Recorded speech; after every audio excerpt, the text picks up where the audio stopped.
A Damsel in Distress by P.G. Wodehouse. Chapter 1. Inasmuch as the scene of this story is that historic pile, Belpher Castle, in the county of Hampshire, it would be an agreeable task to open it with a leisurely description of the place, followed by some notes on the history of the Earls of Marshmoreton, who have owned it since the 15th century. Unfortunately, in these days of rush and hurry, a novelist works at a disadvantage. He must leap into the middle of his tale with as little delay as he would employ in boarding a moving tram-car. He must get off the mark with the smooth swiftness of a jack-rabbit surprised while lunching. Otherwise people throw him aside and go out to picture palaces. I may briefly remark that the present Lord Marshmoreton is a widower of some 48 years, that he has 2 children, a son, Percy Wilbraham Marsh, Lord Belpher, who is on the brink of his 21st birthday, and a daughter, Lady Patricia Maud Marsh, who is just 20. That the chatelaine of the castle is Lady Caroline Byng, Lord Marshmoreton's sister, who married the very wealthy colliery owner, Clifford Byng, a few years before his death, which unkind people say she hastened, and that she has a stepson, Reginald. Give me time to mention these few facts, and I am done. On the glorious past of the Marshmoretons I will not even touch. Luckily, the loss to literature is not irreparable. Lord Marshmoreton himself is engaged upon a history of the family, which will doubtless be on every bookshelf as soon as his lordship gets it finished. And, as for the castle and its surroundings, including the model dairy and the amber drawing-room, you may see them for yourself any Thursday, when Belpher is thrown open to the public on payment of a fee of 1 shilling a head. The money is collected by Keggs, the butler, and goes to a worthy local charity. At least, that is the idea. But the voice of calumny is never silent, and there exists a school of thought, headed by Albert the page-boy, which holds that Keggs sticks to these shillings like glue, and adds them to his already considerable savings in the Farmers' and Merchants' Bank, on the left side of the High Street in Belpher village, next door to the Oddfellows' Hall.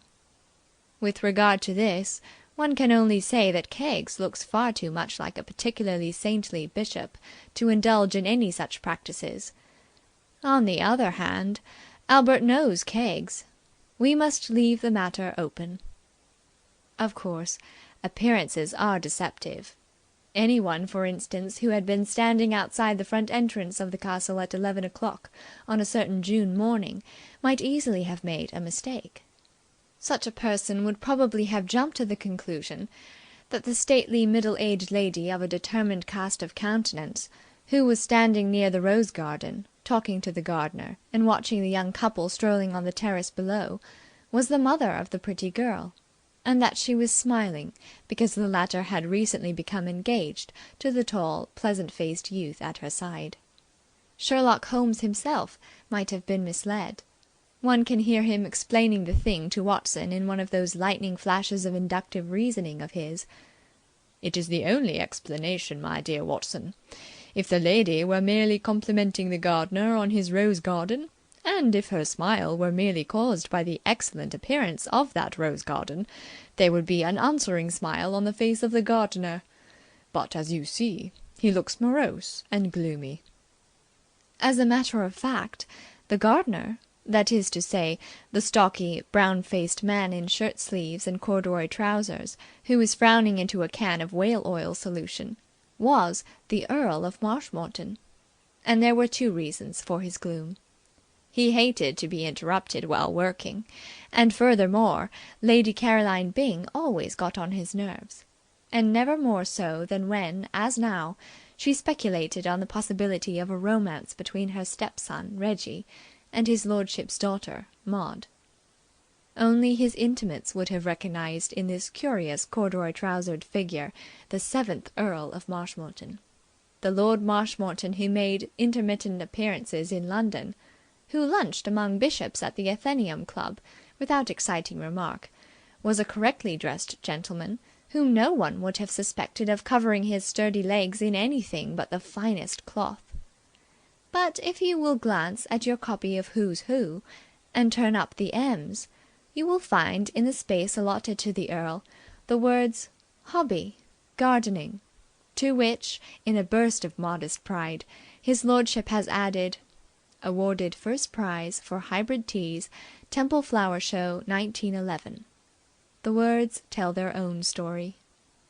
Lord Marshmoreton was the most enthusiastic amateur gardener in a land of enthusiastic amateur gardeners. He lived for his garden. The love which other men expend on their nearest and dearest, Lord Marshmoreton lavished on seeds, roses, and loamy soil. The hatred which some of his order feel for socialists and demagogues, Lord Marshmoreton kept for rose slugs, rose beetles, and the small yellowish-white insect which is so depraved and sinister a character that it goes through life with an alias, being sometimes called a rose hopper and sometimes a thrips. A simple soul, Lord Marshmoreton, mild and pleasant. Yet put him among the thrips, and he became a dealer out of death and slaughter, a destroyer in the class of Attila the Hun and Genghis Khan. Thrips feed on the underside of rose leaves, sucking their juice and causing them to turn yellow. And Lord Marshmoreton's views on these things were so rigid that he would have poured whale oil solution on his grandmother if he had found her on the underside of one of his rose leaves, sucking its juice. The only time in the day when he ceased to be the horny-handed toiler and became the aristocrat was in the evening after dinner, when, egged on by Lady Caroline, who gave him no rest in the matter, he would retire to his private study and work on his History of the Family, assisted by his able secretary, Alice Faraday.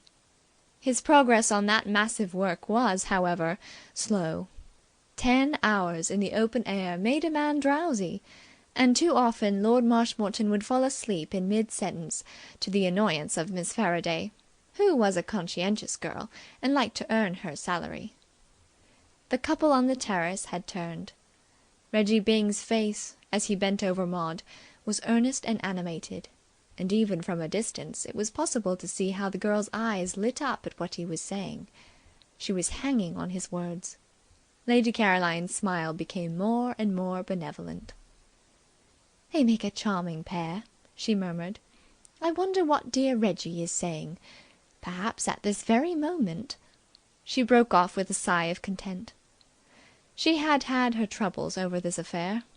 Dear Reggie, usually so plastic in her hands, had displayed an unaccountable reluctance to offer his agreeable self to Maud, in spite of the fact that never, not even on the public platform which she adorned so well, had his stepmother reasoned more clearly than she did when pointing out to him the advantages of the match. It was not that Reggie disliked Maud. He admitted that she was a topper on several occasions, going so far as to describe her as absolutely priceless. But he seemed reluctant to ask her to marry him. How could Lady Caroline know that Reggie's entire world, or such of it as was not occupied by racing cars and golf, was filled by Alice Faraday? Reggie had never told her. He had not even told Miss Faraday. "Perhaps at this very moment," went on Lady Caroline, "the dear boy is proposing to her." Lord Marshmoreton grunted and continued to peer with a questioning eye in the awesome brew which he had prepared for the thrips. "One thing is very satisfactory," said Lady Caroline. "I mean that Maud seems entirely to have got over that ridiculous infatuation of hers for that man she met in Wales last summer. She could not be so cheerful if she was still brooding on that. I hope you will admit now, John, that I was right in keeping her practically a prisoner here and never allowing her a chance of meeting that man again, either by accident or design. They say absence makes the heart grow fonder. Stuff! A girl of Maud's age falls in and out of love half a dozen times a year. I feel sure she has almost forgotten the man by now." "Eh?" said Lord Marshmoreton. His mind had been far away, dealing with green flies. "I was speaking about that man Maud met when she was staying with Brenda in Wales." "Oh, yes." "Oh, yes," echoed Lady Caroline, annoyed. Is that the only comment you can find to make? Your only daughter becomes infatuated with a perfect stranger, a man we have never seen, of whom we know nothing, not even his name, nothing except that he is an American and hasn't a penny. Maud admitted that. And all you say is 'Oh, yes'." "But it's all over now, isn't it? I understood the dashed affair was all over." "We hope so.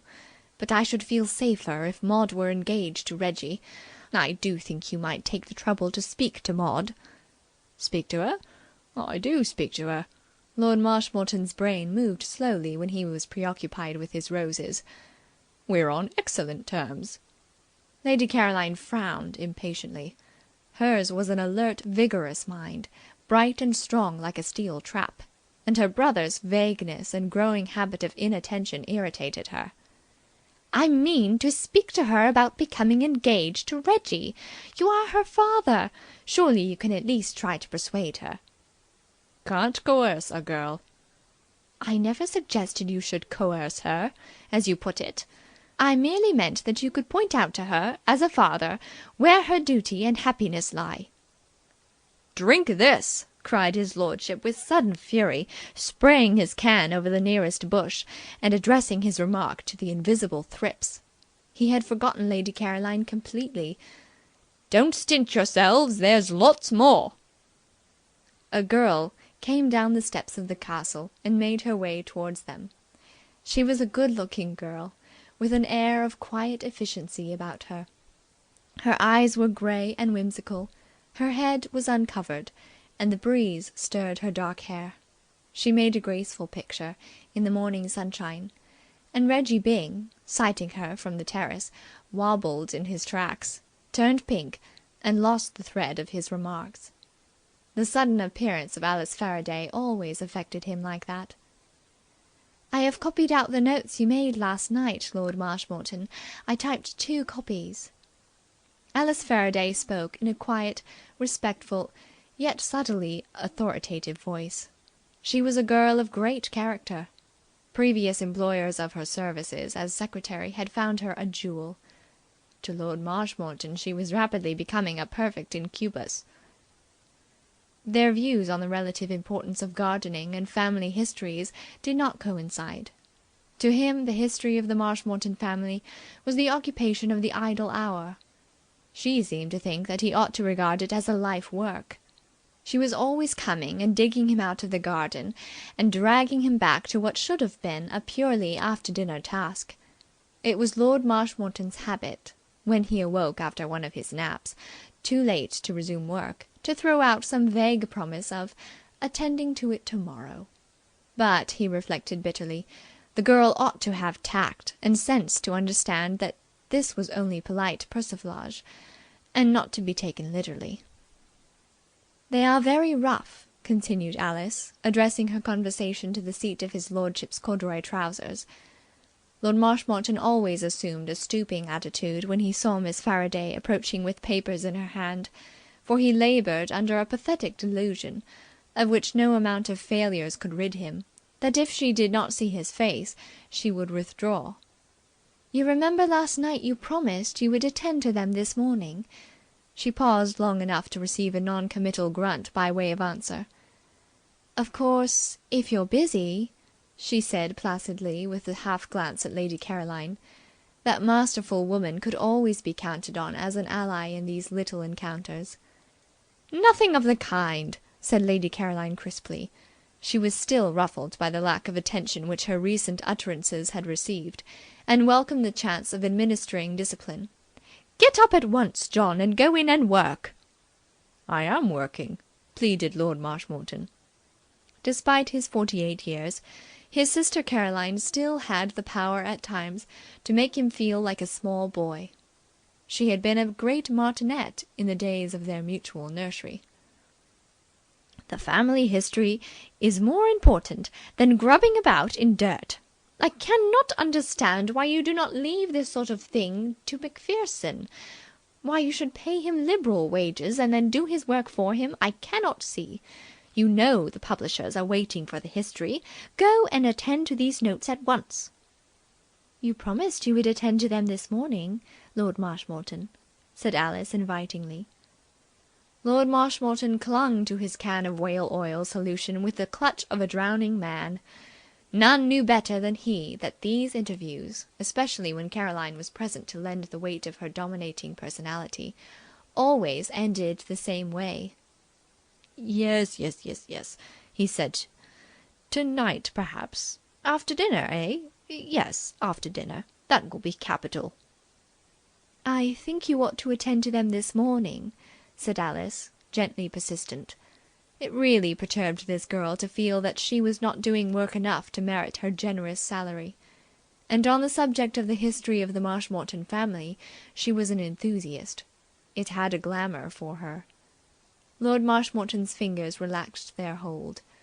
Throughout the rose garden hundreds of spared thrips went on with their morning meal, unwitting of doom averted. Oh, all right. Come into the library. Very well, Lord Marshmoreton. Miss Faraday turned to the Lady Caroline. I have been looking up the trains, Lady Caroline. The best is the 12:15. It has a dining car and stops at Belpher if signalled. Are you going away, Caroline? Inquired Lord Marshmoreton hopefully. I am giving a short talk to the Social Progress League at Lewisham. I shall return tomorrow. Oh, said Marshmoreton, hope fading from his voice. Thank you, Miss Faraday, said Lady Caroline. The 12:15. The motor will be round at 11:45. Thank you. Oh, by the way, Miss Faraday, will you call to Reggie as you pass and tell him I wish to speak to him? Maud had left Reggie by the time Alice Faraday reached him, and that ardent youth was sitting on a stone seat, smoking a cigarette and entertaining himself with meditations in which thoughts of Alice competed for precedence with graver reflections connected with the subject of the correct stance for his approach shots. Reggie was a troubled spirit these days. He was in love, and he had developed a bad slice with his mid-iron. He was practically a soul in torment. Lady Caroline asked me to tell you that she wishes to speak to you, Mr. Byng. Reggie leaped from his seat. Hello! There you are! I mean to say, what? He was conscious, as was his custom in her presence, of a warm, prickly sensation in the small of the back. Some kind of elephantiasis seemed to have attacked his hands and feet, swelling them to enormous proportions. He wished profoundly that he could get rid of this habit of yelping with nervous laughter whenever he encountered the girl of his dreams. It was calculated to give her a wrong impression of a chap, make her think him a fearful chump and what not. Lady Caroline is leaving by the 12:15. That's good. What I mean to say is... Oh, she is she? I see what you mean. The absolute necessity of saying something at least moderately coherent gripped him. He rallied his forces. You wouldn't care to come for a stroll after I've seen the mater, or a row on the lake, or any rot like that, would you? Thank you very much, but I must go in and help Lord Marshmoreton with his book. What a rotten... what a damn shame. The pity of it tore at Reggie's heartstrings. He burned with generous wrath against Lord Marshmoreton, that modern Simon Legree, who used his capitalistic power to make a slave of this girl and keep her toiling indoors when all the world was sunshine. Shall I go and ask him if you can't put it off till dinner? Oh, no, thanks very much. I'm sure Lord Marshmoreton wouldn't dream of it. She passed on with a pleasant smile. When he had recovered from the effect of this, Reggie proceeded slowly to the upper level to meet his stepmother. Hello, mater. Pretty fit and so forth. What did you want to see me about? Well, Reggie, what is the news? What? News? Didn't you get hold of a paper at breakfast? Nothing much in it. Tam Duggan beat Alec Fraser 3-2 to play at Prestwick. I didn't notice anything else much. There's a new musical comedy at the Regal. Opened last night, and seems to be just like Mother Makes. The Morning Post gives it a topping notice. I must trickle up to town and see it some time this week. Lady Caroline frowned. This slowness in the uptake, coming so soon after her brother's inattention, displeased her. No! I mean, you and Maud have been talking to each other for quite a long time, and she seemed very interested in what you were saying. I hope you might have some good news for me." Reggie's face brightened. He caught her drift. "Oh, yes, I see what you mean. No, there wasn't anything of the sort, shape or order." "What were you saying to her, then, that interested her so much?" "I was explaining how I landed dead on the pin with my spoon out of a sand trap at the 11th hole yesterday. It certainly was a pretty ripe shot, considering. I'd sliced into this baby bunker, don't you know, I simply can't keep 'em straight with the iron nowadays, and there the pill was, grinning up at me from the sand. Of course, strictly speaking, I ought to have used a niblick, but—" "Do you mean to say, Reggie, that with such an excellent opportunity you did not ask Maud to marry you?" "I see what you mean. Well, as a matter of absolute fact, I, as it were, didn't." Lady Caroline uttered a wordless sound. "By the way, mater," said Reggie, "I forgot to tell you about that. It's all off." "What?" "Absolutely. You see, it appears there's a chappie unknown for whom Maud has an absolute pash. It seems she met this sportsman up in Wales last summer. She was caught in the rain, and he happened to be passing and rallied round with his raincoat, and one thing led to another. Always raining in Wales, what? Good fishing, though, here and there. Well, what I mean is, this cove was so deucedly civil, and all that, and now she won't look at anybody else. He's the blue-eyed boy, and everybody else is and also ran, with about as much chance as a blind man with one arm trying to get out of a bunker with a toothpick." "What perfect nonsense! I know all about that affair. It was just a passing fancy that never meant anything. Maud has got over that long ago." "She didn't seem to think so." "Now, Reggie," said Lady Caroline tensely, "please listen to me. You know that the castle will be full of people in a day or two for Percy's coming of age, and this next few days might be your last chance of having a real long, private talk with Maud. I shall be seriously annoyed if you neglect this opportunity. There is no excuse for the way you are behaving. Maud is a charming girl." "Oh, absolutely one of the best." "Very well, then." "But, mater, what I mean to say is—" "I don't want any more temporizing, Reggie." "No, no, absolutely not," said Reggie dutifully, wishing he knew what the word meant, and wishing also that life had not become so frightfully complex. "Now, this afternoon, why should you not take Maud for a long ride in your car?" Reggie grew more cheerful. At least he had an answer for that. "Can't be done, I'm afraid. I've got to motor into town to meet Percy. He's arriving from Oxford this morning. I promised to meet him in town and tool him back in the car." "I see. Well, then, why couldn't you—" "I say, mater, dear old soul," said Reggie hastily, "I think you'd better tear yourself away and what not. If you're catching the 12:15, you ought to be staggering round to see if you haven't forgotten anything. There's the car coming round now." I wish now I had decided to go by a later train. "No, no, mustn't miss the 12:15. Good fruity train. Everybody speaks well of it. Well, see you anon, mater. I think you'd better run like a hare." "You will remember what I said?" "Oh, absolutely." "Good-bye, then. I shall be back tomorrow." Reggie returned slowly to his stone seat. He breathed a little heavily as he felt for his cigarette case. He felt like a hunted fawn. Maud came out of the house as the car disappeared down the long avenue of elms. She crossed the terrace to where Reggie sat brooding on life and its problem. "Reggie!" Reggie turned. "Hello, Maud, dear old thing. Take a seat." Maud sat down beside him. There was a flush on her pretty face, and when she spoke her voice quivered with suppressed excitement.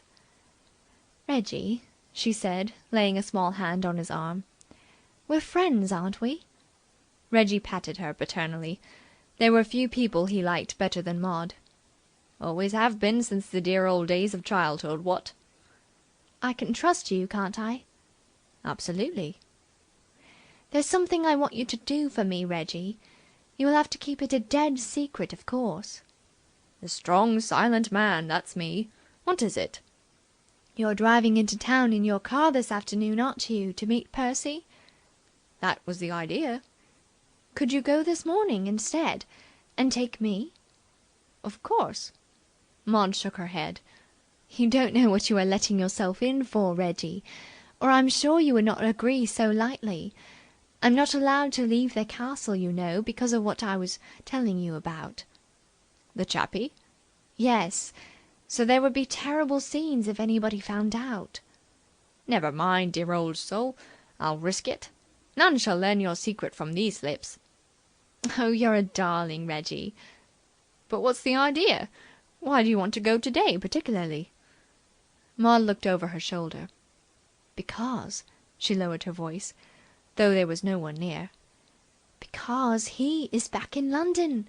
He is a sort of secretary, you know, Reggie, to his uncle, and I saw in the paper this morning that the uncle returned yesterday after a long voyage in his yacht.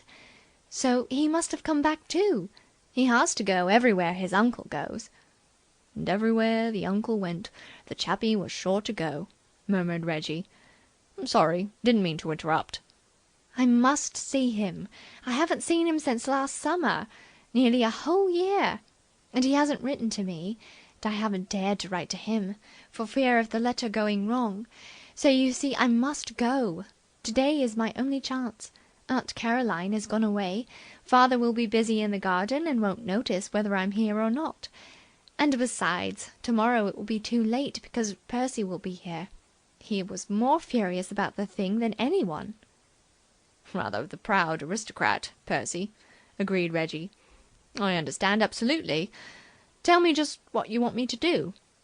"I want you to pick me up in the car about half a mile down the road. You can drop me off somewhere in Piccadilly. That will be near enough to where I want to go. But the most important thing is about Percy. You must persuade him to stay and dine in town and come back here after dinner. Then I shall be able to get back by an afternoon train, and no one will know I've been gone." "That's simple enough, what? Consider it done. When do you want to start?" "At once." "I'll toddle round to the garage and fetch the car." Reggie chuckled amusedly. "Rum thing. The mater's just been telling me I ought to take you out for a drive." "You are a darling, Reggie, really." Reggie gave her back another paternal pat. "I know what it means to be in love, dear old soul. I say, Maud, old thing, do you find love puts you off your stroke?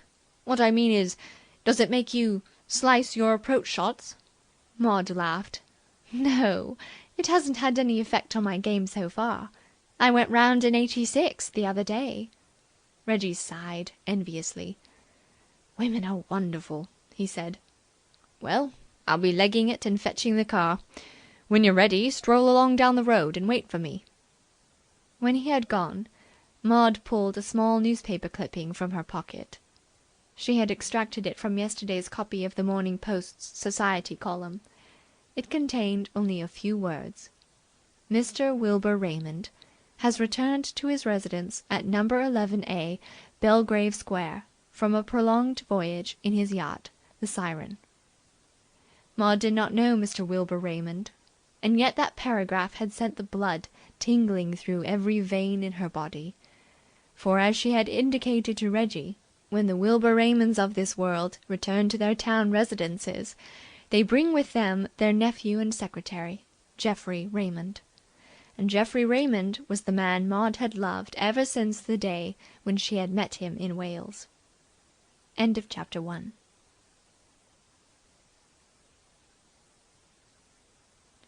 Chapter 2. The sun that had shone so brightly on Belpher Castle at noon, when Maud and Reggie Byng set out on their journey, shone on the West End of London with equal pleasantness at 2 o'clock. In Little Gooch Street all the children of all the small shopkeepers who support life in that backwater by selling each other vegetables and singing canaries were out and about playing curious games of their own invention. Cats washed themselves on doorsteps preparatory to looking in for lunch at one of the numerous garbage cans which dotted the sidewalk.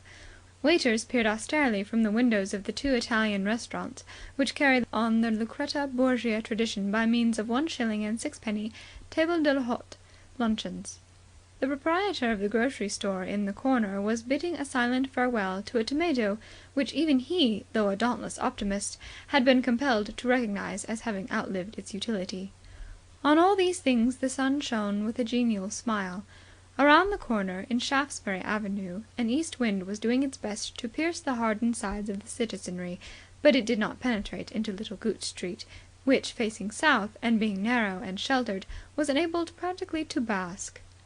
Mac, the stout guardian of the stage door of the Regal Theatre, whose gilded front entrance is on the avenue, emerged from the little glass case in which the management kept him, and came out to observe life and its phenomena with an indulgent eye. Mac was feeling happy this morning. His job was a permanent one, not influenced by the success or failure of the productions which followed one another at the theatre throughout the year, but he felt nevertheless a sort of proprietary interest in these ventures, and was pleased when they secured the approval of the public. Last night's opening, a musical piece by an American author and composer, had undoubtedly made a big hit, and Mac was glad because he liked what he had seen of the company, and, in the brief time in which he had known him, had come to entertain a warm regard for George Bevan, the composer, who had travelled over from New York to help with the London production. George Bevan turned the corner now, walking slowly, and it seemed to Mac gloomily, towards the stage door. He was a young man of about 27, tall and well knit, with an agreeable, clean-cut face, of which a pair of good and honest eyes were the most noticeable feature. His sensitive mouth was drawn down a little at the corners, and he looked tired. "Morning, Mac." "Good morning, sir." "Anything for me?" "Yes, sir, some telegrams. I'll get 'em." "Oh, I'll get 'em," said Mac, as if reassuring some doubting friend and supporter as to his ability to carry through a labour of Hercules. He disappeared into his glass case. George Bevan remained outside in the street, surveying the frisking children with a sombre glance. They seemed to him very noisy, very dirty, and very young. Disgustingly young. Theirs was joyous, exuberant youth which made a fellow feel at least 60. Something was wrong with George today, for normally he was fond of children. Indeed, normally he was fond of most things. He was a good-natured and cheerful young man, who liked life and the great majority of those who lived it contemporaneously with himself. He had no enemies and many friends. But today he had noticed from the moment he had got out of bed that something was amiss with the world. Either he was in the grip of some divine discontent due to the highly developed condition of his soul, or else he had a grouch. One of the two. Or it might have been the reaction from the emotions of the previous night. On the morning after an opening your sensitive artist is always apt to feel as if he had been dried over a barrel. Besides, last night there had been a supper party after the performance at the flat which the comedian of the troupe had rented in Jermyn Street. A forced, rowdy supper party where a number of tired people with overstrained nerves had seemed to feel it a duty to be artificially vivacious. It had lasted till 4 o'clock, when the morning papers with the notices arrived, and George had not got to bed till 4:30. These things coloured the mental outlook. Mac reappeared. "Here you are, sir." "Thanks." George put the telegrams in his pocket. A cat on its way back from lunch paused beside him in order to use his leg as a serviette. George tickled it under the ear abstractly. He was always courteous to cats, but today he went through the movements perfunctorily and without enthusiasm. The cat moved on. Mac became conversational. "They tell me the piece was a hit last night, sir." "It seemed to go very well." "My missus saw it from the gallery, and all the first-nighters was speaking very highly of it. There's a regular clique, you know, sir, over here in London that goes to all the first nights in the gallery. Highly critical they're always. Especially if it's an American piece like this one. They don't like it, they precious well tell you so. My missus says they was all speaking very highly of it. My missus says she ain't seen a livelier show for a long time, and she's a great theatre goer. My missus says they was all especially pleased with the music." "Well, that's good." "The Morning Leader give it a fine write-up. How was the rest of the papers?" "Splendid. All of them. I haven't seen the evening papers yet. I came out to get them." Mac looked down the street. "There'll be a rehearsal this afternoon, I suppose, sir? Here's Miss Dore coming along." George followed his glance. A tall girl in a tailor-made suit of blue was coming towards them. Even at a distance one caught the genial personality of the new arrival. It seemed to go before her like a heartening breeze. She picked her way carefully through the children crawling on the sidewalk. She stopped for a moment and said something to one of them. The child grinned. Even the proprietor of the grocery store appeared to brighten up at the sight of her, as at the sight of some old friend. "How's business, Bill?" she called to him as she passed the spot where he stood brooding on the mortality of tomatoes; and though he replied "Rotten," a faint, grim smile did nevertheless flicker across his tragic mask. Billy Dore, who was one of the chorus of George Bevan's musical comedy, had an attractive face, a mouth that laughed readily, rather bright golden hair, which she was fond of insisting with perfect truth was genuine though appearances were against it, and steady blue eyes. The latter was frequently employed by her in quelling admirers who were encouraged by the former to become too ardent. Billy's views on the opposite sex who forgot themselves were as rigid as those of Lord Marshmoreton concerning thrips. She liked men, and she would signify this liking in a practical manner by lunching and dining with them, but she was entirely self-supporting, and when men overlooked that fact she reminded them of it in no uncertain voice, for she was a girl of ready speech and direct. "Morning, George. Morning, Mac. Any mail?" "I'll see, miss." "How did your better 4/5 like the show, Mac?" "I was just telling Mr. Bevan, miss, that the missus said she hadn't seen a livelier show for a long time." "Fine. I knew I'd be a hit. Well, George, how's the boy this bright afternoon?" "Limp and pessimistic." "Well, that comes of sitting up till 4 in the morning with festive hams." "You were up as late as I was, and you look like little Eva after a night of sweet, childish slumber." "Yes, but I drank ginger ale and didn't smoke 18 cigars. And yet I don't know. I think I must be getting old, George. All-night parties seem to have lost their charm. I was ready to quit at 1 o'clock, but it didn't seem matey. I think I'll marry a farmer and settle down." George was amazed. He had not expected to find his present view of life shared in this quarter. "I was just thinking myself," he said, feeling not for the first time how different Billy was from the majority of those with whom his profession brought him in contact. How flat it all was. The show business, I mean. And these darned first nights and all the party after the show which you can't sidestep. Something tells me I'm about through." Billy Dore nodded. "Anybody with any sense is always about through with the show business. I know I am. If you think I'm wedded to my art, let me tell you I am going to get a divorce the first chance that comes along. It's funny about the show business, the way one drifts into it and sticks. I mean, take me, for example. Nature had it all doped out for me to be the belle of Hicks Corners. What I ought to have done was to buy a gingham bonnet and milk cows. But I would come to the great city and help brighten up the tired business man." "I didn't know you were fond of the country, Billy." "Me? I wrote the words and music. Didn't you know I was a country kid? My dad ran a bide-a-wee home for flowers, and I used to know them all by their middle names. He was a nursery gardener out in Indiana. I tell you, when I see a rose nowadays, I shake its hand and say, 'Well, well, Cyril, how's everything with you? And how are Joe and Jack and Jimmy and all the rest of the boys at home?' Do you know how I used to put in my time the first few nights I was over there in London? I used to hang around Covent Garden with my head back, sniffing. The boys that mess about with the flowers there used to stub their toes on me so often that they got to look on me as part of the scenery." "That's where we ought to have been last night. We'd have had a better time." "Say, George, did you see that awful mistake on Nature's part that Babe Sinclair showed up with towards the middle of the proceedings? You must have noticed him, because he took up more room than any one man is entitled to. His name was Spencer Gray." George recalled having been introduced to a fat man of his own age who answered to that name. "It's a darned shame," said Billy indignantly. "Babe is only a kid. This is the first show she's been in, and I happen to know there's an awfully nice boy over in New York crazy to marry her. And I'm certain this gink is giving her a raw deal. He tried to get hold of me about a week ago, but I turned him down hard. And I suppose he thinks Babe is easier. And it's no good talking to her. She thinks he's wonderful. That's another kick I have against the show business. It seems to make girls such darned chumps. Well, I wonder how much longer Mr. Arbuckle is going to be retrieving my mail. What ho within there! Fatty!" Mac came out, apologetic, carrying letters. "Sorry, miss, by an oversight I put you among the G's." "All's well that ends well. Put me among the G's. There's a good title for a song for you, George. Excuse me while I grapple with the correspondence. I'll bet half of these are mash notes. I got 3 between the first and second acts last night.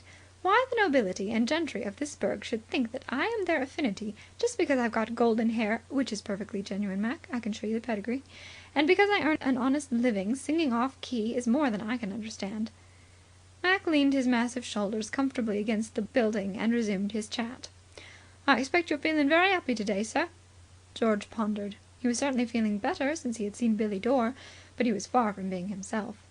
"I ought to be, I suppose, but I'm not." "Ah, you're getting blarsy, sir. That's what it is.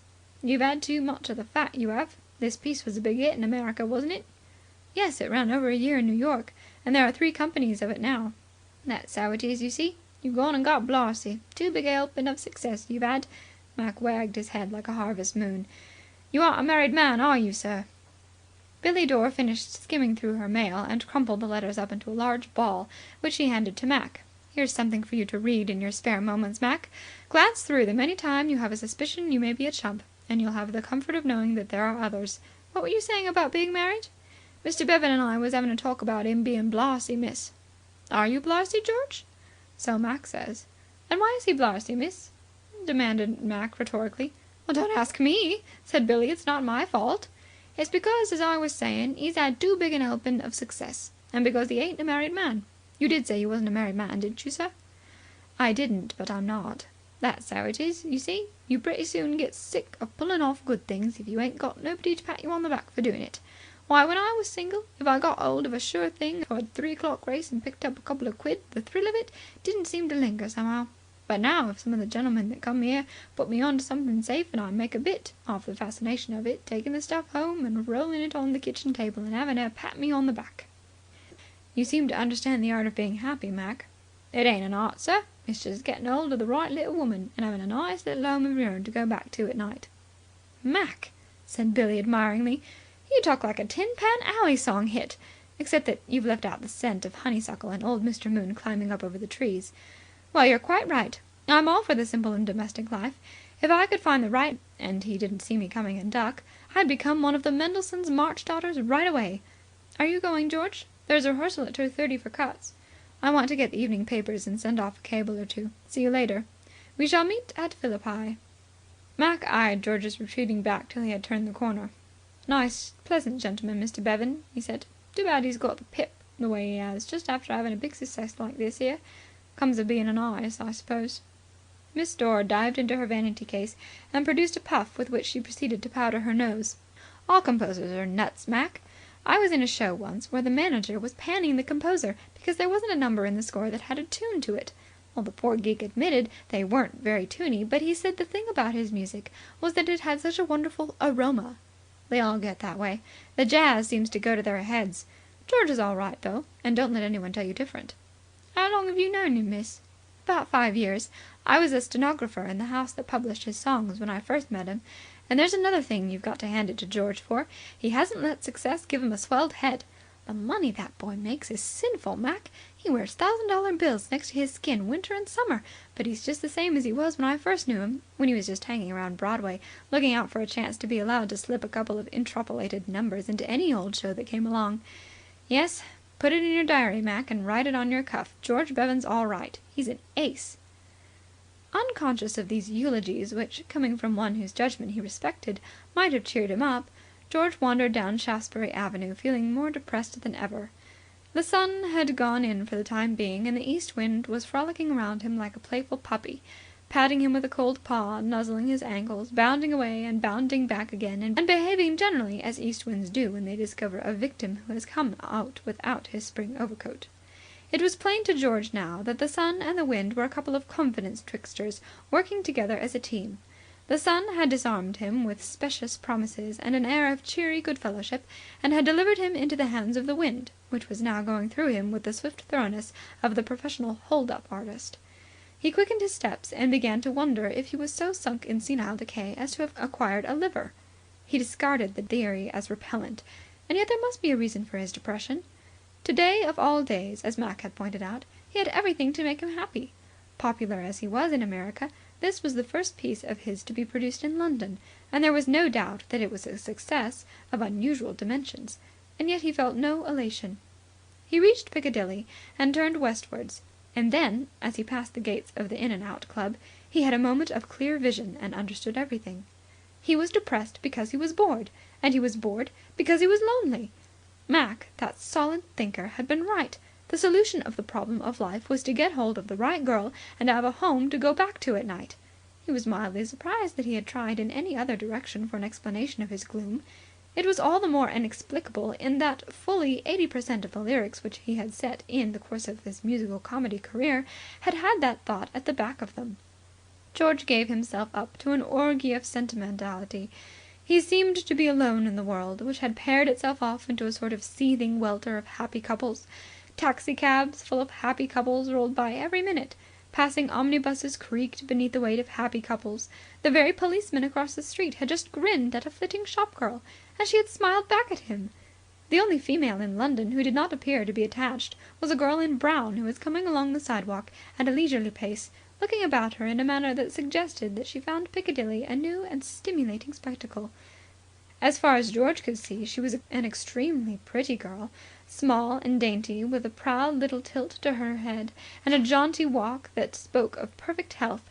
She was, in fact, precisely the sort of girl that George felt he could love with all the stored-up devotion of an old buffer of 27 who had squandered none of his rich nature in foolish flirtations. He had just begun to weave a rose-tinted romance with their two selves when a cold reaction set in. Even as he paused to watch the girl threading her way through the crowd, the east wind jabbed an icy finger down the back of his neck, and the chill of it sobered him. After all, he reflected bitterly, this girl was only alone because she was on her way somewhere to meet some confounded man. Besides, there was no earthly chance of getting to know her. You can't rush up to pretty girls in the street and tell them you are lonely. At least you can, but it doesn't get you anywhere except the police station. George's gloom deepened, a thing he would not have believed possible a moment before. He felt that he had been born too late. The restraints of modern civilization irked him. It was not, he told himself, like this in the good old days. In medieval ages, for example, this girl would have been a damsel. And in that happy time practically everybody whose technical rating was that of damsel was in distress and only too willing to waive the formalities in return for services rendered by the casual passer-by. But the 20th century was a prosaic age when girls are merely girls and have no troubles at all. Were he to stop this girl in brown and assure her that his aid and comfort were at her disposal, she would undoubtedly call that large policeman from across the way, and the romance would begin and end within the space of 30 seconds. Or, if the policeman were a quick mover, rather less. Better to dismiss dreams and return to the practical side of life by buying the evening papers from the shabby individual beside him who had just thrust an early edition into his face. After all, notices are notices, even when the heart is aching. George felt in his pocket for the necessary money, found emptiness, and remembered that he had left all his ready funds at his hotel. It was just one of the things he might have expected on a day like this. The man with the papers had the air of one whose business is conducted on purely cash principles. There was only one thing to be done: return to the hotel, retrieve his money, and try to forget the weight of the world and its cares in lunch. And from the hotel he could dispatch the 2 or 3 cables which he wanted to send to New York. The girl in brown was quite close now, and George was enabled to get a clearer glimpse of her. She more than fulfilled the promise she had given him at a distance. Had she been constructed to his own specifications, she would not have been more acceptable in George's sight. And now she was going out of his life for ever. With an overwhelming sense of pathos, for there is no pathos more bitter than that of parting from someone we have never met, George hailed a taxicab which crawled to the side of the road, and, with all the refrains of all the sentimental song hits he had ever composed ringing in his ears, he got in and passed away. A rotten world, he mused as the cab, after proceeding a couple of yards, came to a standstill in a block of traffic. A dull, flat bore of a world in which nothing happens or ever will happen. Even when you take a cab, it just sticks and doesn't move. At this point the door of the cab opened, and the girl in brown jumped in. "I am so sorry," she said breathlessly, "but would you mind hiding me, please?" End of chapter 2. Chapter 3. George hid her. He did it, too, without wasting precious time by asking questions. In a situation which might well have thrown the quickest-witted of men off his balance, he acted with promptitude, intelligence, and dispatch.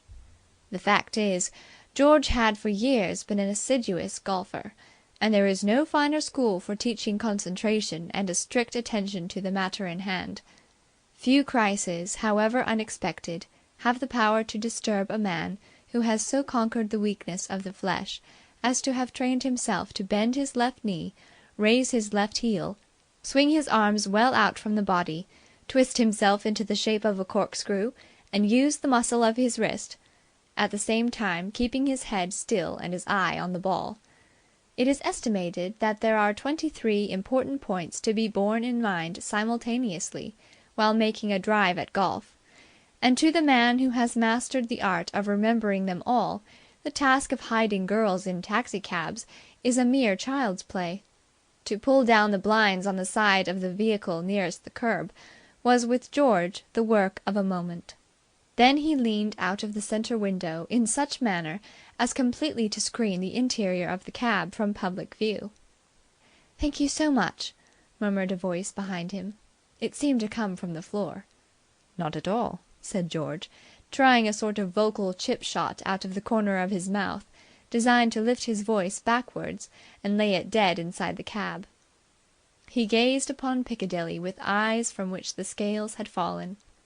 Reason told him that he was still in Piccadilly. Otherwise, it would have seemed incredible to him that this could be the same street which a moment before he had passed judgment upon and found flat and uninteresting. True, in its salient features, it had altered little.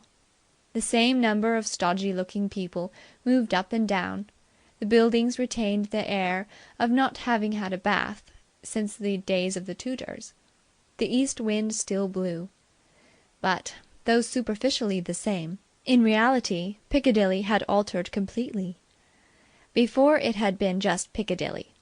Now it was a golden street in the city of romance, a main thoroughfare of Baghdad, one of the principal arteries of the capital of fairyland. A rose-coloured mist swam before George's eyes. His spirits, so low but a few moments back, soared like a good niblick shot out of the bunker of gloom. The years fell away from him till, in an instant, from being a rather poorly preserved, liverish greybeard of 65 or so, he became a sprightly lad of 21, in a world of springtime and flowers and laughing brooks. In other words, taking it by and large, George felt pretty good. The impossible had happened. Heaven had sent him an adventure, and he didn't care if it snowed. It was possibly the rose-coloured mist before his eyes that prevented him from observing the hurried approach of a faultlessly attired young man, aged about 21, who, during George's preparations for ensuring privacy in his cab, had been galloping in pursuit in a resolute manner that suggested a well-dressed bloodhound, somewhat overfed and out of condition. Only when this person stopped and began to pant within a few inches of his face did he become aware of his existence. "You, sir," said the bloodhound, removing a gleaming silk hat, mopping a pink forehead and replacing the luminous superstructure once more in position. "You, sir." Whatever may be said of the possibility of love at first sight, in which theory George was now a confirmed believer, there can be no doubt that an exactly opposite phenomenon is of frequent occurrence. After one look at some people even friendship is impossible. Such a one, in George's opinion, was this gurgling excrescence underneath the silk hat. He comprised in his single person practically all the qualities which George disliked most. He was, for a young man, extraordinarily obese. Already a second edition of his chin had been published, and the perfectly cut morning coat which encased his upper section bulged out in an opulent semicircle. He wore a little moustache, which to George's prejudiced eye seemed more a complaint than a moustache. His face was red, his manner dictatorial, and he was touched in the wind. Take him for all in all, he looked like a bit of bad news. George had been educated at Lawrenceville and Harvard, and had subsequently had the privilege of mixing socially with many of New York's most prominent theatrical managers, so he knew how to behave himself. No Vere de Vere could have exhibited greater repose of manner. "And what," he inquired suavely, leaning a little further out of the cab, "is eating you, Bill?" A messenger boy, two shabby men engaged in non-essential industries, and a shop girl paused to observe the scene. Time was not of the essence to these confirmed sightseers. The shop girl was late already, so it didn't matter if she was any later. The messenger boy had nothing on hand except a message marked "Important. Rush." And as for the two shabby men, their only immediate plans consisted of a vague intention of getting to some public house and leaning against the wall. So George's time was their time. One of the pair put his head on one side and said, "What ho!" The other picked up a cigar stub from the gutter and began to smoke. "A young lady just got into your cab," said the stout young man. "Surely not," said George. "What the devil do you mean, surely not?" "I've been in the cab all the time, and I should have noticed it." At this juncture the block in the traffic was relieved, and the cab bowled smartly on for some 50 yards, when it was again halted. George, protruding from the window like a snail, was entertained by the spectacle of the pursuit. The hunt was up. Short of throwing his head up and baying, the stout young man behaved exactly as a bloodhound in similar circumstances would have conducted itself. He broke into a jerky gallop, attended by his self-appointed associates, and, considering that the young man was so stout, that the messenger boy considered it unprofessional to hurry, that the shop girl had doubts as to whether sprinting was quite ladylike, and that the two Bohemians were moving at a quicker gait than a shuffle for the first occasion in 11 years, the cavalcade made good time. The cab was still stationary when they arrived in a body. "Here he is, governor," said the messenger boy, removing a bead of perspiration with the rush message. "Here he is, governor," said the non-smoking Bohemian. "What ho!" "Here I am," agreed George affably. "And what can I do for you?" The smoker spat appreciatively at a passing dog. The point seemed to him well taken. Not for many a day had he so enjoyed himself. In an arid world containing too few goes of gin and too many policemen, a world in which the poor were oppressed and could seldom even enjoy a quiet cigar without having their fingers trodden upon, he found himself for the moment contented, happy, and expectant. This looked like a row between toffs, and of all things which most intrigued him, a row between toffs ranked highest. "Ah!" he said approvingly. "Now you're talking." The shop girl had espied an acquaintance in the crowd. She gave tongue. "Maudie! Come here quick! Something's happening!" Maudie, accompanied by perhaps a dozen more of London's millions, added herself to the audience. These all belong to the class which will gather round and watch silently while a motorist mends a tire. They are not impatient. They do not call for rapid and continuous action. A mere hole in the ground, which of all sights is perhaps the least vivid and dramatic, is enough to grip their attention for hours at a time. They stared at George and George's cab with unblinking gaze. They did not know what would happen or when it would happen, but they intended to wait till something did happen. It might be for years or it might be forever, but they meant to be there when things began to occur. Speculations became audible. "What is it? An accident?" "Nah. Gent's had his pocket picked." "Two toffs had a scrap." "Feller bilked the cabman." A sceptic made a cynical suggestion. "They're doing it for the pictures." The idea gained instant popularity. "D'you hear that? It's a fillum." "What ho, Charlie!" "The camera's hidden in the cab." "What'll they be up to next?" A red-nosed spectator with a tray of collar studs harnessed to his stomach started another school of thought. He spoke with decision as one having authority. "Nothing of the blinking kind. The fat un's been having one or two round the corner, and it's gone and got into his head." The driver of the cab, who till now had been ostentatiously unaware that there was any sort of disturbance among the lower orders, suddenly became humanly inquisitive. "What's it all about?" he asked, swinging round and addressing George's head. "Exactly what I want to know," said George. He indicated the collar stud merchant. "The gentleman over there with the portable Woolworth bargain counter seems to me to have the best theory." The stout young man, whose peculiar behaviour had drawn all this flattering attention from the many-headed, and who appeared considerably ruffled by the publicity, had been puffing noisily during the foregoing conversation. Now, having recovered sufficient breath to resume the attack, he addressed himself to George once more. "Damn you, sir, will you let me look inside that cab?" "Leave me," said George. "I would be alone." "There is a young lady in that cab. I saw her get in, and I have been watching ever since, and she has not got out. So she is there now." George nodded approval of this close reasoning. "Your argument seems to be without a flaw. But what then? We applaud the man of logic, but what of the man of action? What are you going to do about it?" "Get out of my way!" "I won't." "Then I'll force my way in." "If you try it, I shall infallibly bust you one on the jaw." The stout young man drew back a pace. "You can't do that sort of thing, you know."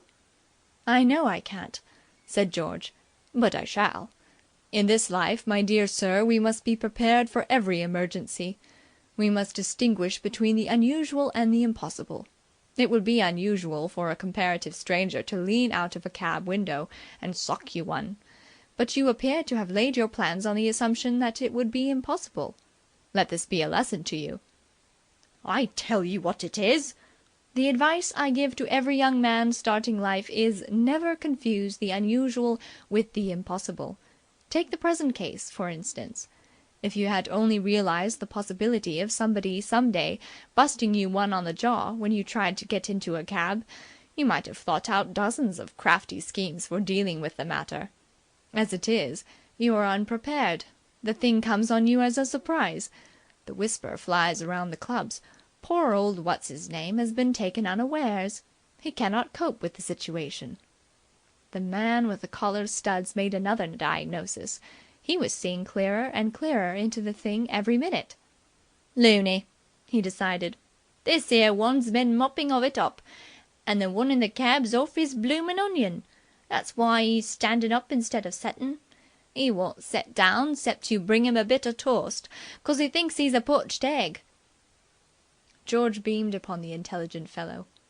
"Your reasoning is admirable, but—" He broke off here, not because he had not more to say, but for the reason that the stout young man, now in quite a berserk frame of mind, had made a sudden spring at the cab door and clutched the handle, which he was about to wrench when George acted with all the promptitude and decision which had marked his behaviour from the start. It was a situation which called for the nicest judgment.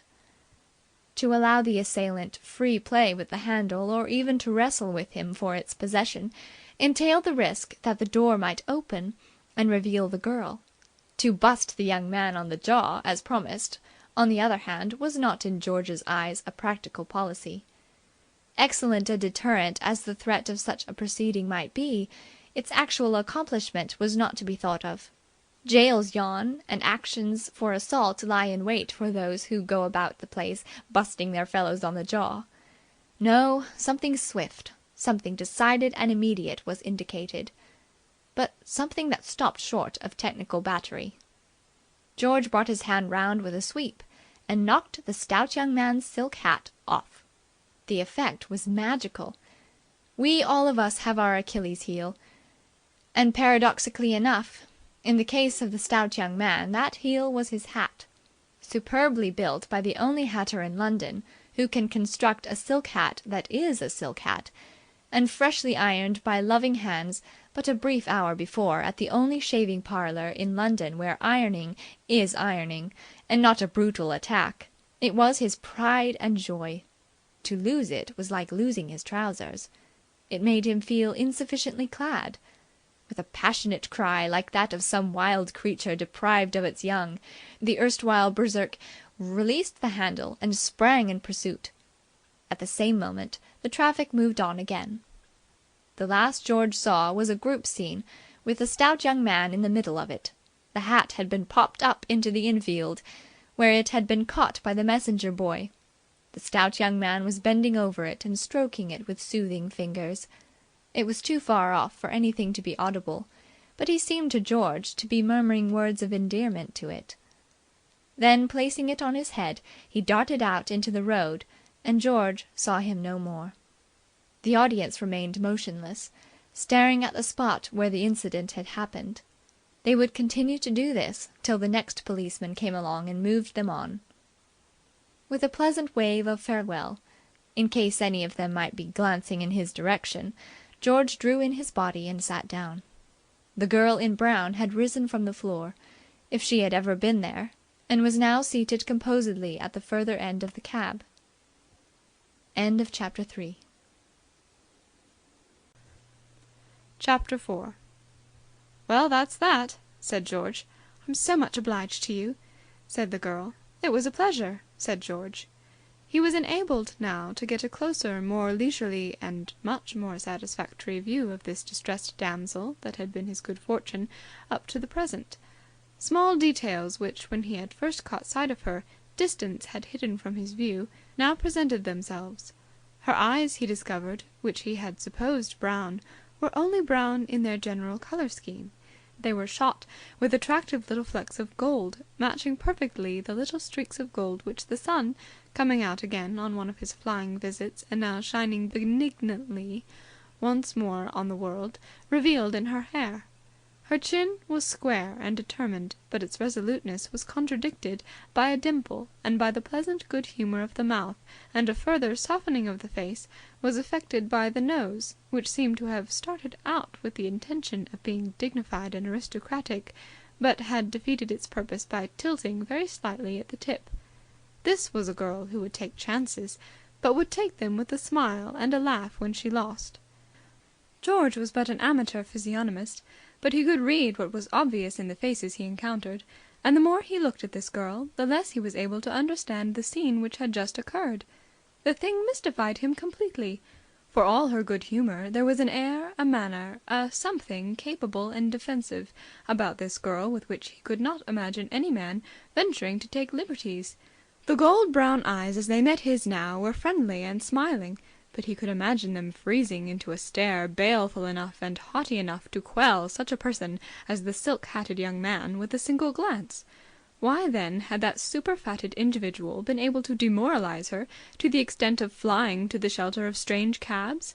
She was composed enough now, it was true, but it had been quite plain at the moment when she entered the taxi her nerve had momentarily forsaken her. There were mysteries here beyond George. The girl looked steadily at George, and George looked steadily at her for the space of perhaps 10 seconds. She seemed to George to be summing him up, weighing him. That the inspection proved satisfactory was shown by the fact that at the end of this period she smiled. Then she laughed, a clear, pealing laugh which to George was far more musical than the most popular song hit he had ever written. "I suppose you are wondering what this is all about," she said. This was precisely what George was wondering most consumedly. "No, no," he said. "Not at all. It's not my business." "And of course you're much too well bred to be inquisitive about other people's business?" "Of course I am." "What was it all about?" "I'm afraid I can't tell you." "What am I to say to the cabman?" "I don't know. What do men usually say to cabmen?" "I mean, he will feel very hurt if I don't give him a full explanation of all this. He stooped from his pedestal to make inquiries just now. Condescension like that deserves some recognition." "Give him a nice big tip." George was reminded of his reason for being in the cab. "I ought to have asked before," he said. "Where can I drive you?" "Oh, I mustn't steal your cab. Where were you going?" "I was going back to my hotel. I came out without any money, so I shall have to go back there first to get some." The girl started. "What's the matter?" asked George. "I've lost my purse." "Good Lord! Had it much in it?" "Oh, not very much, but enough to buy a ticket home." "Any use asking where that is?" "None, I'm afraid. I wasn't going to, of course." "Of course not. That's what I admire so much in you. You aren't inquisitive." George reflected. "There's only one thing to be done. You'll have to wait in the cab at the hotel while I go and get some money, and then, if you'll let me, I can lend you what you require." "It's much too kind of you. Could you manage 11 shillings?" "Easily. I've just had a legacy." "Of course, if you think I ought to be economical, I'll go 3rd class. That would be only 5 shillings. 10 and 6 is the 1st class fare. So, you see, the place I want to get to is 2 hours from London." "Well, that's something to know. But not much, is it?" "I think I had better lend you a sovereign. Then you'll be able to buy a lunch basket." "You think of everything. And you're perfectly right. I shall be starving. But how do you know you will get the money back?" "I'll risk it." "Well, then, I shall have to be inquisitive and ask your name. Otherwise, I shan't know where to send the money." "Oh, there's no mystery about me. I'm an open book." "You needn't be horrid about it. I can't help being mysterious." "I didn't mean that. It sounded as if you did.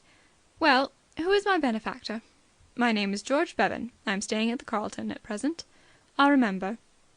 The taxi moved slowly down the Haymarket. The girl laughed. "Yes?" said George. "I was only thinking of back there. You know, I haven't thanked you nearly enough for all you did. You were wonderful." "Well, I'm very glad I was able to be of any help." "What did happen? You must remember I couldn't see a thing except your back, and I could hear only indistinctly." "Well, it started by a man galloping up and insisting that you had got into the cab. He was a fellow with the appearance of a before using advertisement of an anti-fat medicine and the manners of a ring-tailed chimpanzee." The girl nodded. "Then it was Percy. I knew I wasn't mistaken." "Percy?" "That is his name." "It would be. I could have betted on it." "What happened then?" "I reasoned with the man, but didn't seem to soothe him, and finally he made a grab for the door handle. So I knocked off his hat, and while he was retrieving it, we moved on and escaped." The girl gave another silver peal of laughter.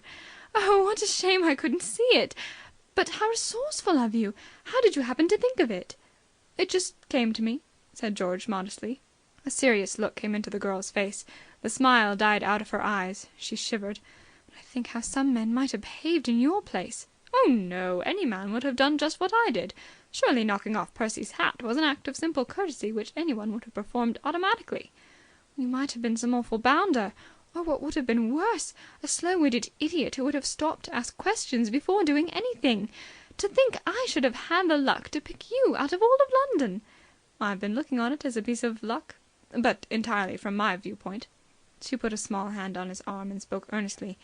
"Mr. Bevan, you mustn't think that because I've been laughing a good deal and have seemed to treat all this as a joke, you haven't saved me from real trouble. If you hadn't been there and hadn't acted with such presence of mind, it would have been terrible." "Oh, but surely if that fellow was annoying you, you could have called a policeman." "Oh, it wasn't anything like that. It was much, much worse. But I mustn't go on like this.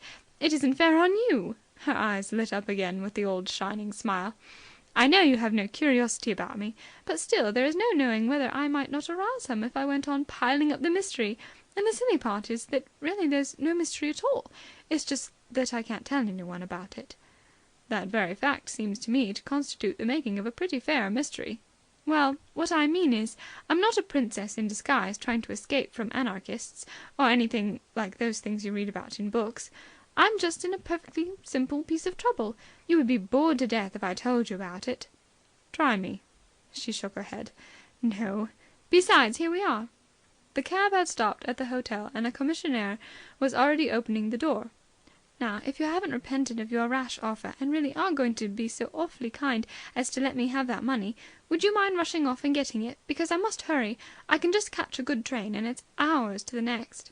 "Will you wait here? I'll be back in a moment." "Very well." The last George saw of her was another of those exhilarating smiles of hers. It was literally the last he saw of her, for when he returned, not more than 2 minutes later, the cab had gone, the girl had gone, and the world was empty.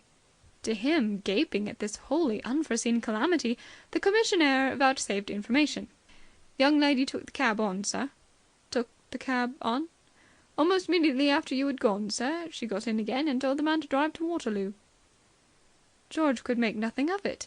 He stood there in silent perplexity, and might have continued to stand indefinitely had not his mind been distracted by a dictatorial voice at his elbow. "You, sir! Damn it!"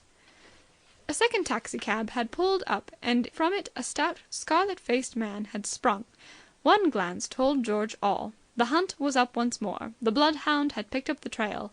Percy was in again. For the first time since he had become aware of her flight, George was thankful that the girl had disappeared. He perceived that he had too quickly eliminated Percy from the list of things that matter. Engrossed with his own affairs, and having regarded their late skirmish as a decisive battle from which there could be no rallying, he had overlooked the possibility of this annoying and unnecessary person following them in another cab, a task which, in the congested, slow-moving traffic, must have been a perfectly simple one. Well, here he was, his soul manifestly all stirred up, and his blood pressure at a far higher figure than his doctor would have approved of, and the matter would have to be opened all over again. "Now then," said the young man. George regarded him with a critical and unfriendly eye. He disliked this fatty degeneration excessively. Looking him up and down, he could find no point about him that gave him the least pleasure. with the single exception of the state of his hat, in the side of which he rejoiced to perceive there was a large and unshapely dent. "You thought you had shaken me off. You thought you'd given me the slip. Well, you're wrong." George eyed him coldly. "I know what's the matter with you," he said. "Someone's been feeding you meat." The young man bubbled with fury. His face turned a deeper scarlet. He gesticulated. "You blackguard! Where is my sister?" At this extraordinary remark the world rocked about George dizzily. The words upset his entire diagnosis of the situation. Until that moment he had looked upon this man as a Lothario, a pursuer of damsels. That the other could possibly have any right on his side had never occurred to him. He felt unmanned by the shock. It seemed to cut the ground from under his feet. "Your sister?" "You heard what I said. Where is she?" George was still endeavouring to adjust his scattered faculties. He felt foolish and apologetic. He had imagined himself unassailably in the right, and it now appeared that he was in the wrong. For a moment he was about to become conciliatory. Then the recollection of the girl's panic and her hints at some trouble which threatened her, presumably through the medium of this man, brother or no brother, checked him. He did not know what it was all about, but the one thing that did stand out clearly in that welter of confused happenings was the girl's need for his assistance, whatever might be the rights of the case. He was her accomplice, and must behave as such. "I don't know what you're talking about," he said. The young man shook a large gloved fist in his face. "You blackguard!" A rich, deep, soft, soothing voice slid into the heated scene like the Holy Grail sliding athwart a sunbeam. "What's all this?" A vast policeman had materialized from nowhere. He stood beside them, a living statue of vigilant authority. One thumb rested easily on his broad belt. The fingers of the other hand caressed lightly a moustache that had caused more heart-burnings among the gentler sex than any other two moustaches in the C division. The eyes above the moustache were stern and questioning. "What's all this?" George liked policemen. He knew the way to treat them. His voice, when he replied, had precisely the correct note of respectful deference which the force likes to hear. "I really couldn't say, officer," he said, with just that air of having in a time of trouble found a kind elder brother to help him out of his difficulties, which made the constable his ally on the spot. "I was standing here when this man suddenly made his extraordinary attack on me. I wish you would ask him to go away." The policeman tapped the stout young man on the shoulder. "This won't do, you know," he said austerely. "This sort of thing won't do here, you know." "Take your hands off me!" snorted Percy. A frown appeared on the Olympian brow. Jove reached for his thunderbolts. "Hullo, hullo, hullo!" he said in a shocked voice, as of a god defied by a mortal. "Hullo, hullo, hullo!" His fingers fell on Percy's shoulder again, but this time not in a mere warning tap. They rested where they fell, in an iron clutch. "It won't do, you know," he said. "This sort of thing won't do." Madness came upon the stout young man. Common prudence and the lessons of a carefully taught youth fell from him like a garment. With an incoherent howl he wriggled round and punched the policeman smartly in the stomach. "Ho!" quoth the outraged officer, suddenly becoming human. His left hand removed itself from the belt, and he got a businesslike grip on his adversary's collar. "Will you come along with me?" It was amazing. The thing had happened in such an incredibly brief space of time. One moment, it seemed to George, he was the centre of a nasty row in one of the most public spots in London. The next, the focus had shifted. He had ceased to matter, and the entire attention of the metropolis was focused on his late assailant, as, urged by the arm of the law, he made that journey to Vine Street police station which so many a better man than he had trod. George watched the pair as they moved up the Haymarket, followed by a growing and increasingly absorbed crowd. Then he turned into the hotel. "This," he said to himself, "is the middle of a perfect day. And I thought London dull." End of chapter 4. Chapter 5. George awoke next morning with a misty sense that somehow the world had changed. As the last remnants of sleep left him, he was aware of a vague excitement. Then he sat up in bed with a jerk. He had remembered that he was in love. There was no doubt about it. A curious happiness pervaded his entire being. He felt young and active. Everything was emphatically for the best, in the best of all possible worlds. The sun was shining. Even the sound of someone in the street below whistling one of his old compositions, of which he had heartily sickened 12 months before, was pleasant to his ears. And this in spite of the fact that the unseen whistler only touched the key in odd spots and had a poor memory for tunes. George sprang lightly out of bed and turned on the cold tap in the bathroom. While he lathered his face for his morning shave, he beamed at himself in the mirror. It had come at last, the real thing. George had never been in love before, not really in love. True, from the age of 15 he had been in varying degrees of intensity attracted sentimentally by the opposite sex. Indeed, at that period of life of which Mr. Booth Tarkington has written so searchingly, the age of 17, he had been in love with practically every female he had met, and with dozens whom he had only seen in the distance. But ripening years had mellowed his taste and robbed him of that fine romantic catholicity.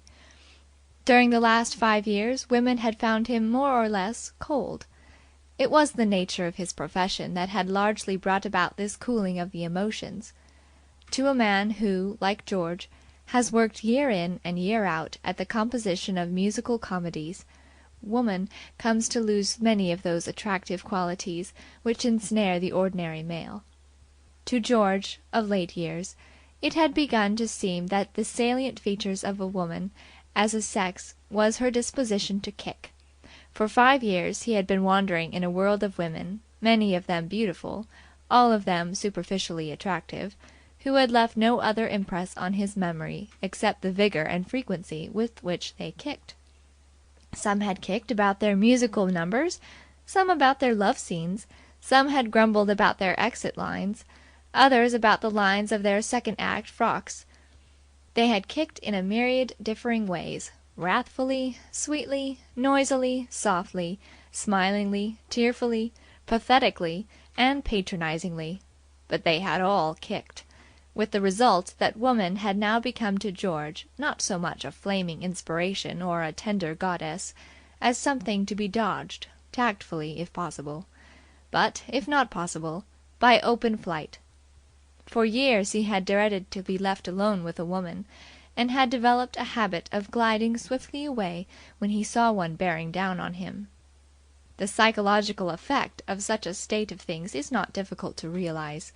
Take a man of naturally quixotic temperament, a man of chivalrous instincts and a feeling for romance, and cut him off for 5 years from the exercise of those qualities, and you get an accumulated store of foolishness only comparable to an escape of gas in a sealed room or a cellarful of dynamite. A flicker of a match, and there is an explosion. This girl's tempestuous irruption into his life had supplied flame for George. Her bright eyes, looking into his, had touched off the spiritual trinitrotoluol which he had been storing up for so long. Up in the air in a million pieces had gone the prudence and self-restraint of a lifetime. And here he was, as desperately in love as any troubadour of the Middle Ages. It was not till he had finished shaving and was testing the temperature of his bath with a shrinking toe that the realization came over him in a wave that, though he may be in love, the fairway of love was dotted with more bunkers than any golf course he had ever played on in his life. In the first place, he did not know the girl's name. In the second place, it seemed practically impossible that he would ever see her again. Even in the midst of his optimism, George could not deny that these facts might reasonably be considered in the nature of obstacles. He went back into his bedroom and sat on his bed. This thing wanted thinking over. He was not depressed, only a little thoughtful. His faith in his luck sustained him. He was, he realized, in the position of a man who has made a supreme drive from the tee and finds his ball near the green but in a cuppy lie. He had gained much. It now remained for him to push his success to the happy conclusion. The driver of luck must be replaced by the spoon or possibly the niblick of ingenuity. To fail now, to allow this girl to pass out of his life merely because he did not know who she was or where she was, would stamp him a feeble adventurer. A fellow could not expect luck to do everything for him. He must supplement its assistance with his own efforts. What had he to go on? Well, nothing much, if it came to that, except the knowledge that she lived some 2 hours by train out of London, and that her journey started from Waterloo Station. What would Sherlock Holmes have done? Concentrated thought supplied no answer to the question, and it was at this point that the cheery optimism with which he had begun the day left George and gave place to a grey gloom. A dreadful phrase, haunting in its pathos, crept into his mind. Ships that pass in the night. It might easily turn out that way.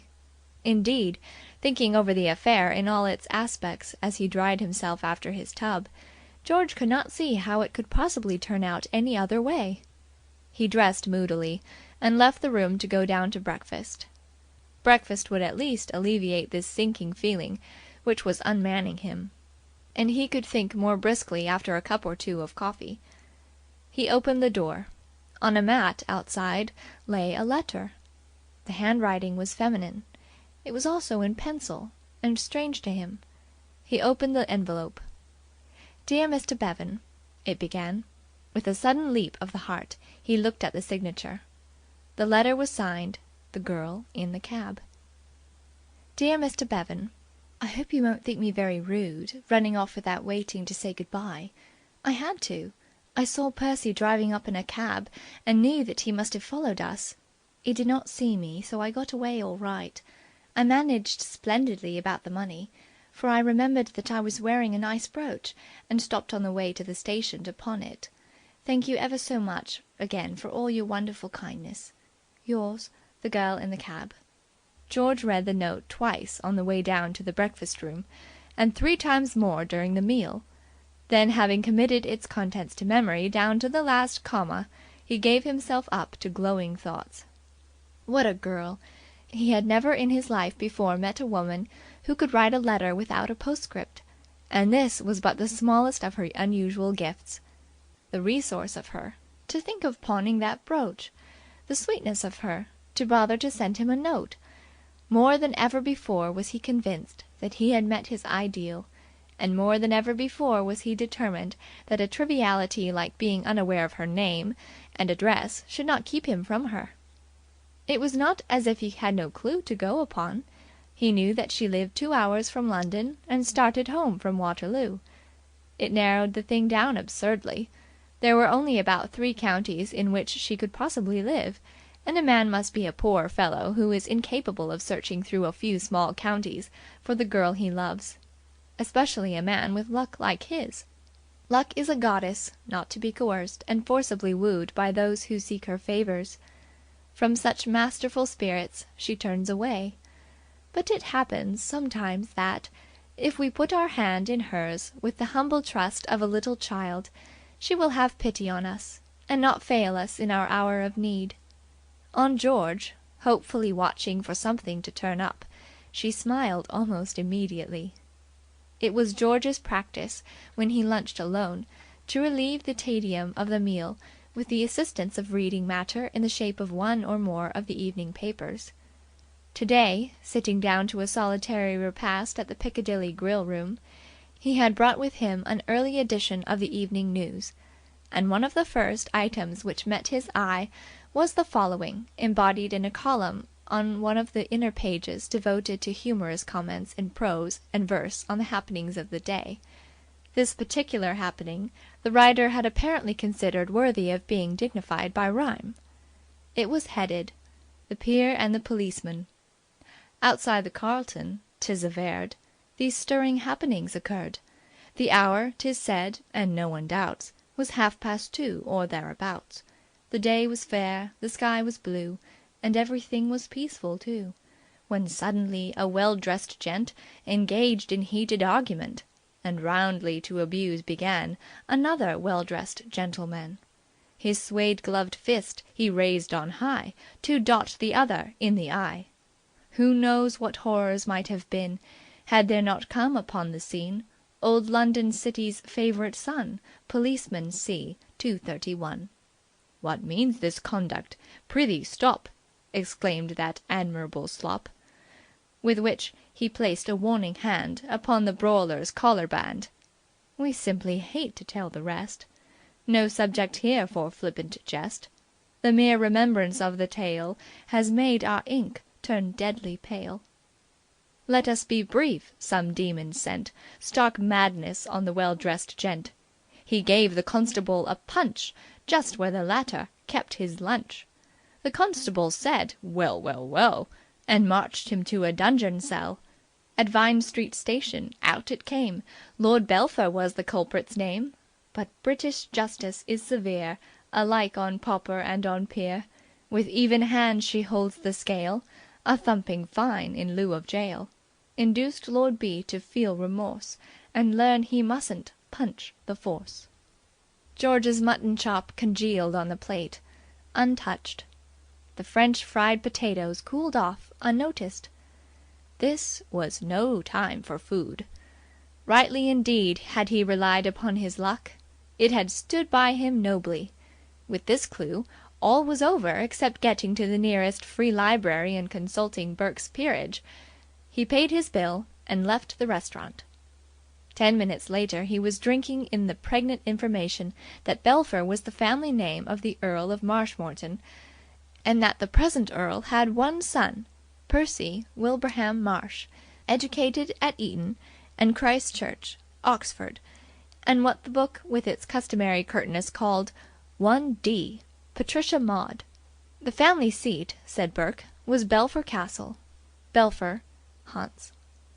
Some hours later, seated on a first-class compartment of a train that moved slowly out of Waterloo Station, George watched London vanish behind him. In the pocket closest to his throbbing heart was a single ticket to Belpher. End of chapter 5.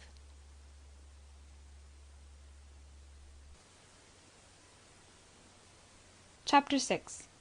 At about the time that George Bevan's train was leaving Waterloo, a grey racing car drew up with a grinding of brake and a sputter of gravel in front of the main entrance of Belpher Castle. The slim and elegant young man at the wheel removed his goggles, pulled out a watch, and addressed the stout young man at his side. 2 hours and 18 minutes from Hyde Park Corner, Boots. Not so dusty, what? His companion made no reply. He appeared to be plunged in thought.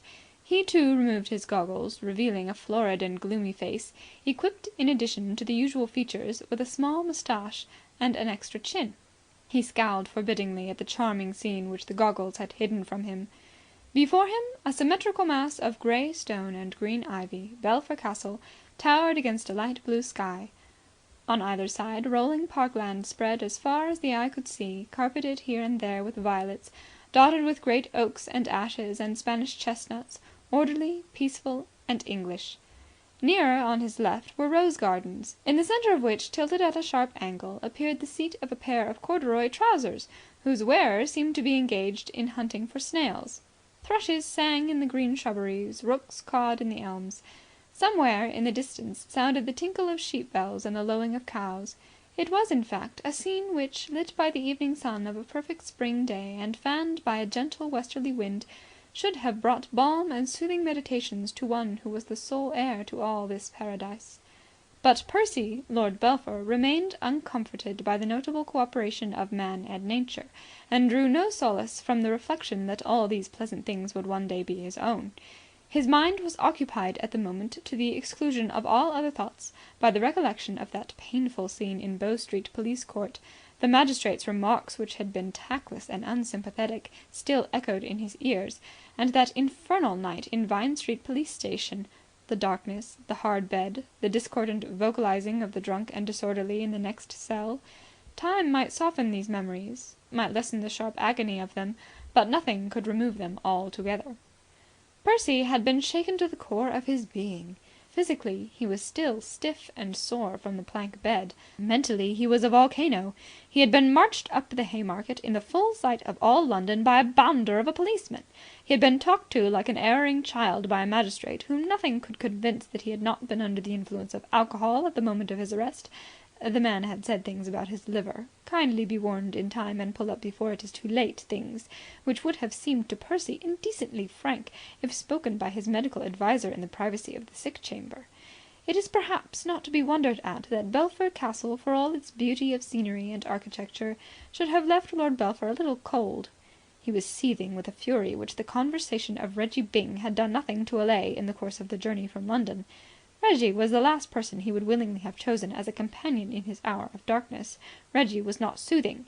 He would insist on addressing him by his old Eton name of Boots, which Percy detested, and all the way down he had been breaking out at intervals into ribald comments on the recent unfortunate occurrence which were very hard to bear. He resumed his vein as they alighted and rang the bell. "This," said Reggie, "is rather like a bit of the melodrama. Convict son totters up the steps of the old home and punches the bell. What awaits him beyond? Forgiveness or the raspberry? True, the white-haired butler who knew him as a child will sob on his neck. But what of the old dad? How will dad take the blot of the family escutcheon?" Lord Belpher's scowl deepened. "It's not a joking matter," he said coldly. "Great heavens, I'm not joking! How could I have the heart to joke at a moment like this, when the friend of my youth has suddenly become a social leper? I wish to goodness you would stop. Do you think it is any pleasure to me to be seen about with a man who is now known in criminal circles as Percy the Piccadilly policeman puncher? I keep a brave face for the world, but inwardly I burn with shame and agony and what not." The great door of the castle swung open, revealing Keggs, the butler. He was a man of reverend years, portly and dignified, with a respectfully benevolent face that beamed gravely on the young master and Mr. Byng, as if their coming had filled his cup of pleasure. His light, slightly protruding eyes expressed reverential goodwill. He gave just that touch of cosy humanity to the scene which the hall, with its half-lights and massive furniture, needed to make it perfect to the returned wanderer. He seemed to be intimating that this was a moment to which he had looked forward long, and that from now on quiet happiness would reign supreme. It is distressing to have to reveal the jarring fact that in his hours of privacy when off duty this apparently ideal servitor was so far from being a respecter of persons that he was accustomed to speak of Lord Belpher as Percy and even as his Nibs. It was indeed an open secret among the upper servants at the castle, and a fact hinted at with awe among the lower, that Keggs was at heart a socialist. "Good evening, your lordship." "Good evening, sir." Lord Belpher acknowledged the salutation with a grunt, but Reggie was more affable. "How are you, Keggs? Now's your time if you're going to do it." He stepped a little to one side and indicated Lord Belpher's crimson neck with an inviting gesture. "I beg your pardon, sir?" "You'd rather wait till you can do it a little more privately. Perhaps you're right." The butler smiled indulgently. He did not understand what Reggie was talking about, but that did not worry him. He had long since come to the conclusion that Reggie was slightly mad, a theory supported by the latter's valet, who was of the same opinion. Keggs did not dislike Reggie, but intellectually he considered him negligible.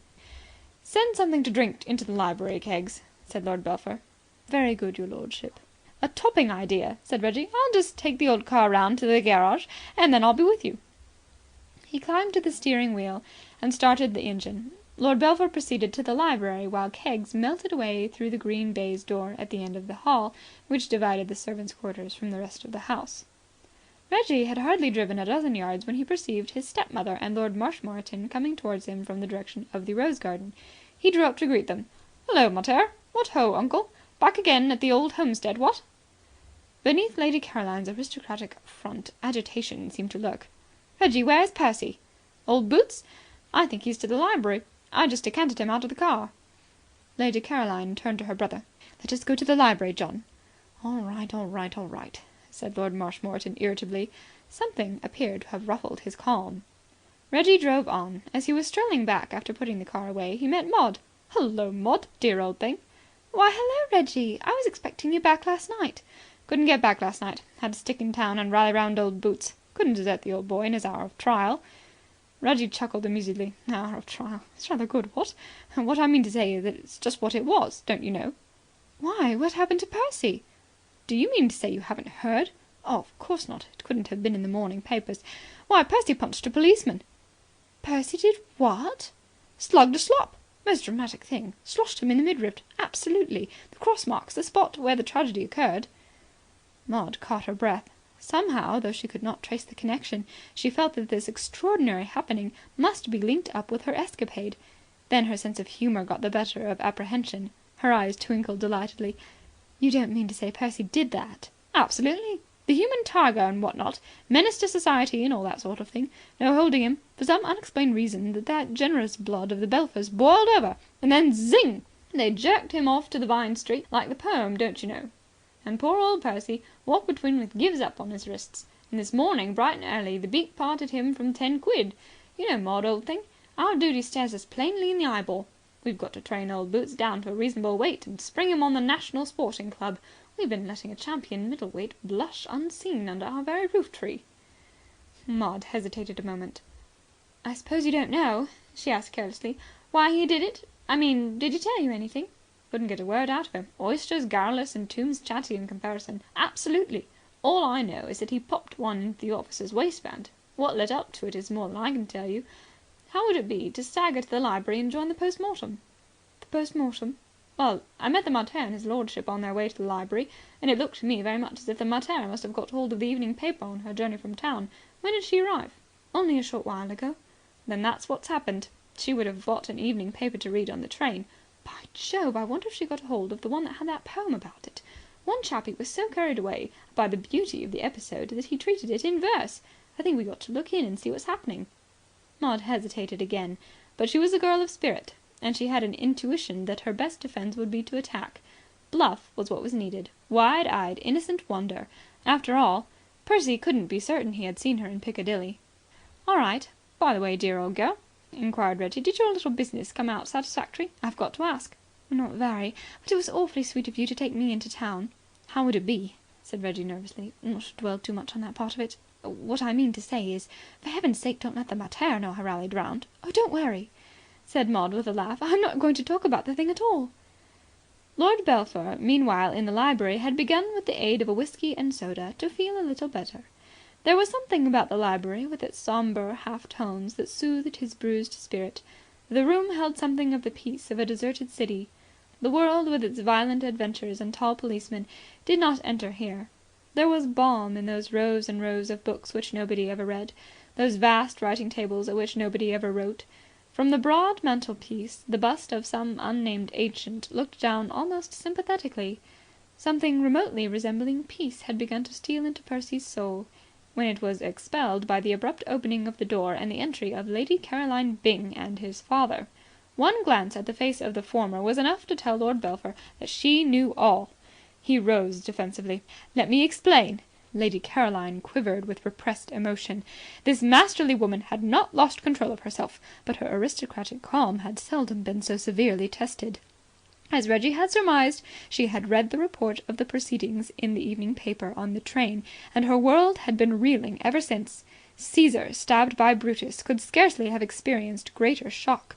The other members of her family had disappointed her often. She had become inured to the spectacle of her brother working in the garden in corduroy trousers and in other ways behaving in a manner beneath the dignity of an Earl of Marshmoreton.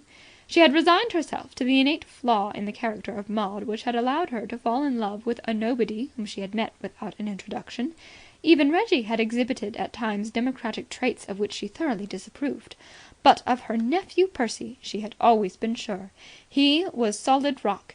He, at least, she had always felt, would never do anything to injure the family prestige. And now, so to speak, lo, Ben Adhem's name led all the rest. In other words, Percy was the worst of the lot. Whatever indiscretions the rest had committed, at least they had never got the family into the comic columns of the evening papers. Lord Marshmoreton might wear corduroy trousers and refuse to entertain the county at garden parties, and Reggie might be seen at fashionable restaurants with pugilists, but at any rate evening paper poets had never written facetious verses about their exploits. This crowning degradation had been reserved for the hitherto blameless Percy, who of all the young men of Lady Caroline's acquaintance had till now appeared to have the most scrupulous sense of his position, the most rigid regard for the dignity of his great name. Yet here he was, if the carefully considered reports in the daily press were to be believed, spending his time in the very springtide of his life, running about London like a frenzied Hottentot, brutally assaulting the police. Lady Caroline felt as a bishop might feel if he suddenly discovered that some favourite curate had gone over to the worship of Mumbo Jumbo. "Explain!" she cried. "How can you explain? You, my nephew, the heir to the title, behaving like a common rowdy in the streets of London. Your name in the papers. If you knew the circumstances. The circumstances! They are in the evening paper. They are in print." "In verse," added Lord Marshmoreton. He chuckled amiably at the recollection. He was an easily amused man. You ought to read it, my boy. Some of it is capital. John! But deplorable, of course, added Lord Marshmoreton hastily. Very deplorable. He endeavoured to regain his sister's esteem by a show of righteous indignation. What do you mean by it, damn it? You're my only son. I have watched you grow from child to boy, from boy to man, with tender solicitude. I have wanted to be proud of you, and all the same, dash it, you are prowling about London like a lion seeking whom you may devour, terrorizing the metropolis, putting harmless policemen in fear of their lives. Will you listen to me for a moment? Shouted Percy. He began to speak rapidly, as one conscious of the necessity of saying his say while the saying was good. The facts are these. I was walking along Piccadilly on my way to lunch at the club when near Burlington Arcade I was amazed to see Maud. Lady Caroline uttered an exclamation. Maud? But Maud was here. I can't understand it, went on Lord Marshmoreton, pursuing his remarks. Righteous indignation had, he felt, gone well. It might be judicious to continue in that vein, though privately he held the opinion that nothing in Percy's life so became him as this assault on the force.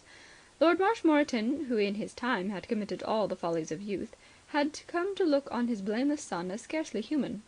It's not as if you were wild.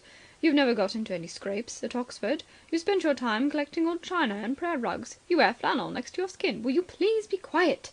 Said Lady Caroline impatiently. Go on, Percy. Oh, very well, said Lord Marshmoreton. I only spoke. I merely made a remark. You say you saw Maud in Piccadilly, Percy? Precisely. I was on the point of putting it down to an extraordinary resemblance when suddenly she got into a cab, and then I knew. Lord Marshmoreton could not permit this to pass in silence. He was a fair-minded man. Why shouldn't the girl have got into a cab? Why must a girl walking along Piccadilly be my daughter Maud just because she got into a cab? London, he proceeded, warming to the argument, and thrilled by the clearness and coherence of his reasoning, is full of girls who take cabs. She didn't take a cab. You just said she did, said Lord Marshmoreton cleverly. I said she got into a cab. There was somebody else already in the cab. A man, Aunt Caroline. It was a man. Good gracious! Ejaculated Lady Caroline, falling into a chair as if she had been hamstrung. I am absolutely convinced of it, proceeded Lord Belpher solemnly. His behaviour was enough to confirm my suspicions. The cab had stopped in a block of the traffic, and I went up and requested him in a perfectly civil manner to allow me to look at the lady who had just got in. He denied that there was a lady in the cab, and I had seen her jump in with my own eyes. Throughout the conversation he was leaning out of the window with the obvious intention of screening whoever was inside from my view. I followed him along Piccadilly in another cab and tracked him to the Carlton. When I arrived there, he was standing on the pavement outside. There were no signs of Maud. I demanded that he tell me her whereabouts. That reminds me, said Lord Marshmoreton cheerfully, of a story I read in one of the papers. I dare say it's old. Stop me if you've read it. A woman says to the maid, "Do you know anything of my husband's whereabouts?" And the maid replies, "Do be quiet," snapped Lady Caroline. "I should have thought that you would be interested in a matter affecting the vital welfare of your only daughter." I am, said Lord Marshmoreton hastily. The maid replied, "There at the wash." "Of course I am. Go on, Percy. Good God, boy, don't take all day telling us your story." At that moment the fool of the policeman came up and wanted to know what the matter was. I lost my head. I admit it freely. The policeman grasped my shoulder and I struck him. "Where?" asked Lord Marshmoreton, a stickler for detail. "What does that matter?" demanded Lady Caroline. "You did quite right, Percy. These insolent jacks in office ought not to be allowed to manhandle people. Tell me what this man was like." "Extremely ordinary looking. In fact, all I can remember about him was that he was clean shaven. I cannot understand how Maud could have come to lose her head over such a man. He seemed to me to have no attraction whatever," said Lord Belpher, a little unreasonably, for Apollo himself could hardly appear attractive when knocking off one's best hat. "It must have been the same man." "Precisely. If we wanted further proof, he was an American. You recollect we heard that the man in Wales was American." There was a portentous silence. Percy stared at the floor. Lady Caroline breathed deeply. Lord Marshmoreton, feeling that something was expected of him, said, "Good gad!" and gazed seriously at a stuffed owl on a bracket. Maud and Reggie Byng came in. "What ho! What ho! What ho!" said Reggie breezily. He always believed in starting a conversation well and putting people at their ease. "What ho! What ho!" Maud braced herself for the encounter. "Hullo, Percy dear," she said, meeting her brother's accusing eye with the perfect composure that comes only from a thoroughly guilty conscience. "What's all this I hear about your being the scourge of London? Reggie says that policemen dive down manholes when they see you coming." The chill in the air would have daunted a less courageous girl. Lady Caroline had risen and was staring sternly. Percy was pulling the puffs on an overwrought soul. Lord Marshmoreton, whose thoughts had wandered off to the rose garden, pulled himself together and tried to look menacing. Maud went on without waiting for a reply. She was all bubbling gaiety and insouciance, a charming picture of young English girlhood that nearly made her brother foam at the mouth. "Father dear," she said, attaching herself affectionately to his buttonhole, "I went round the links in 83 this morning. I did the long hole in 4. 1 under par. A thing I've never done before in my life." "Bless my soul," said Lord Marshmoreton weakly, as with an apprehensive eye on his sister he patted his daughter's shoulder. "First I sent a screecher of a drive right down the middle of the fairway, and then I took my bracy and put the ball just on the edge of the green. 180 yards if it was an inch. My approach putt—" Lady Caroline was no devotee of the royal and ancient game, interrupted the recital. "Never mind what you did this morning. What did you do yesterday afternoon?" "Yes," said Lord Belpher. "Where were you yesterday afternoon?" Maud's gaze was the gaze of a young child who has never even attempted to put anything over in all its little life. "Whatever do you mean? What were you doing in Piccadilly yesterday afternoon?" said Lady Caroline. "Piccadilly? The place where Percy fights policemen? I don't understand." Lady Caroline was no sportsman. She put one of those direct questions, capable of being answered only by yes or no, which ought not to be allowed in controversy. They were the verbal equivalent of shooting a sitting bird. "Did you or did you not go to London yesterday, Maud?" The monstrous unfairness of this method of attack pained Maud. From childhood up she had held the customary feminine views upon the lie, direct. As long as it was a question of suppression of the true or suggestion of the false, she had no scruples. But she had a distaste for the deliberate falsehood. Faced now with the choice between two evils, she chose the one which would at least leave her self-respect. "Yes, I did." Lady Caroline looked at Lord Belpher. Lord Belpher looked at Lady Caroline. "You went to meet that American of yours." Reggie Byng slid softly from the room. He felt that he would be happier elsewhere. He had been an acutely embarrassed spectator of this distressing scene, and had been passing the time by shuffling his feet, playing with his coat buttons and perspiring. "Don't go, Reggie," said Lord Belpher. "Oh, well, what I mean to say is family row and what not, if you see what I mean. I've one or two things I ought to do." He vanished. Lord Belpher frowned a sombre frown. "Then it was that man who knocked my hat off?" "What do you mean?" said Lady Caroline. "Knocked your hat off? You never told me he knocked your hat off." "It was when I was asking him to let me look inside the cab.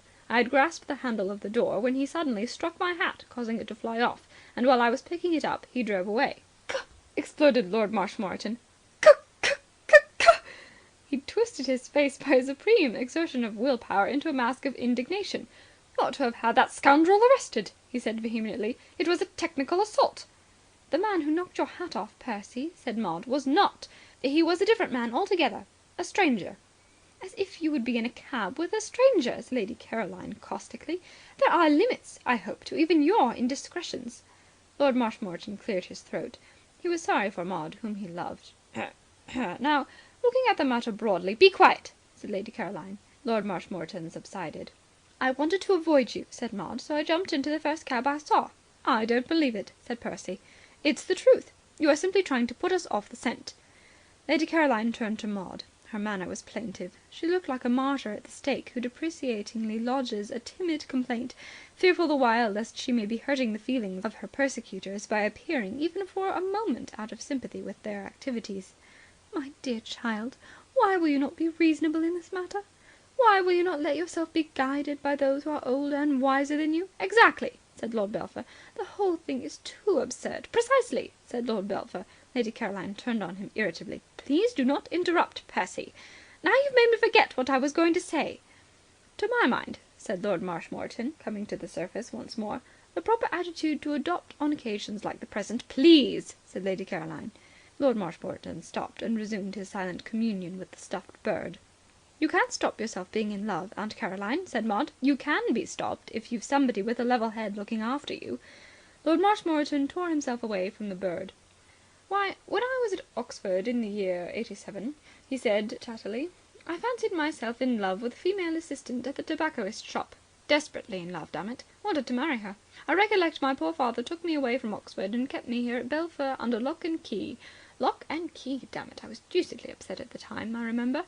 His mind wandered off into the glorious past. "I wonder what that girl's name was. Odd one can't remember names. She had chestnut hair and a mole on the side of her chin. I used to kiss it, I recollect." Lady Caroline, usually such an advocate of her brother's researches into the family history, cut the reminiscence short. "Never mind that now." "I don't. I got over it. That's the moral." "Well," said Lady Caroline, "at any rate, poor father acted with great good sense on that occasion. There seems nothing to do but to treat Maud in just the same way. You shall not stir a step from this castle till you have got over this dreadful infatuation. You will be watched." "I shall watch you," said Lord Belpher solemnly. "I shall watch your every movement." A dreamy look came into Maud's brown eyes. "Stone walls do not a prison make, nor iron bars a cage," she said softly.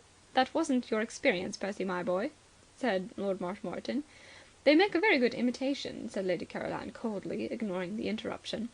Maud faced her defiantly. She looked like a princess in captivity facing her jailers. "I don't care. I love him, and I always shall love him, and nothing is ever going to stop me loving him because I love him," she concluded a little lamely. "Nonsense," said Lady Caroline. "In a year from now you will have forgotten his name. Don't you agree with me, Percy?" "Quite," said Lord Belpher. "I shan't." "Deuced hard things to remember, names," said Lord Marshmoreton. "If I've tried once to remember that tobacconist girl's name, I've tried 100 times. I have an idea it began with an L. Muriel or Hilda or something." "Within a year," said Lady Caroline, "you will be wondering how you ever came to be so foolish. Don't you think so, Percy?" "Quite," said Lord Belpher. Lord Marshmoreton turned on him irritably. "Good God, boy, can't you answer a simple question with a plain affirmative? What do you mean, 'quite'? If somebody came up to me and pointed you out and said, 'Is that your son?' do you suppose I should say 'quite'? I wish the devil you didn't collect prayer rugs. It sapped your brain." "They say prison life often weakens the intellect, father," said Maud. She moved towards the door and turned the handle. Albert, the page boy, who had been courting earache by listening at the keyhole, straightened his small body and scuttled away. "Well, is that all, Aunt Caroline? May I go now?" "Certainly. I have said all I wished to say." "Very well. I am sorry to disobey you, but I can't help it." "You'll find you can help it after you've been cooped up here for a few more months," said Percy. A gentle smile played over Maud's face. "Love laughs at locksmiths," she murmured softly, and passed from the room. "What did she say?" said Lord Marshmoreton, interested. "Something about somebody laughing at a locksmith? I don't understand. Why should anyone laugh at locksmiths? Most respectable men. Had one up here only the day before yesterday, forcing open the drawer of my desk. Watched him do it. Most interesting. He smelt rather strongly of a damned bad brand of tobacco. Fellow must have had a throat of leather to be able to smoke the stuff. But he didn't strike me as an object of derision. From first to last I was never tempted to laugh once." Lord Belpher wandered moodily to the window and looked out into the gathering darkness. "And this has to happen," he said bitterly, "on the eve of my 21st birthday." Chapter 6. Chapter 7.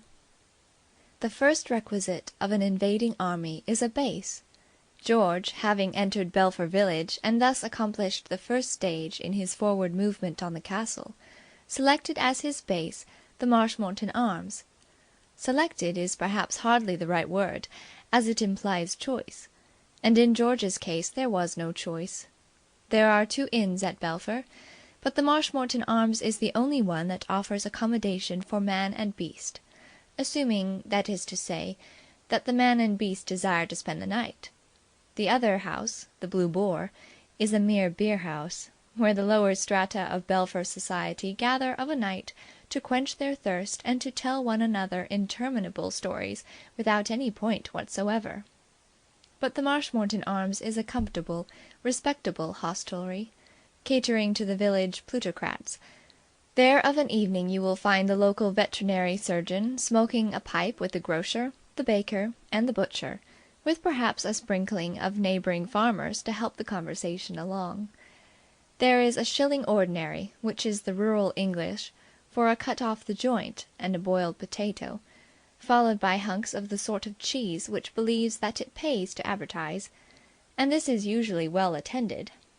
On the other days of the week, until late in the evening, however, the visitor to the Marshmoreton Arms has the place almost entirely to himself. It is to be questioned whether in the whole length and breadth of the world there is a more admirable spot for a man in love to pass a day or two than the typical English village. The Rocky Mountains, that traditional stamping ground for the heartbroken, may be well enough in their way, but a lover has to be cast in a pretty stem mould to be able to be introspective when at any moment he may meet an annoyed cinnamon bear. In the English village there are no such obstacles to meditation.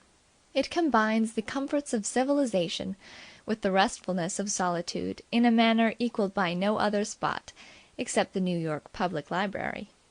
Here your lover may wander to and fro unmolested, speaking to nobody, by nobody addressed, and have the satisfaction at the end of the day of sitting down to a capitally cooked chop and chips, lubricated by golden English ale.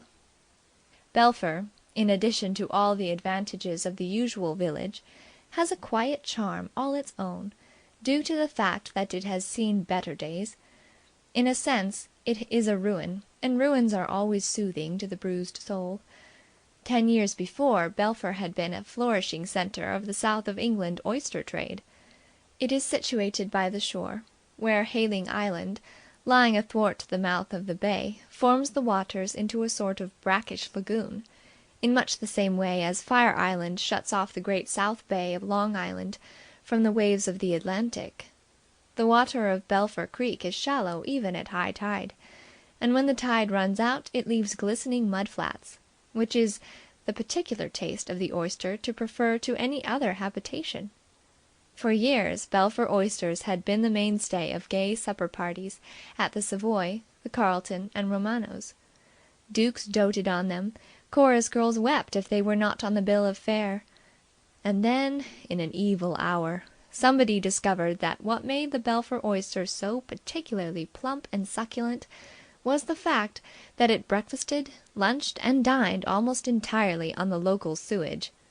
There is but a thin line ever between popular homage and execration. We see it in the case of politicians, generals, and prize-fighters, and oysters are no exception to the rule. There was a typhoid scare, quite a passing and unjustified scare, but strong enough to do its deadly work, and almost overnight Belpher passed from a place of flourishing industry to the sleepy, by the world forgotten spot which it was when George Bevan discovered it. The shallow water is still there, the mud is still there, even the oyster beds are still there, but not the oysters, nor the little world of activity which had sprung up around them. The glory of Belpher is dead, and over its gates Ichabod is written. But if it has lost in importance, it has gained in charm, and George, for one, had no regrets. To him, in his present state of mental upheaval, Belpher was the ideal spot. It was not at first that George roused himself to the point of asking why he was here, and what, now that he was here, he proposed to do. For 2 languorous days he loafed, sufficiently occupied with his thoughts. He smoked long, peaceful pipes in the stable-yard, watching the ostlers as they groomed the horses. He played with the inn puppy, bestowed respectful caresses on the inn cat. He walked down the quaint cobbled street to the harbour, sauntered along the shore, and lay on his back on the little beach at the other side of the lagoon, from where he could see the red roofs of the village, while the imitation waves splashed busily on the stones, trying to conceal with bustle and energy the fact that the water, even 200 yards from the shore, was only 18 inches deep. For it is the abiding hope of Belpher Creek that it may be able to deceive the occasional visitor into mistaking it for the open sea. And presently the tide would ebb. The waste of waters became a sea of mud, cheerfully covered as to much of its surface with green grasses. The evening sun struck rainbow colours from the moist softness. Birds sang in the thickets, and George, heaving himself up, walked back to the friendly coziness of the Marshmoreton Arms. And the remarkable part of it was that everything seemed perfectly natural and sensible to him, nor had he any particular feeling that in falling in love with Lady Maud Marsh and pursuing her to Belpher he had set himself anything in the nature of a hopeless task. Like one kissed by a goddess in a dream, he walked on air, and while one is walking on air it is easy to overlook the boulders in the path. Consider his position, you faint-hearted and self-pitying young men who think you have a tough row to hoe just because, when you pay your evening visit with the pound box of candy under your arm, you see the handsome sophomore from Yale sitting beside her on the porch playing the ukulele. If ever the world has turned black to you in such a situation, and the moon gone in behind a cloud, think of George Bevan and what he was up against. You are at least on the spot. You can at least put up a fight. If there are ukuleles in the world, there are also guitars. And tomorrow it may be you and not he who sits on the moonlit porch. It may be he and not you who arrives late. Who knows? Tomorrow he may not show up till you have finished the Bedouin's love song and are annoying the local birds roosting in the trees with Poor Butterfly. What I mean to say is, you are on the map. You have a sporting chance. Whereas George... Well, just go over to England and try wooing an earl's daughter whom you have only met once, and then without an introduction, whose brother's hat you have smashed beyond repair, whose family wishes her to marry some other man, who wants to marry some other man herself, and not the same other man but another other man, who is closely immured in a medieval castle. Well, all I say is, try it, and then go back to your porch with a chastened spirit and admit that you might be a whole lot worse off. George, as I say, had not envisaged the peculiar difficulties of his position, nor did he until the evening of his second day at the Marshmoreton Arms. Until then, as I have indicated, he roamed in a golden mist of dreamy meditation among the soothing byways of the village of Belpher. But after lunch on the second day, it came upon him that all this sort of thing was pleasant but not practical. Action was what was needed. Action. The first, the obvious move, was to locate the castle. Inquiries at the Marshmoreton Arms elicited the fact that it was a step up the road that ran past the front door of the inn. But this wasn't the day of the week when the general public was admitted. The sightseer could invade Belpher Castle on Thursdays only, between the hours of 2 and 4. On other days of the week all he could do was stand like Moses on Pisgah and take in the general effect from a distance. As this was all that George had hoped to be able to do, he set forth. It speedily became evident to George that a step was a euphemism. 5 miles did he tramp before, trudging wearily up a winding lane, he came out on a breeze-swept hill-top, and saw below him, nestling in its trees, what was now for him the centre of the world. He sat on a stone wall and lit a pipe. Belpher Castle, Maud's home, there it was. And now what? The first thought that came to him was practical, even prosaic. The thought that he couldn't possibly do this 5 miles there and 5 miles back walk every time he wanted to see the place. He must shift his base nearer the scene of operations. One of those trim, thatched cottages down there in the valley would be just the thing, if he could arrange to take possession of it. They sat there all around the castle, singly and in groups, like small dogs round their master. They looked as if they had been there for centuries.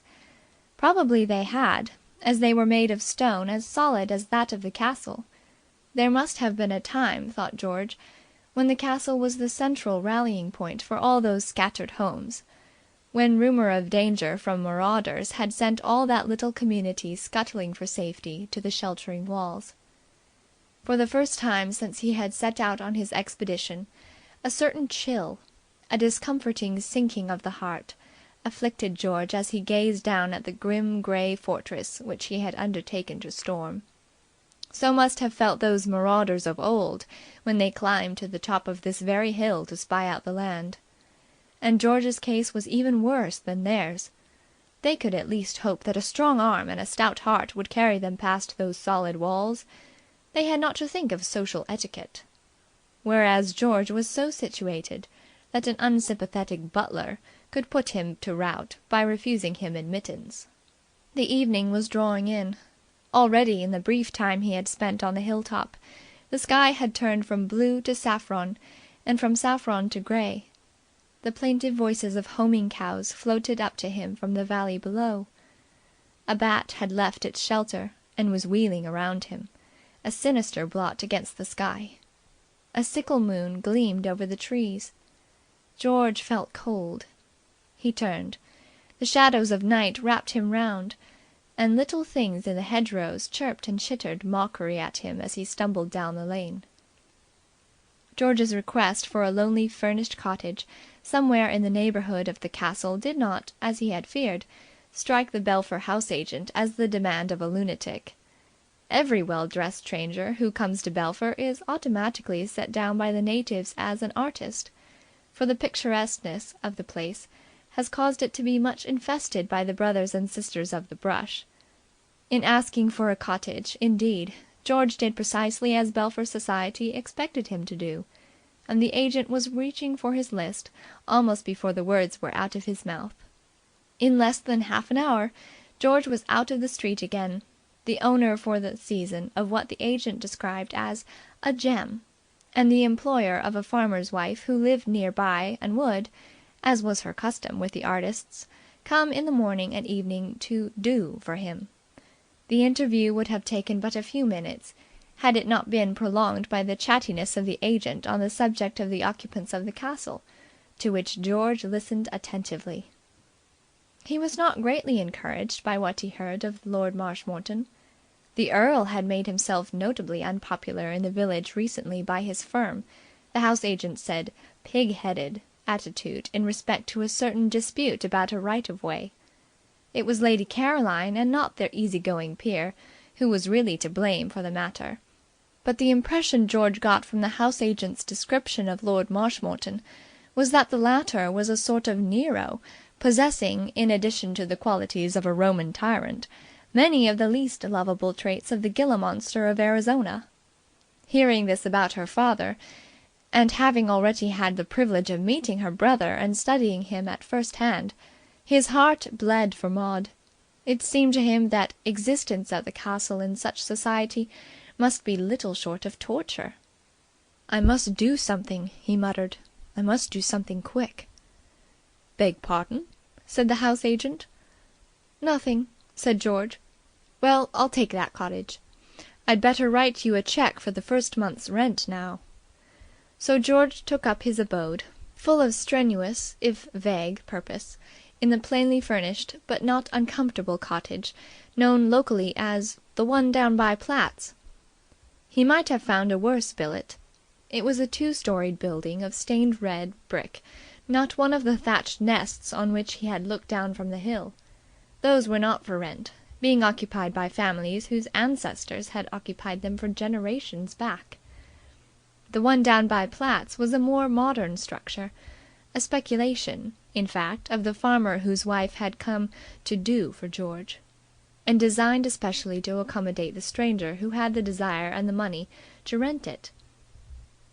It so departed from type that it possessed a small but undeniable bathroom. Besides this miracle, there was a cosy sitting-room, a larger bedroom on the floor above, and next to this an empty room facing north, which had evidently served artist occupants as a studio. The remainder of the ground floor was taken up by kitchen and scullery. The furniture had been constructed by somebody who would probably have done very well if he had taken up some other line of industry, but it was mitigated by a very fine and comfortable wicker easy-chair, left there by one of last year's artists, and other artists had helped along the good work by relieving the plainness of the walls with a landscape or two. In fact, when George had removed from the room 2 antimacassars, 3 group photographs of the farmer's relations, an illuminated text, and a china statuette of the infant Samuel, and stacked them in a corner of the empty studio, the place became almost a home from home. Solitude can be very unsolitary if a man is in love. George never even began to be bored. The only thing that in any way troubled his peace was the thought that he was not accomplishing a great deal in the matter of helping Maud out of whatever trouble it was that had befallen her. The most he could do was to prowl along about roads near the castle in the hope of an accidental meeting. And such was his good fortune that, on the 4th day of his vigil, the accidental meeting occurred. Taking his morning prowl along the lanes, he was rewarded by the sight of a grey racing car at the side of the road. It was empty, but from underneath it protruded a pair of long legs, while beside it stood a girl, at the sight of whom George's heart began to thump so violently that the long-legged one might have been pardoned had he supposed that his engine had started again of its own volition. Until he spoke, the soft grass had kept her from hearing his approach. He stopped close beside her and cleared his throat. She started and turned, and their eyes met. For a moment hers were empty of any recognition. Then they lit up. She caught her breath quickly, and a faint flush came into her face. "Can I help you?" asked George. The long legs wriggled out into the road, followed by a long body. The young man under the car sat up, turning a grease-streaked and pleasant face to George. "Eh? What?" "Can I help you? I know how to fix a car." The young man beamed in friendly fashion. "It's awfully good of you, old chap. But so do I. It's the only thing I can do well. Thanks very much, and so forth, and all the same." George fastened his eyes on the girl's. She had not spoken. "If there is anything in the world I can possibly do for you," he said slowly, "I hope you will let me know. I should like above all things to help you." The girl spoke. "Thank you," she said in a low voice, almost inaudible. George walked away. The grease-streaked young man followed him with his gaze. "Civil cove, that," he said. "Rather gushing, though, what? American, wasn't he?" "Yes, I think he was." "Americans are the civillest coves I ever struck. I remember asking the way of a chappie at Baltimore a couple of years ago when I was there in my yacht, and he followed me for miles, shrieking advice and encouragement. I thought it deuced civil of him." "I wish you would hurry up and get the car right, Reggie. We shall be awfully late for lunch." Reggie Byng began to slide backwards under the car. "All right then, dear heart. Lie on me. It's something quite simple." "Well, do be quick." "Imitation of greased lightning. Very difficult," said Reggie encouragingly. "Be patient. Try and amuse yourself somehow. Ask yourself a riddle. Tell yourself a few anecdotes. I'll be with you in a moment. I say, I wonder what the cove is doing at Belpher." "Deuced civil cove," said Reggie approvingly. "I liked him. And now, business of repairing breakdown." His smiling face vanished under the car like the Cheshire cat. Maud stood looking thoughtfully down the road in the direction in which George had disappeared.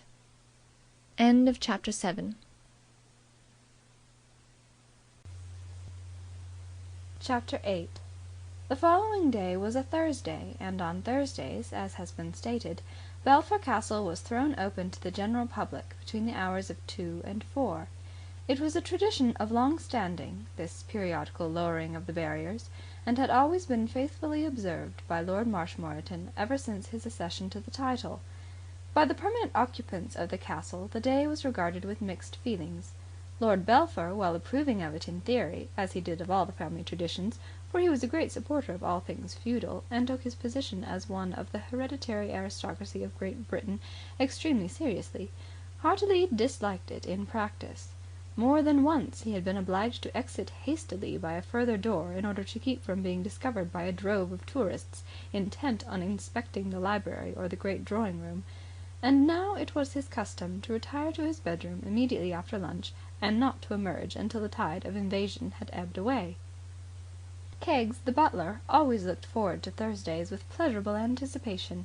He enjoyed the sense of authority which it gave him to herd these poor outcasts to and fro among the surroundings which were an everyday commonplace to himself.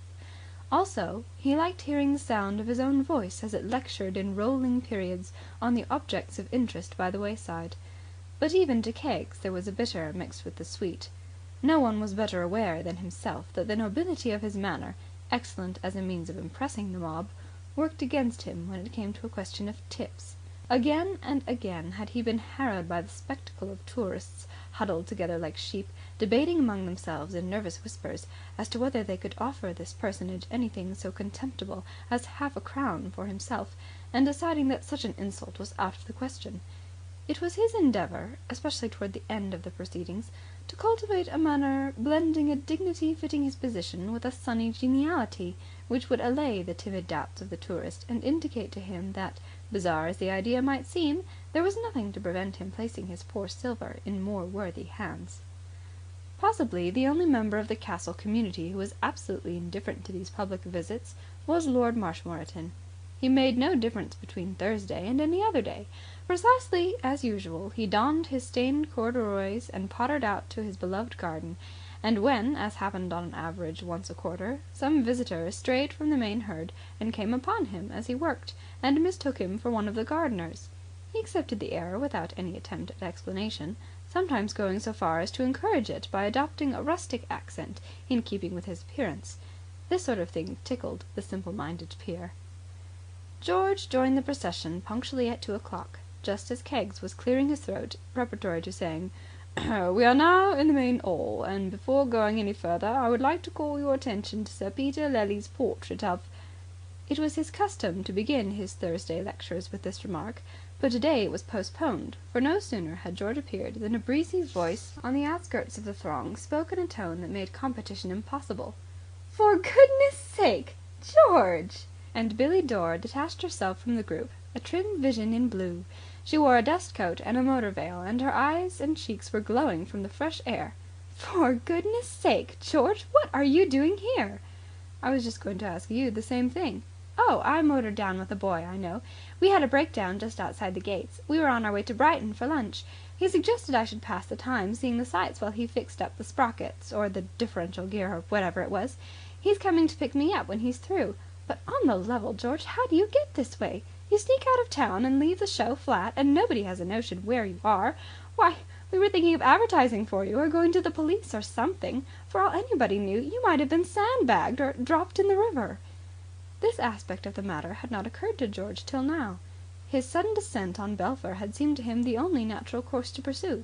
He had not realized that he would be missed, and that his absence might have caused some grave inconvenience to a large number of people. "I never thought of that. I just happened to come here." "You aren't living in this old castle?" "Not quite. I've a cottage down the road. I wanted a few days in the country, so I rented it." "But what made you choose this place?" Keggs, who had been regarding these disturbers of the peace with dignified disapproval, coughed. "If you would not mind, madam, we are waiting." "Eh? How's that?" Miss Dore looked up with a bright smile. "I'm sorry. Come along, George. Get in the game." She nodded cheerfully to the butler. "All right. All set now. You may fire when ready, Gridley." Keggs bowed austerely and cleared his throat again. "We are now in the main hall, and before going any further I would like to call your attention to Sir Peter Lely's portrait of the 5th Countess, said by experts to be his best manner." There was an almost soundless murmur from the mob, expressive of wonder and awe, like a gentle breeze rustling the leaves. Billie Dore resumed her conversation in a whisper. "Yes, there was an awful lot of excitement when they found that you had disappeared. They were phoning the Carlton every 10 minutes trying to get you. You see, the summertime number flopped on the second night, and they hadn't anything to put in its place. But it's all right. They took it out and sewed up the wound, and now you'd never know there'd been anything wrong. The show was 10 minutes too long anyway." "How's the show going?" "It's a riot. They think it will run 2 years in London. As far as I can make it out, you don't call it a success in London unless you can take your grandchildren to see the 1000th night." "That's splendid. And how is everybody? All right?" "Fine. That fellow Gray is still hanging around Babe. It beats me what she sees in him. Anybody but an infant can see the man wasn't on the level. Well, I don't blame you for quitting London, George. This sort of thing is worth 50 Londons." The procession had reached one of the upper rooms, and they were looking down from a window that had commanded a sweep of miles of the countryside, rolling and green and wooded. Far away beyond the last covert, Belpher Bay gleamed like a streak of silver. Billie Dore gave a little sigh. "Oh, there's nothing like this in the world. I'd like to stand here for the rest of my life just lapping it up." "I will call your attention," boomed Keggs at their elbow, "to this window, known to the family tradition as Leonard's Leap. 1787 that Lord Leonard IV, eldest son of His Grace the Duke of Lachlan, hurled himself out of this window in order to avoid compromising the beautiful Countess of Marshmoreton, with whom he is related to have had an innocent romance. Surprised at an advanced hour by his lordship, the Earl, and her ladyship's boudoir, as this room then was, he leaped through the open window into the boughs of the cedar tree, which stands below, and was fortunate enough to escape with a few harmless contusions." A murmur of admiration greeted the recital of the ready tact of this 18th century Steve Brodie. "There!" said Billy enthusiastically. "That's exactly what I mean about this country. It's just a mass of Leonard's Leaps and things. I'd like to settle down in this sort of a place and spend the rest of my life milking cows and taking forkfuls of soup to the deserving villagers." "We will now," said Keggs, herding the mob with a gesture, "proceed to the amber drawing room, containing some Gobelin tapestries, highly spoken of by connoisseurs." The obedient mob began to drift out in his wake. "What do you say, George," asked Billy in an undertone, "if we sidestep the amber drawing room? I'm wild to get into that garden. There's a man working among those roses. Maybe he would show us around." George followed her pointing finger. Just below them a sturdy, brown-faced man in corduroys was pausing to light a stubby pipe. "Just as you like." They made their way down the great staircase. The voice of Keggs, saying complimentary things about the Gobelin tapestries, came to their ears like the roll of distant drums. They wandered out towards the rose garden. The man in corduroys had lit his pipe and was bending once more to his task. "Well, Dada," said Billy amiably, "how are the crops?" The man straightened himself. He was a nice-looking man of middle age, with the kind eyes of a friendly dog. He smiled genially and started to put his pipe away. Billy stopped him. "Oh, don't stop smoking on my account," she said. "I like it. Well, you've got the right sort of job, haven't you? If I was a man, there's nothing I'd like better than to put in my 8 hours in a rose garden." She looked about her. "And this," she said with approval, "is just what a rose garden ought to be." "Are you fond of roses, missy?" "You bet I am. You must have every kind here that was ever invented. All 57 varieties." "There are nearly 3,000 varieties," said the man in corduroys tolerantly. "I was speaking colloquially, Dada. You can't teach me anything about roses. I'm the guy that invented them. Got any Ayrshires?" The man in corduroys seemed to have come to the conclusion that Billy was the only thing on earth that mattered. This revelation of a kindred spirit had captured him completely. George was merely among those present. "Them over there are Ayrshires, missy." "We don't get Ayrshires in America. At least, I never ran across them. I suppose they do have them." "You want the right soil." "Clay and lots of rain." "You're right." There was an earnest expression on Billy Dore's face that George had never seen there before. "Say, listen, Dada. In this matter of rose beetles, what would you do if—" George moved away. The conversation was becoming too technical for him, and he had an idea that he would not be missed. There had come to him, moreover, in a flash, one of those sudden inspirations which great generals get. He had visited the castle this afternoon without any settled plan other than a vague hope that he might somehow see Maud. He now perceived that there was no chance of doing this. Evidently, on Thursdays, the family went to earth and remained hidden until the sightseers had gone.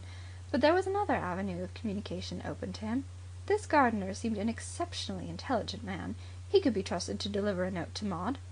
In his late rambles about Belpher Castle, in the company of Keggs and his followers, George had been privileged to inspect the library. It was an easily accessible room, opening off the main hall. He left Billy and her new friend deep in a discussion of slugs and plant lice, and walked quickly back to the house. The library was unoccupied. George was a thorough young man. He believed in leaving nothing to chance. The gardener had seemed a trustworthy soul, but you never knew. It was possible that he drank. He might forget or lose the precious note. So, with a wary eye on the door, George hastily scribbled it in duplicate. This took him but a few minutes. He went out into the garden again to find Billy Dore on the point of stepping into a blue automobile. "Oh, there you are, George. I wondered where you had got to. Say, I made quite a hit with Dada. I've given him my address, and he's promised to send me a whole lot of roses. By the way, shake hands with Mr. Forsyth. This is George Bevan, Freddie, who wrote the music for our show." The solemn youth at the wheel extended a hand. "Topping show. Topping music. Topping all round." "Well, good-bye, George. See you soon, I suppose?" "Oh, yes. Give my love to everybody." "All right. Let her rip, Freddie. Good-bye." "Bye." The blue car gathered speed and vanished down the drive. George returned to the man in the corduroys who had bent himself double in pursuit of a slug. "Just a minute," said George hurriedly. He pulled out the first of the notes. "Give this to Lady Maud on the first chance you get. It's important. Here's a sovereign for your trouble." He hastened away. He noticed that gratification had turned the other nearly purple in the face, and was anxious to leave him. He was a modest young man, and effusive thanks always embarrassed him. There now remained the disposal of the duplicate note. It was hardly worth while, perhaps, taking such precaution, but George knew that victories are won by those who take no chances. He had wandered perhaps 100 yards from the rose garden when he encountered a small boy in the many-buttoned uniform of a page. The boy had appeared from behind a big cedar, where, as a matter of fact, he had been smoking a stolen cigarette. "Do you want to earn half a crown?" asked George. The market value of messengers had slumped. The stripling held his hand out. "Give this note to Lady Maud." "Right ho!" "See that it reaches her at once." George walked off with the consciousness of a good day's work done. Albert, the page, having bitten his half-crown, placed it in his pocket. Then he hurried away, a look of excitement and gratification in his deep blue eyes.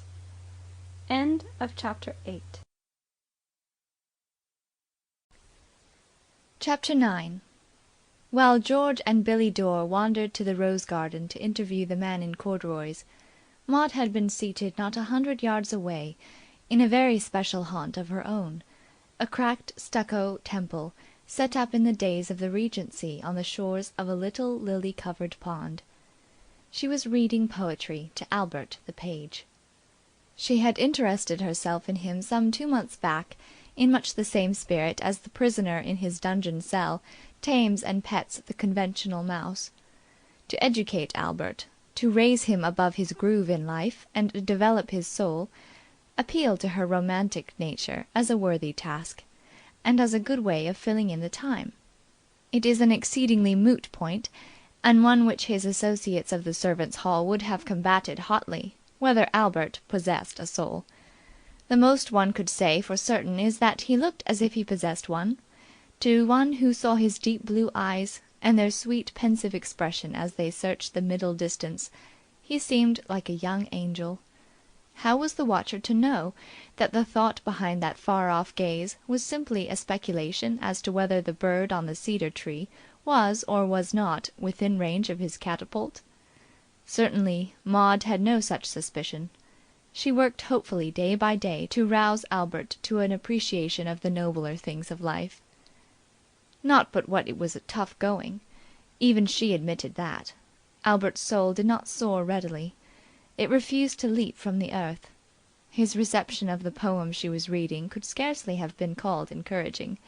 Maud finished it in a hushed voice, and looked pensively across the dappled water of the pool. A gentle breeze stirred the water-lilies, so that they seemed to sigh. "Isn't that beautiful, Albert?" she said. Albert's blue eyes lit up. His lips parted eagerly. "That's the first hornet I seen this year," he said, pointing. Maud felt a little dampened. "Haven't you been listening, Albert?" "Oh, yes, m'lady. Ain't he a whopper, too? Never mind the hornet, Albert. Very good, m'lady." "I wish you wouldn't say 'very good, m'lady'. It's like... She paused. She had been about to say that it was like a butler, but, she reflected regretfully, it was probably Albert's dearest ambition to be like a butler. It doesn't sound right. Just say yes. "Yes, m'lady." Maud was not enthusiastic about the "m'lady", but she let it go. After all, she had not quite settled in her own mind what exactly she wished Albert's attitude toward herself to be. Broadly speaking, she wanted him to be as like as he could to a medieval page, one of those silk and satined little treasures she had read about in the Ingoldsby Legends. And, of course, they presumably said "my lady". And yet, she felt, not for the first time, that it is not easy to revive the Middle Ages in these curious days. Pages, like other things, seemed to have changed since then. "That poem was written by a very clever man who married one of my ancestresses. He ran away with her from this very castle in the 17th century." "Lor!" said Albert as a concession, but he was still interested in the hornet. "He was far below her in the eyes of the world, but she knew what a wonderful man he was, so she didn't mind what people said about her marrying beneath her." "Like Susan when she married the policeman?" "Who was Susan?" "Red-headed girl that used to be the cook here.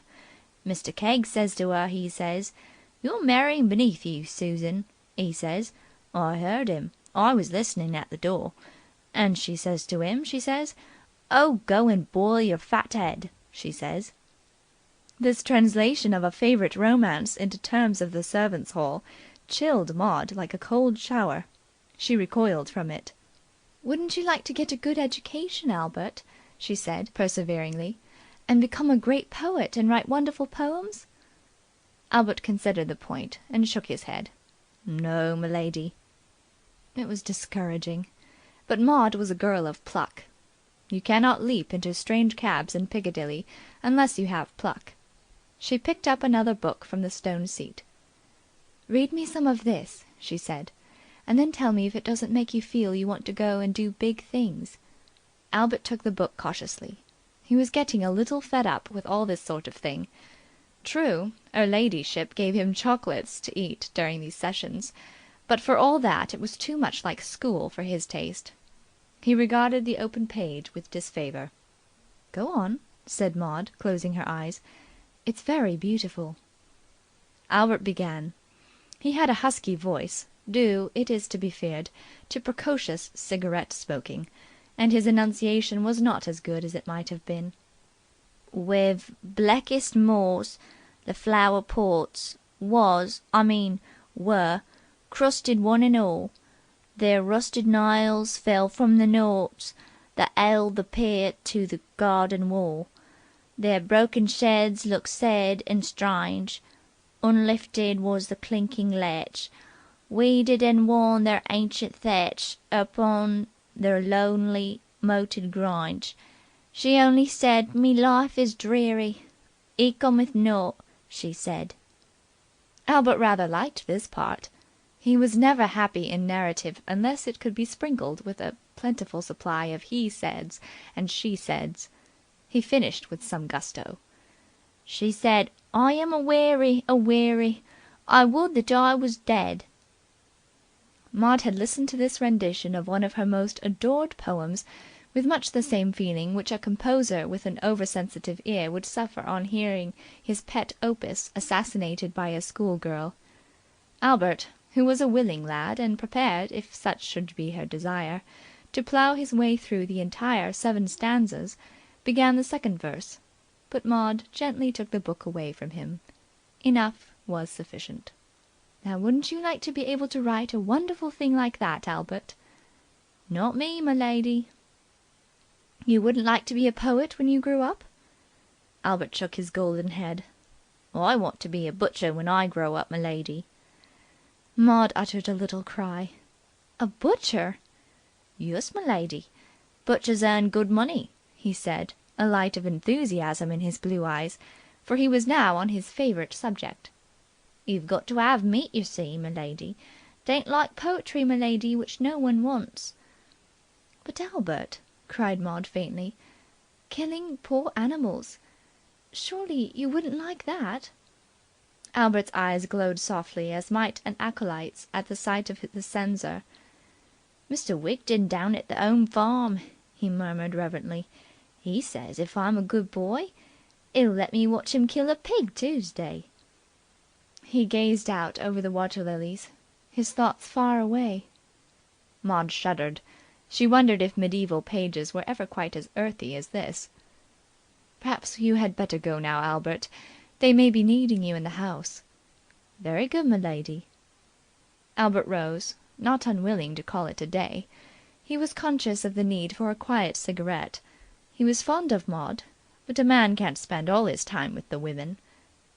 "Pigs squeal like Billy-O, m'lady," he observed by way of adding a parting treasure to Maud's stock of general knowledge. "Oh, 'ear 'em a mile off you can." Maud remained where she was, thinking, a wistful figure. Tennyson's Mariana always made her wistful, even when rendered by Albert. In the occasional moods of sentimental depression which came to vary her normal cheerfulness, it seemed to her that the poem might have been written with a prophetic eye to her special case, so nearly did it crystallize in magic words her own story. "With blackest moss the flower pots were thickly crusted, one and all." Well, no, not that particular part, perhaps. If he had found so much as one flower pot of his even thinly crusted with any foreign substance, Lord Marshmoreton would have gone through the place like an east wind, dismissing gardeners and under-gardeners with every breath. But she only said, "My life is dreary. He cometh not," she said. She said, "I am aweary, aweary. I would that I were dead."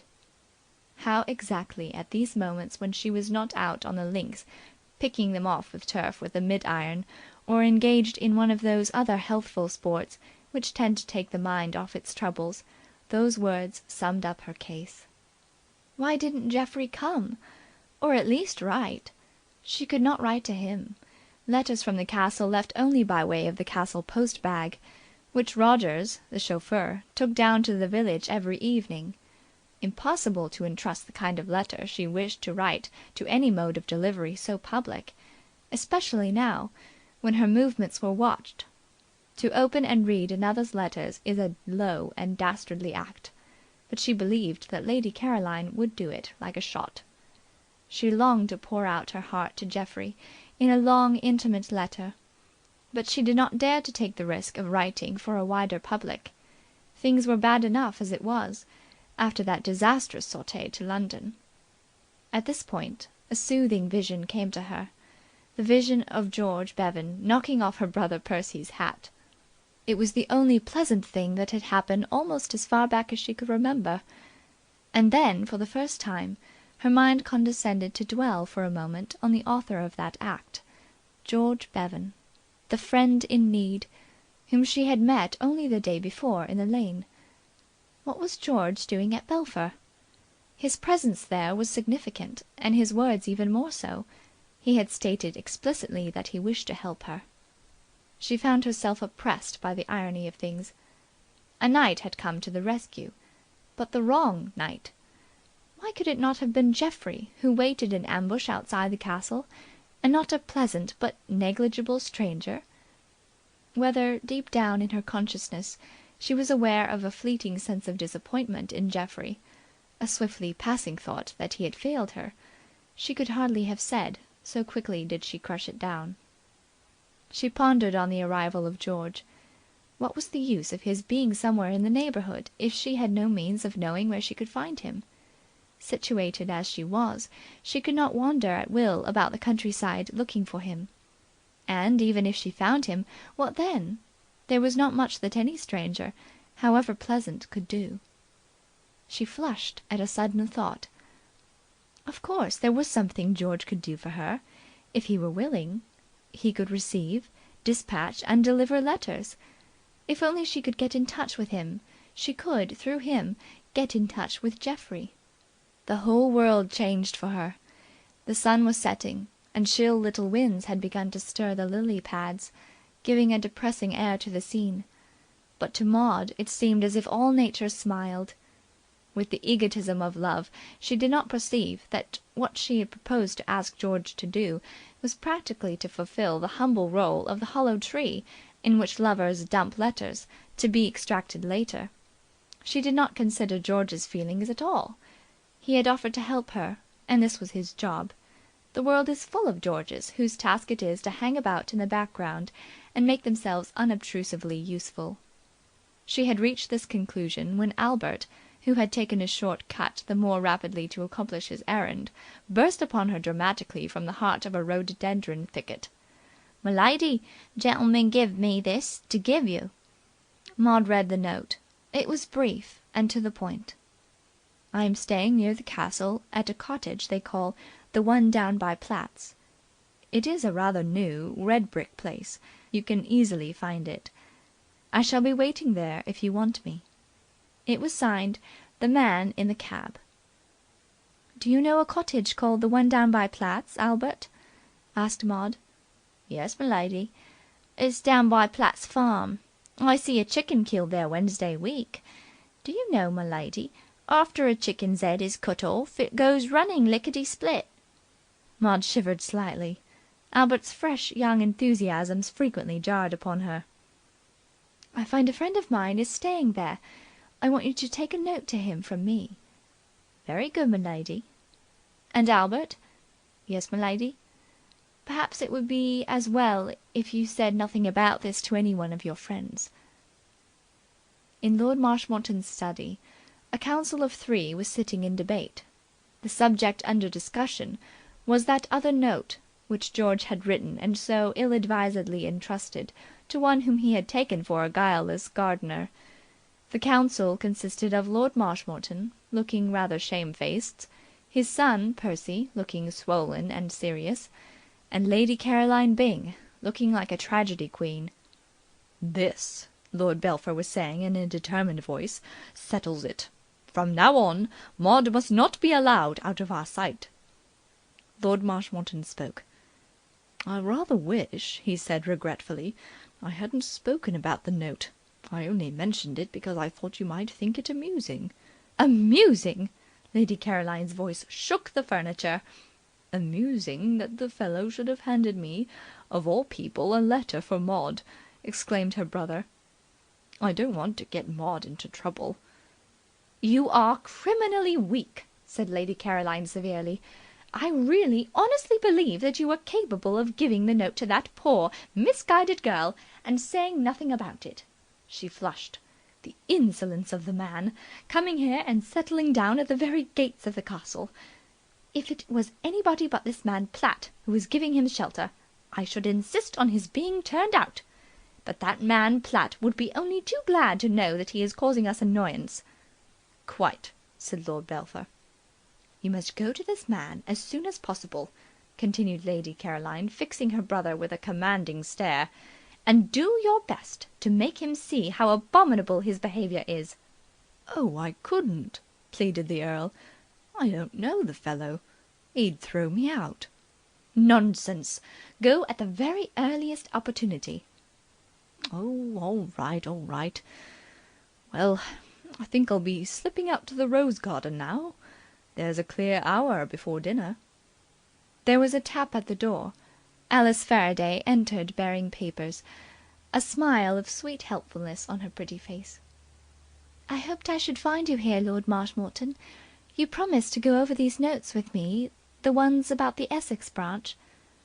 The hunted peer looked as if he were about to dive through the window. Some other time, some other time. I have important matters." Oh, if you're busy. "Of course, Lord Marshmoreton will be delighted to work on your notes, Miss Faraday," said Lady Caroline crisply. Take this chair. We are just going. Lord Marshmoreton gave one wistful glance through the open window. Then he sat down with a sigh and felt for his reading glasses.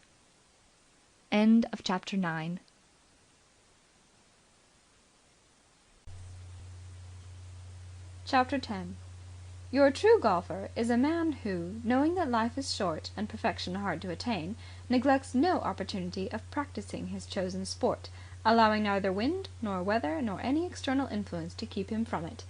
There is a story, with an excellent moral lesson, of a golfer whose wife had determined to leave him for ever.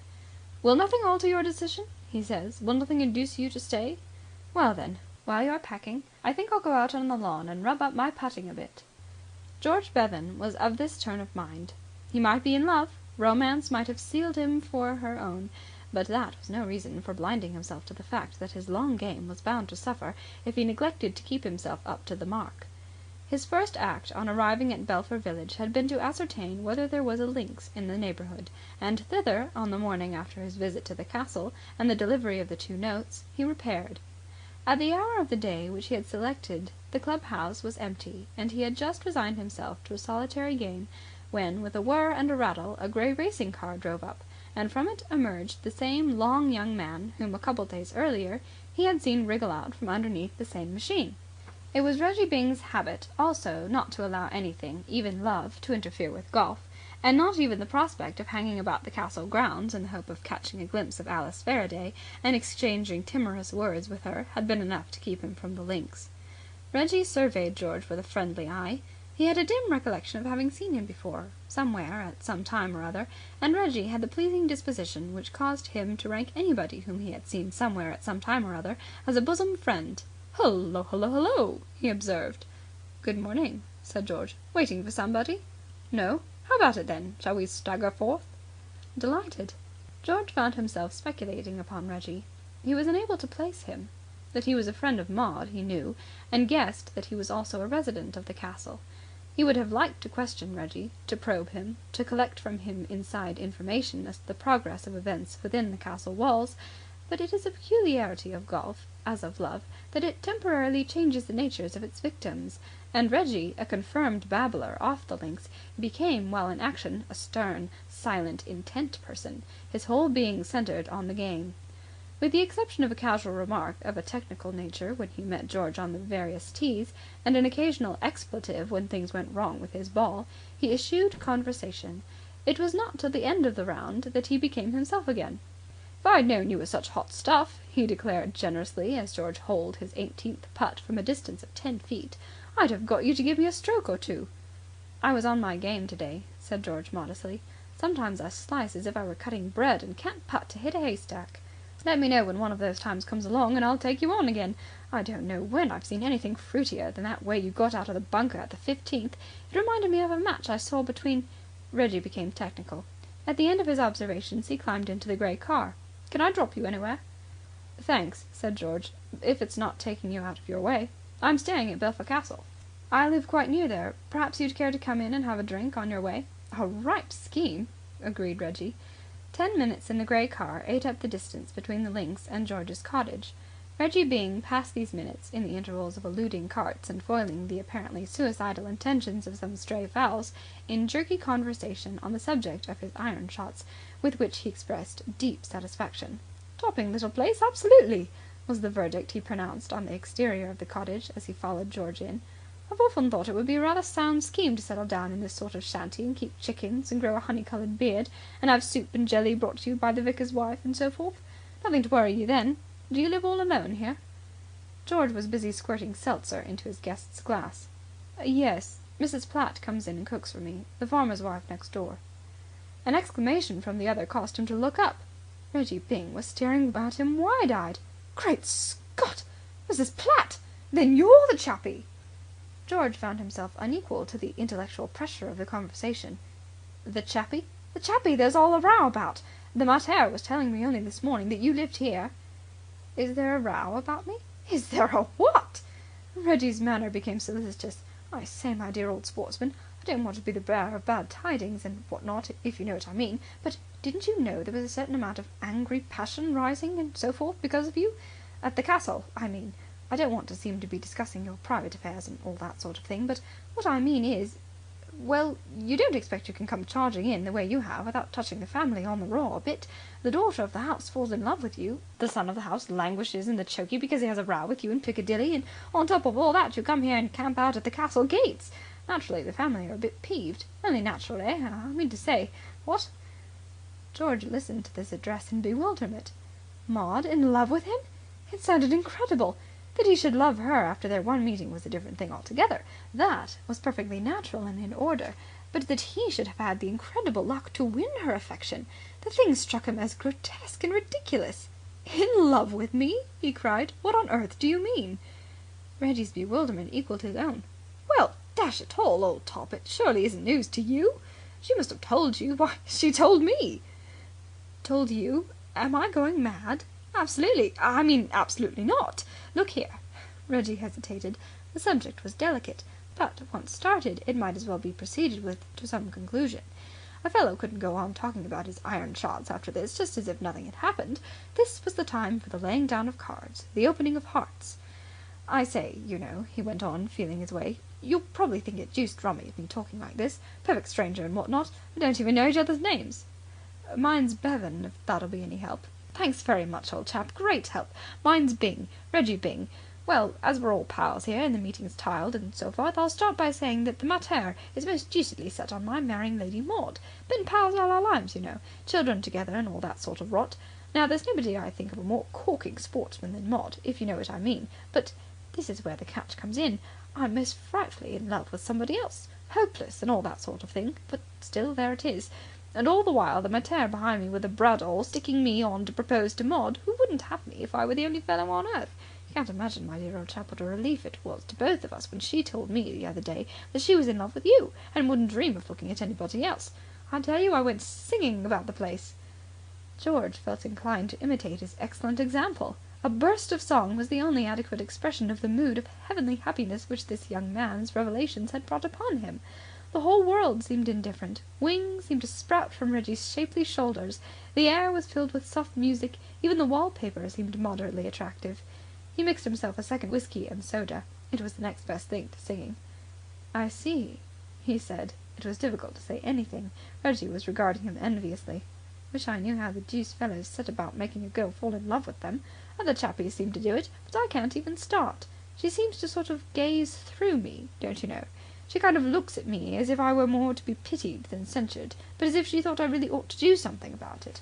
Of course, she's a devilish brainy girl, and I'm a fearful chump. Makes it kind of hopeless, what?" George, in his newborn happiness, found a pleasure in encouraging a less lucky mortal. "Not a bit. What you ought to do is to—" "Yes?" said Reggie eagerly. George shook his head. "No, I don't know." "Nor do I, dash it," said Reggie. George pondered. "It seems to me it's purely a question of luck. Either you're lucky or you're not. Look at me, for instance. What is there about me to make a wonderful girl fall in love with me? Nothing. I see what you mean. At least, what I mean to say is... No, you're right the first time. It's all a question of luck. There's nothing anyone can do." "I hang about a good deal and get in her way," said Reggie. "She's always tripping over me. I thought that might help a bit." "It might, of course. But, on the other hand, when we do meet, I can't think of anything to say." "Oh, that's bad." "Deuced funny thing. I'm not what you'd call a silent sort of chappie by nature, but when I'm with her, I don't know. It's rum." He drained his glass and rose. "Well, I suppose I may as well be staggering. Don't give up. Have another game one of these days, what?" "Splendid. Any time you like." "Well, so long. Good-bye." George gave himself up to glowing thoughts. For the first time in his life he seemed to be vividly aware of his own existence. It was as if he were some newly created thing. Everything around him and everything he did had taken on a strange and novel interest. He seemed to notice the ticking of the clock for the first time. When he raised his glass, the action had a curious air of newness. All his senses were oddly alert. He could even... "How would it be," inquired Reggie, appearing in the doorway like part of a conjuring trick, "if I gave her a flower or two every now and then? Just thought of it as I was starting the car. She's fond of flowers." "Fine," said George heartily. He had not heard a word. The alertness of sense which had come to him was accompanied by a strange inability to attend to other people's speech. This would no doubt pass, but meanwhile it made him a poor listener. "Well, it's worth trying," said Reggie. "I'll give it a whirl. Toodle-doo." "Bye." "Pip pip." Reggie withdrew, and presently came the noise of the car starting. George returned to his thoughts. Time, as we understand it, ceases to exist for a man in such circumstances. Whether it was a minute later or several hours, George did not know. But presently he was aware of a small boy standing beside him, a golden-haired boy with blue eyes who wore the uniform of a page. He came out of his trance. This, he recognized, was the boy to whom he had given the note for Maud. He was different from any other intruder. He meant something in George's scheme of things. "Hullo!" said the youth. "Hello, Alphonso," said George. "My name's not Alphonso." "Well, you be very careful, or it soon may be." "Got a note for you from Lidy Maud." "You'll find some cake and ginger ale in the kitchen," said the grateful George. "Give it a trial." "Not 'arf," said the stripling. End of chapter 10. Chapter 11. George opened the letter with trembling and reverent fingers. Dear Mr. Bevan, thank you ever so much for your note, which Albert gave to me. How very, very kind. "Hey, mister!" George looked up testily. The boy Albert had reappeared. What's the matter? Can't you find the cake? "I found the cake," rejoined Albert, adducing proof of the statement in the shape of a massive slice, from which he took a substantial bite to assist thought. "but I can't find the ginger ale." George waved him away. This interruption at such a moment was annoying. Look for it, child. Look for it. Sniff after it. Bay on its trail. It's somewhere about. "Right," mumbled Albert through the cake. He flicked a crumb off his cheek with a tongue which would have excited the friendly interest of an ant-eater. "I like ginger ale." Well, go and bathe in it. "Right." George returned to his letter. Dear Mr. Bevan, thank you ever so much for your note, which Albert gave to me. How very, very kind of you to come here like this, and to say... "Hey, mister!" Good heavens! George glared. What's the matter now? Haven't you found that ginger ale yet? "I found the ginger ale right enough, but I can't find the thing." The thing? What thing? The thing! The thing what you open ginger ale with." "Oh, you mean the thing. It's in the middle drawer of the dresser. Use your eyes, my boy." "Right." George gave an overwrought sigh, and began the letter again. "Dear Mr. Bevan, thank you ever so much for your note, which Albert gave to me. How very, very kind of you to come here like this, and to say that you would help me. And how clever of you to find me after I was so secretive that day in the cab. You really can help me if you are willing. It is too long to explain in a note, but I am in great trouble, and there is nobody except you to help me. I will explain everything when I see you. The difficulty will be to slip away from home. They are watching me every moment, I'm afraid. But I will try my hardest to see you very soon. Yours sincerely, Maud Marsh." Just for a moment, it must be confessed, the tone of the letter dampened George. He could not have said just what he had expected, but certainly Reggie's revelations had prepared him for something rather warmer, something more in the style in which a girl would write to the man she loved. The next moment, however, he saw how foolish any such expectation had been. How on earth could any reasonable man expect a girl to let herself go at this stage of the proceedings? It was for him to make the first move. Naturally, she wasn't going to reveal her feelings until he had revealed his. George raised the letter to his lips and kissed it vigorously. "Hi, mister!" George started guiltily. The blush of shame overspread his cheeks. The room seemed to echo with the sound of that fatuous kiss. "Kitty, kitty, kitty!" he called, snapping his fingers and repeating the incriminating noise. "I was just calling my cat," he explained with dignity. "You didn't see her in there, did you?" Albert's blue eyes met his in a derisive stare. The lid of the left one fluttered. It was but too plain that Albert was not convinced. "A little black cat with white shirt front," babbled George perseveringly. "She's usually either here or there or somewhere. Kitty, kitty, kitty!" The Cupid's bow of Albert's mouth parted. He uttered one word. "Swank!" There was a tense silence. What Albert was thinking one cannot say. The thoughts of youth are long, long thoughts. What George was thinking was that the late King Herod had been unjustly blamed for a policy which had been both statesmanlike and in the interests of the public. He was blaming the mawkish sentimentality of the modern legal system which ranks the evisceration and secret burial of small boys as a crime. "What do you mean?" "You know what I mean." "I've a good mind to—" Albert waved a deprecating hand. "It's all right, mister. I'm your friend." "You are you? Well, don't let it about. I've got a reputation to keep up." "I'm your friend, I tell you. I can help you. I want to help you." George's views on infanticide underwent a slight modification. After all, he felt, much must be excused to youth. Youth thinks it funny to see a man kissing a letter. It is not funny, of course. It is beautiful. But it's no good arguing the point. Let youth have its snigger, provided after it has finished sniggering it intends to buckle to and be of practical assistance. Albert, as an ally, was not to be despised. George did not know what Albert's duties as a page boy were, but they seemed to be of a nature that gave him plenty of leisure and freedom, and a friendly resident of the castle with leisure and freedom was just what he needed. "That's very good of you," he said, twisting his reluctant features into a fairly benevolent smile. "I can help," persisted Albert. "Got a cigarette?"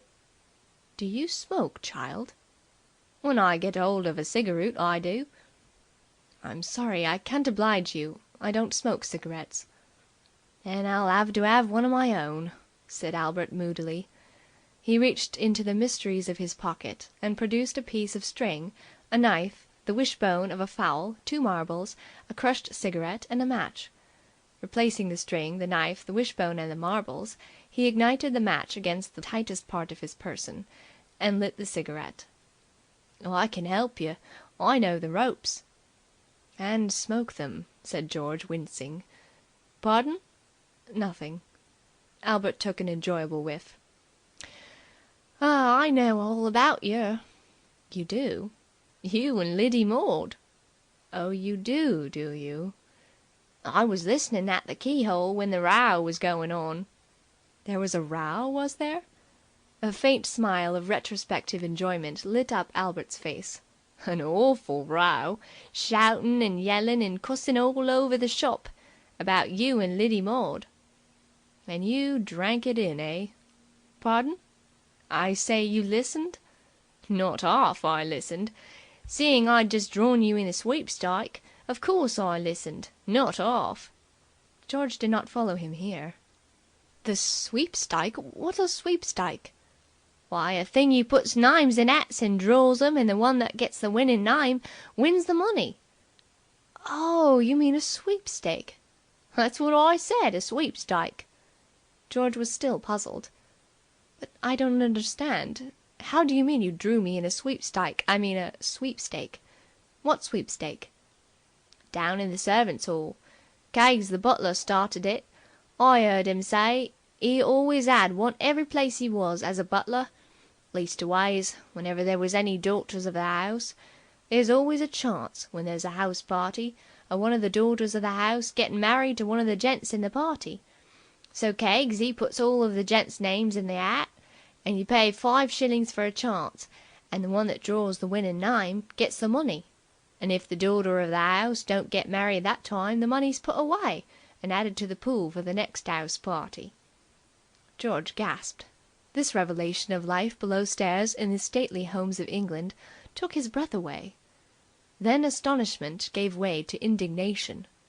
"Do you mean to tell me that you worms, made Lady Maud the prize of a sweepstake?" Albert was hurt. "Who are you calling worms?"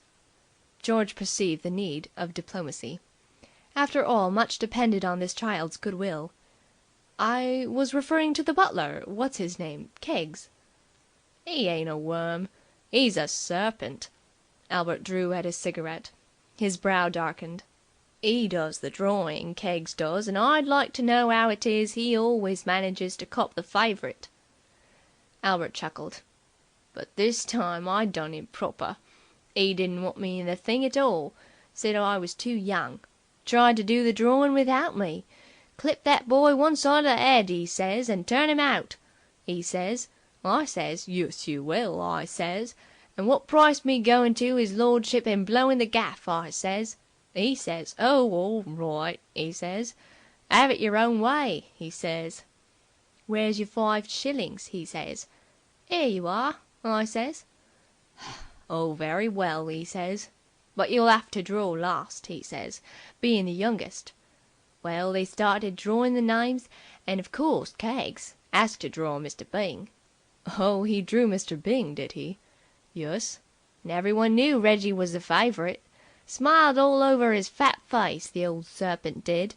And when it come to my turn, he says to me, 'Sorry, Elbert,' he says, 'but there ain't no more names. They've give out.' 'Oh, they 'ave they?' I says. 'Well, what's the matter with giving a fellow a sporting chance?' I says. 'How do you mean?' he says. 'Why, write me out a ticket marked Mr. X,' I says. 'Then if 'er ladyship marries anyone not in the 'ouse party, I cop.' 'All right,' he says, 'but you know the conditions of this 'ere sweep. Nothing don't count only what takes place during the 2 weeks of the 'ouse party,' he says. 'All right,' I says. 'Write me ticket. It's a fair sporting venture.' So he writes me out me ticket, with Mr. X on it. And I says to 'em all, I says, 'I'd like to 'ave witnesses,' I says, 'to this 'ere thing. Do all you gents agree that if anyone not in the 'ouse party, and whose name ain't on one of the other tickets, marries 'er ladyship, I get the pool?' I says. They all says that's right. And then I says to 'em all straight out, I says, 'I 'appen to know,' I says, 'that 'er ladyship is in love with a gent that's not in the 'ouse party at all. An American gent,' I says. They wouldn't believe it at first. But when Keggs had put 2 and 2 together, and thought of the 1 or 2 things that had happened, he turned as white as a sheet and said it was a swindle and wanted the drawing done over again.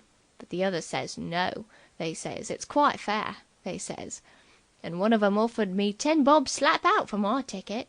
But I stuck to it, I did. And that," concluded Albert, throwing the cigarette into the fireplace just in time to prevent a scorched finger, "that's why I'm going to help you." There is probably no attitude of mind harder for the average man to maintain than that of aloof disapproval. George was an average man, and during the degrading recital just concluded he had found himself slipping. At first he had been revolted, then, in spite of himself, amused, and now, when all the facts were before him, he could induce his mind to think of nothing else than his good fortune in securing as an ally one who appeared to combine a precocious intelligence with a helpful lack of scruple. War is war, and love is love, and in each the practical man inclines to demand from his fellow workers the punch rather than a lofty soul. A page boy replete with the finer feelings would have been useless in this crisis. Albert, who seemed, on the evidence of a short but sufficient acquaintance, to be a lad who would not recognize the finer feelings if they were handed to him on a plate with watercress round them, promised to be invaluable. Something in his manner told George that the child was bursting with schemes for his benefit. "Have some more cake, Albert," he said ingratiatingly. The boy shook his head. "Do," urged George. "Just a little slice." "There ain't no little slice," replied Albert with regret. "I've et it all." He sighed and resumed. "I got a scheme." "Fine. What is it?" Albert knitted his brows. "It's like this. You want to see her ladyship, but you can't come to the castle, and she can't come to you, not with her fat brother dodging of her footsteps. That's it, ain't it? Or am I a liar?" George hastened to reassure him. "That is exactly it. What's the answer?" "I tell you what you can do. There's the big ball tonight. 'Cause of its being 'is Nibs coming of age tomorrow, all the country'll be here." "You think I could slip in and be taken for a guest?" Albert snorted contempt. "No, I don't think nothing of the kind, not being a fathead." George apologized. "But what you could do is this. I heard Keggs talking to the housekeeper about having to get a lot of tempy waiters to help out for the night." George reached forward and patted Albert on the head. "Don't mess my hair now," warned that youth coldly. "Albert, you're one of the great thinkers of the age. I could get into the castle as a waiter, and you could tell Lady Maud I was there, and we could arrange a meeting. Machiavelli couldn't have thought of anything smoother." "Mac who?" "One of your ancestors. Great schemer in his day. But one moment." "Now what?" "How am I to get engaged? How do I get the job?" "That's all right. I'll tell the housekeeper you're my cousin. Been a waiter in America at the best restaurants. 'Ome for a 'oliday, but he'll come in one night to oblige. They'll pay you a quid." "I'll hand it over to you." "Just," said Albert approvingly, "what I was going to suggest myself." "Then I'll leave all the arrangements to you."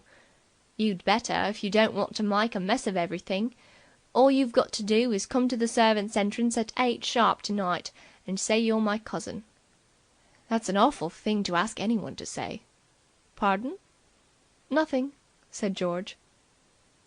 End of chapter 11.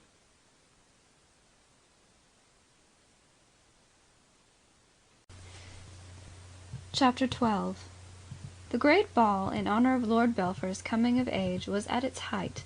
The reporter of the Belpher Intelligencer, the farmer's guide, who was present in his official capacity and had been allowed by butler Keggs to take a peep at the scene through a side door, justly observed in his account of the proceedings next day that the tout ensemble was fairylike, and described the company as a galaxy of fair women and brave men.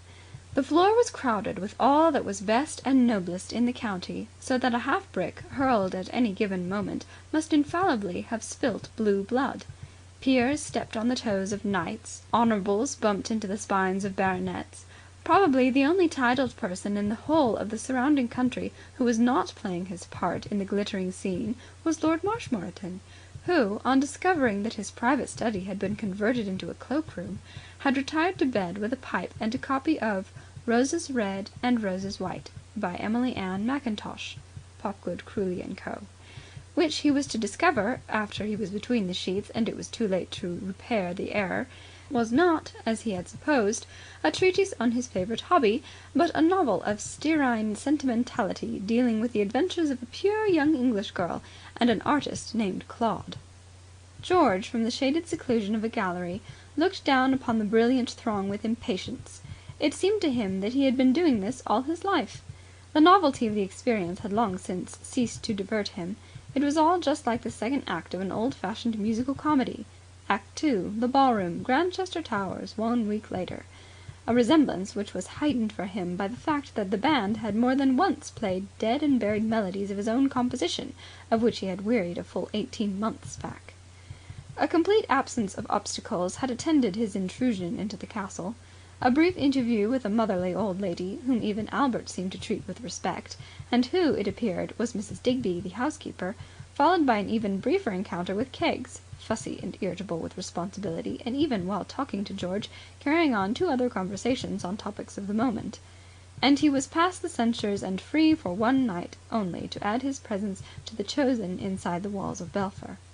His duties were to stand in this gallery, and, with the assistance of one of the maids, to minister to the comfort of such of the dancers as should use it as a sitting-out place.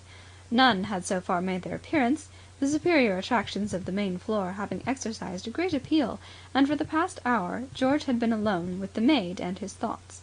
The maid, having asked George if he knew her cousin Frank, who had been in America nearly a year, and having received a reply in the negative, seemed to be disappointed in him, and to lose interest, and had not spoken for 20 minutes. George scanned the approaches to the balcony for a sight of Albert, as the shipwrecked mariner scans the horizon for a passing sail. It was inevitable, he supposed, this waiting. It would be difficult for Maud to slip away, even for a moment, on such a night. "I say, laddie, would you mind getting me a lemonade?" George was gazing over the balcony when the voice spoke behind him, and the muscles of his back stiffened as he recognized its genial note. This was one of the things he had prepared himself for, but now that it had happened, he felt a wave of stage fright, such as he had only once experienced before in his life, on the occasion when he had been young enough and inexperienced enough to take a curtain call on a first night. Reggie Byng was friendly and would not wilfully betray him, but Reggie was also a babbler, who could not be trusted to keep things to himself.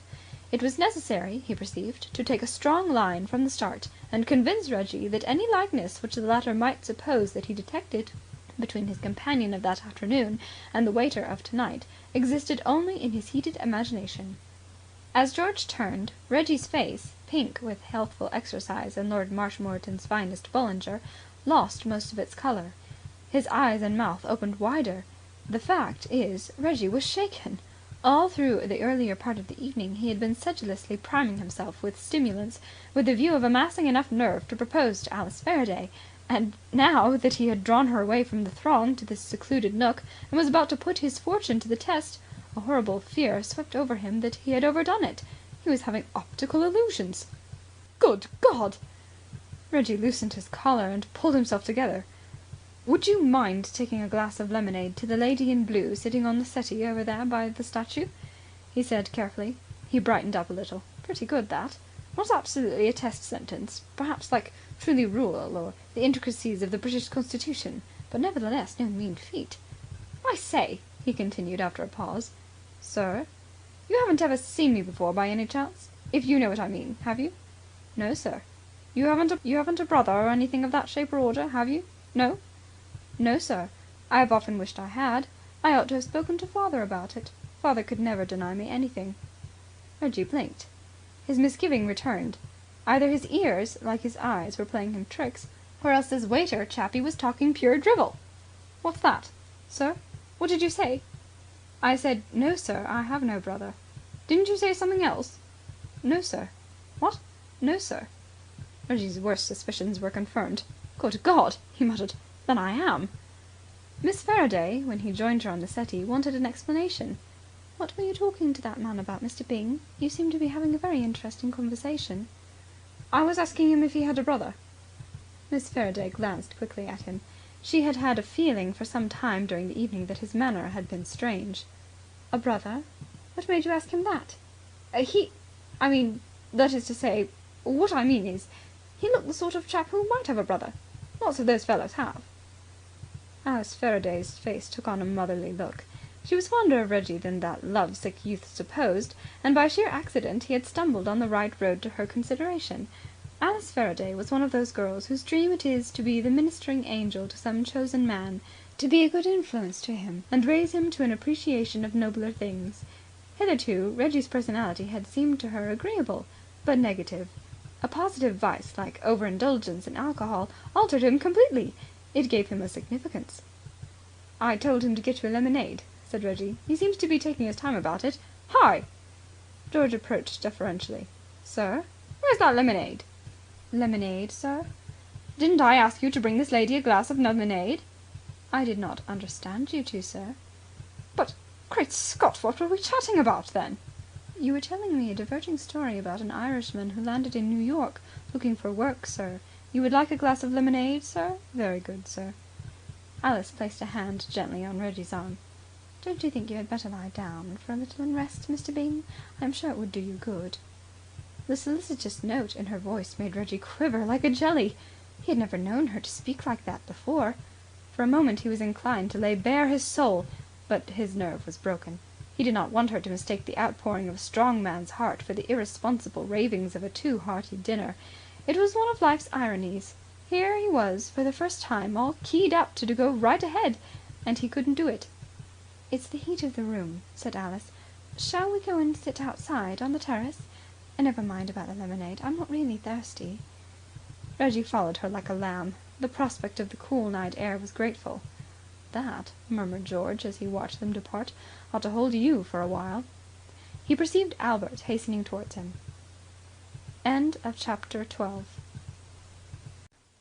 Chapter 13. Albert was in a hurry. He skimmed over the carpet like a water beetle. "Quick!" he said. He cast a glance at the maid, George's co-worker. She was reading a novelette with her back turned. "Tell her you'll be back in 5 minutes," said Albert, jerking a thumb. "Unnecessary. She won't notice my absence. Ever since she discovered that I had never met her cousin Frank in America, I have meant nothing in her life." "Then come on." "Where?" "I'll show you."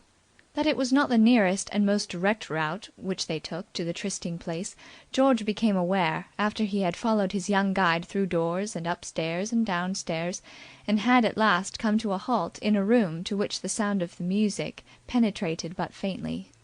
He recognized the room. He had been in it before. It was the same room where he and Billy Dore had listened to Keggs telling the story of Lord Leonard and his leap.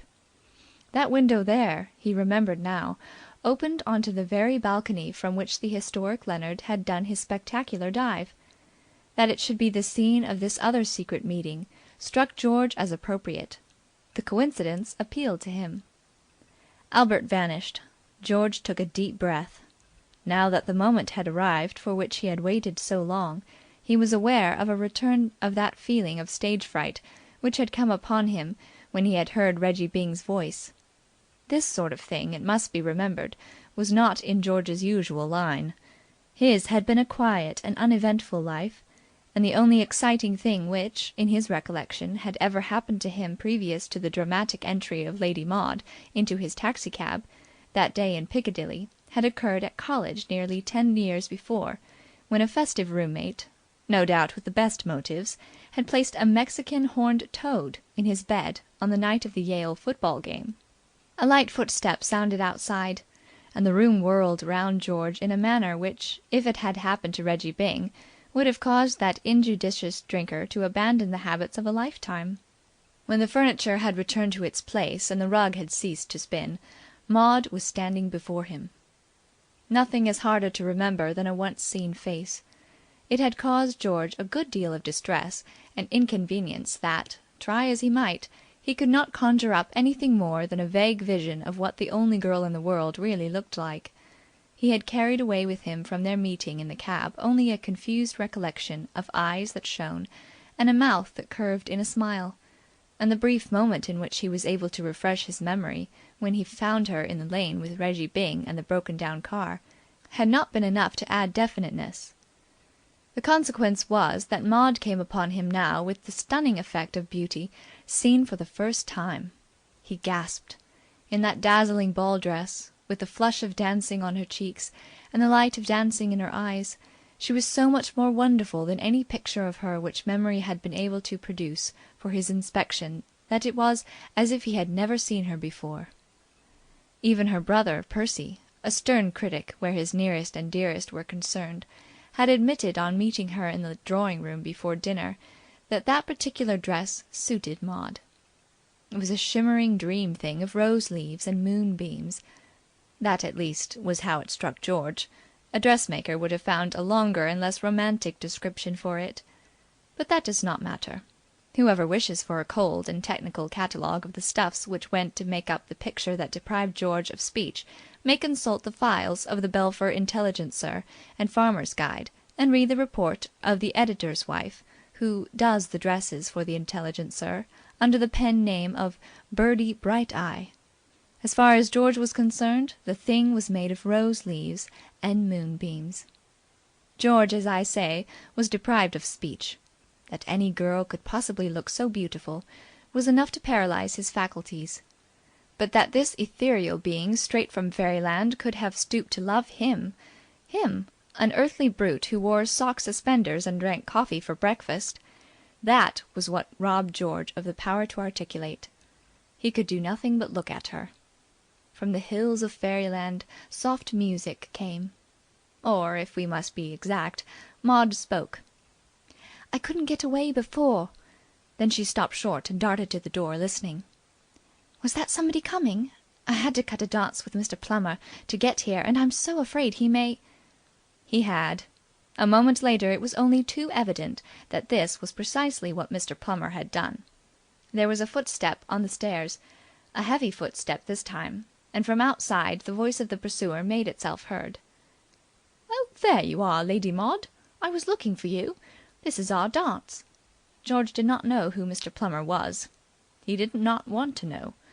His only thought regarding Mr. Plummer was a passionate realization of the superfluity of his existence. It is the presence on the globe of these Plummers that delays the coming of the millennium. His stunned mind leaped into sudden activity. He must not be found here, that was certain. Waiters who ramble at large about a feudal castle and are discovered in conversation with the daughter of the house excite comment. And, conversely, daughters of the house who talk in secluded rooms with waiters also find explanations necessary. He must withdraw. He must withdraw quickly. And, as a gesture from Maud indicated, the withdrawal must be effected through the French window opening on the balcony. Estimating the distance that separated him from the approaching Plummer at 3 stairs (the voice had come from below) and a landing, the space of time allotted to him by a hustling fate for disappearing was some 4 seconds. Inside 2½ the French window had opened and closed, and George was out under the stars, with the cool winds of the night playing on his heated forehead. He had now time for meditation. There are few situations which provide more scope for meditation than that of the man penned up on a small balcony a considerable distance from the ground, with his only avenue of retreat cut off behind him. So George meditated. First, he mused on Plummer. He thought some hard thoughts about Plummer. Then he brooded on the unkindness of a fortune which had granted him the opportunity of this meeting with Maud, only to snatch it away almost before it had begun. He wondered how long the late Lord Leonard had been permitted to talk on that occasion, before he, too, had had to retire through these same windows. There was no doubt about one thing. Lovers who chose that room for their interviews seemed to have very little luck. It had not occurred to George at first that there could be any further disadvantage attached to his position other than the obvious drawbacks which had already come to his notice. He was now to perceive that he had been mistaken. A voice was speaking in the room he had left, a plainly audible voice, deep and throaty, and within a moment George had become aware that he was to suffer the additional discomfort of being obliged to listen to a fellow man, one could call Plummer that by stretching the facts a little, proposing marriage. The gruesomeness of the situation became intensified. Of all moments when a man, and justice compelled George to admit that Plummer was technically a human, of all moments when a man may by all the laws of decency demand to be alone without an audience of his own sex, The chiefest is the moment when he is asking a girl to marry him. George's was a sensitive nature, and he writhed at the thought of playing the eavesdropper at such a time. He looked frantically about him for a means of escape. Plummer had now reached the stage of saying at great length that he was not worthy of Maud. He said it over and over again in different ways. George was in hearty agreement with him, but he did not want to hear it. He wanted to get away. But how? Lord Leonard on a similar occasion had leaped. Some might argue, therefore, on the principle that what man has done, man can do, that George should have imitated him. But men differ. There was a man attached to a circus who used to dive off the roof of Madison Square Garden onto a sloping board, strike it with his chest, turn a couple of somersaults, reach the ground, bow 6 times, and go off to lunch. That sort of thing is a gift. Some of us have it, some have not. George had not. Painful as it was to hear Plummer floundering through his proposal of marriage, instinct told him that it would be far more painful to hurl himself out into mid-air, on the sporting chance of having his downward progress arrested by the branches of the big tree that had upheld Lord Leonard. No, there seemed nothing for it but to remain where he was. Inside the room Plummer was now saying how much marriage would please his mother. Psst! George looked about him. It seemed to him that he had heard a voice. He listened. No, except for the barking of a distant dog, the faint wailing of a waltz, the rustle of a roosting bird, and the sound of Plummer saying that if her refusal was due to anything she may have heard about that breach of promise case of his a couple of years ago, he would like to state that he was more sinned against than sinning, and that the girl had absolutely misunderstood him. All was still. Psst! Aye, mister! It was a voice. It came from above. Was it an angel's voice? Not altogether. It was Albert's. The boy was leaning out of a window some 6 feet higher up the castle wall. George, his eyes by now grown used to the darkness, perceived that the stripling gesticulated as one having some message to impart. Then, glancing to one side, he saw what looked like some kind of a rope swayed against the wall. He reached for it. The thing was not a rope. It was a knotted sheet. From above came Albert's hoarse whisper. "Look alive!" This was precisely what George wanted to do for at least another 50 years or so, and it seemed to him, as he stood there in the starlight, gingerly fingering this flimsy linen thing, that if he were to suspend his 180 pounds of bone and sinew at the end of it over the black gulf outside the balcony, he would look alive for about 5 seconds, and after that goodness only knew how he would look. He knew all about knotted sheets. He had read 100 stories in which heroes, heroines, low comedy friends, and even villains did all sorts of reckless things with their assistants. There was not much comfort to be derived from that. It was one thing to read about people doing silly things like that, quite another to do them yourself. He gave Albert's sheet a tentative shake. In all his experience, he thought he had never come across anything so supremely unstable. One calls it Albert's sheet for the sake of convenience.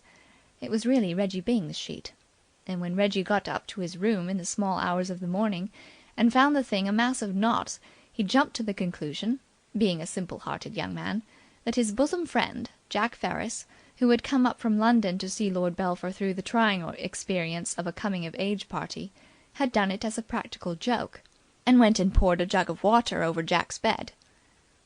This is life. Just one long succession of misunderstandings and rash acts and what not. Absolutely. Albert was becoming impatient. He was in the position of a great general who thinks out some wonderful piece of strategy and can't get his army to carry it out. Many boys, seeing Plummer enter the room below and listening at the keyhole, and realizing that George must have hidden somewhere and deducing that he must be out on the balcony, would have been baffled as to how to proceed. Not so Albert. To dash up to Reggie Byng's room and strip his sheet off the bed and tie it to the bedpost and fashion a series of knots in it and lower it out of the window took Albert about 3 minutes. His part in the business had been performed without a hitch, and now George, who had nothing in the world to do but the childish task of climbing up the sheet, was jeopardizing the success of the whole scheme by delay. Albert gave the sheet an irritable jerk. It was the worst thing he could have done. George had almost made up his mind to take a chance when the sheet was snatched from his grasp as if it had been some live thing deliberately eluding his clutch. The thought of what would have happened had this occurred when he was in mid-air caused him to break out in a cold perspiration. He retired a pace and perched himself on the rail of the balcony. "Psst!" said Albert. "It's no good saying psst," rejoined George in an annoyed undertone. "I could say psst. Any fool could say psst." Albert, he considered, in leaning out of the window and saying psst, was merely touching the fringe of the subject. It is probable that he would have remained seated on the balcony rail, regarding the sheet with cold aversion, indefinitely, had not his hand been forced by the man, Plummer.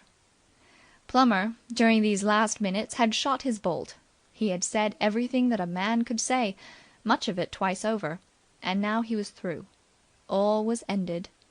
The verdict was in. No wedding bells for Plummer. "I think," said Plummer gloomily, and the words smote on George's ears like a knell, "I think I'd like a little air." George leaped from his rail like a hunted grasshopper. If Plummer was looking for air, it meant that he was going to come out on the balcony. There was only one thing to be done. It probably meant the abrupt conclusion of a promising career, but he could hesitate no longer. George grasped the sheet. It felt like a rope of cobwebs, and swung himself out. Maud looked out on the balcony. Her heart, which had stood still when the rejected one opened the window and stepped forth to commune with the shooting stars, beat again. There was no one there. Only emptiness and Plummer. "This," said Plummer sombrely, gazing over the rail into the darkness, "is the place where that fellow, what's his name, jumped off in the rain of the thingamy, isn't it?" Maud understood now, and a thrill of the purest admiration for George's heroism swept over her. So, rather than compromise her, he had done Leonard's leap. How splendid of him! If George, now sitting on Reggie Byng's bed, taking a rueful census of the bits of skin remaining on his hands and knees after his climb, could have read her thoughts, he would have felt well rewarded for his abrasions. "I've a jolly good mind," said Plummer, "to do it myself." He uttered a short, mirthless laugh. "Well, anyway," he said recklessly, "I'll jolly well go downstairs and have a brandy and soda." Albert finished untying the sheet from the bedpost and stuffed it under the pillow. "And now," said Albert, "for a quiet smoke in the scullery." These massive minds require their moments of relaxation. End of chapter 13.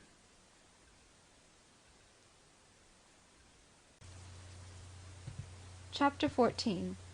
George's idea was to get home. Quick. There was no possible chance of a second meeting with Maud that night.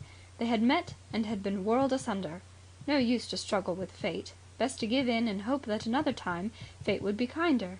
What George wanted now was to be away from all the gay glitter and the fairy-like tout ensemble in the galaxy of fair women and brave men, safe in his own easy-chair, where nothing could happen to him.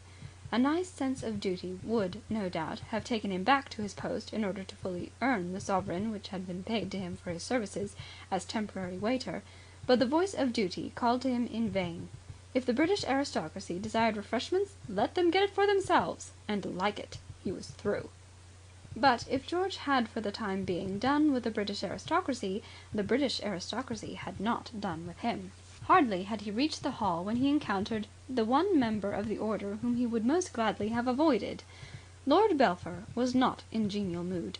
Late hours always made his head ache, and he was not a dancing man, so that he was by now fully as weary of the fairy-like tout ensemble as was George. But, being the centre and cause of the night's proceedings, he was compelled to be present to the finish. He was in the position of captains who must be last to leave their ships, and of boys who stand on burning decks whence all but they had fled.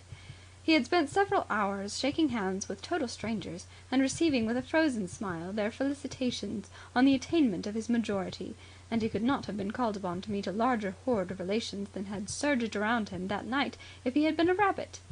The Belpher connection was wide, straggling over most of England, and first cousins, second cousins, and even third and fourth cousins had debouched from practically every county on the map and marched upon the home of their ancestors. Like the heroine of his sister Maud's favourite poem, he was "aweary, aweary", and he wanted a drink. He regarded George's appearance as exceedingly opportune. "Get me a bottle of champagne and bring it into the library." "Yes, sir." The two words sound innocent enough, but wishing as he did to efface himself and avoid publicity, they were the most unfortunate which George could have chosen. If he had merely bowed acquiescence and departed, it was probable that Lord Belpher would not have taken a second look at him. Percy was in no condition to subject everyone he met to a minute scrutiny.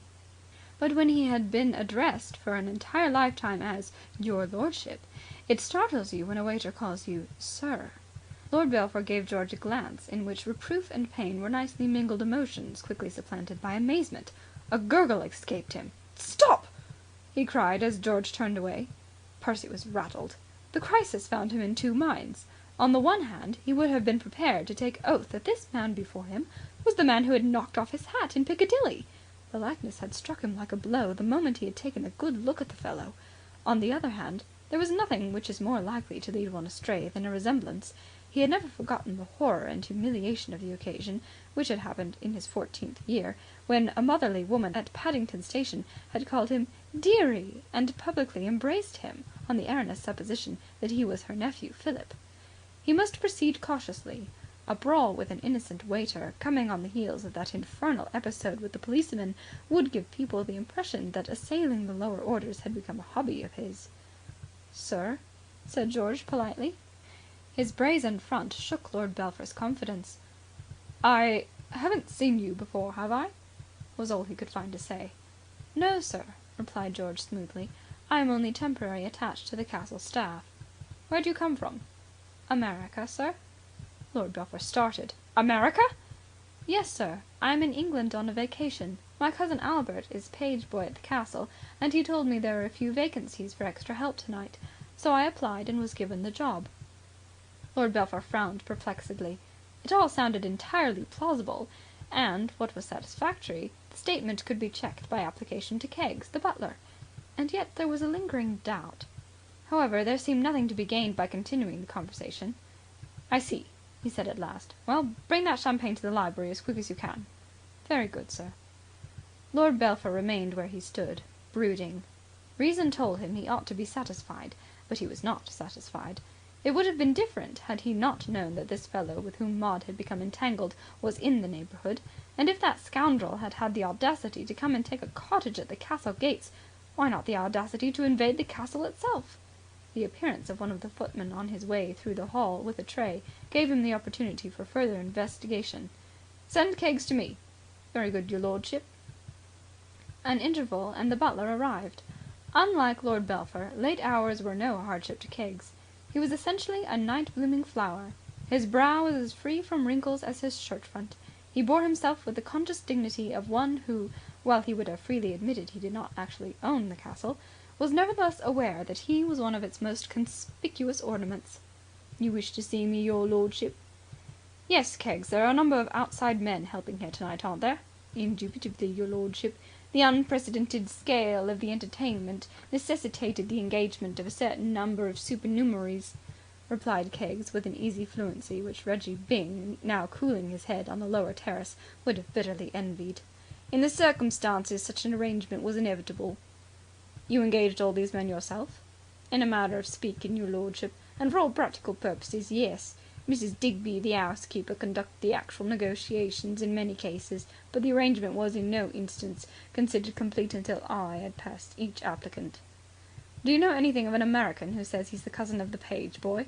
"The boy Albert did introduce a nominee whom he stated to be his cousin, home from New York on a visit and anxious to oblige. I trust he has given no dissatisfaction, your lordship. He seemed a respectable young man." "No, no, not at all. I merely wished to know if you knew him. One can't be too careful." "No, indeed, your lordship." "That's all, then. Thank you, your lordship." Lord Belpher was satisfied. He was also relieved. He felt that prudence and a steady head had kept him from making himself ridiculous. When George presently returned with the life-saving fluid, he thanked him and turned his thoughts to other things. But, if the young master was satisfied, Keggs was not. Upon Keggs a bright light had shone. There were few men, he flattered himself, who could more readily put two and two together and bring the sum to a correct answer. Keggs knew of the strange American gentleman who had taken up his abode at the cottage down by Platt's farm. His looks, his habits and his motives for coming there had formed food for discussion throughout one meal in the servants' hall. A stranger, whose abstention from brush and palette showed him to be no artist, being an object of interest. And while the solution put forward by a romantic lady's maid, a great reader of novelettes, that the young man had come there to cure himself of some unhappy passion by communing with nature, had been scoffed at by the company, Keggs had not been so sure that there might not be something in it. Later events had deepened his suspicion, which now, after this interview with Lord Belpher, had become certainty. The extreme fishiness of Albert's sudden production of a cousin from America was so manifest that only his preoccupation at the moment when he met the young man could have prevented him seeing it before. His knowledge of Albert told him that, if one so versed as that youth in the art of swank had really possessed a cousin in America, he would long ago have been boring the servants' hall with fictions about the man's wealth and importance. For Albert not to lie about a thing practically proved that thing non-existent. Such was the simple creed of Keggs. He accosted a passing fellow servitor. "Seen young blighted Albert anywhere, Freddy?" It was in this shameful manner that mastermind was habitually referred to below stairs. "Seen him going into the scullery not half a minute ago," replied Freddy. "Thanks. So long," said Freddy. "Be good," returned Keggs, whose mode of speech among those of his own world differed substantially from that which he considered it became him to employ when conversing with the titled. The fall of great men is but too often due to the failure of their miserable bodies to give the necessary support to their great brains. There are some, for example, who say that Napoleon would have won the Battle of Waterloo if he had not had dyspepsia. Not otherwise was it with Albert on that present occasion. The arrival of Keggs found him at a disadvantage. He had been imprudent enough, on leaving George, to endeavour to smoke a cigar purloined from the box which stood hospitably open on a table in the hall. But for this, who knows with what cunning counter-attacks he might have foiled the butler's onslaught. As it was, the battle was a walk-over for the enemy. "I've been looking for you, young blighted Albert," said Keggs coldly. Albert turned a green but defiant face to his foe. "Oh, go boil your head," he advised. "Never mind about my head.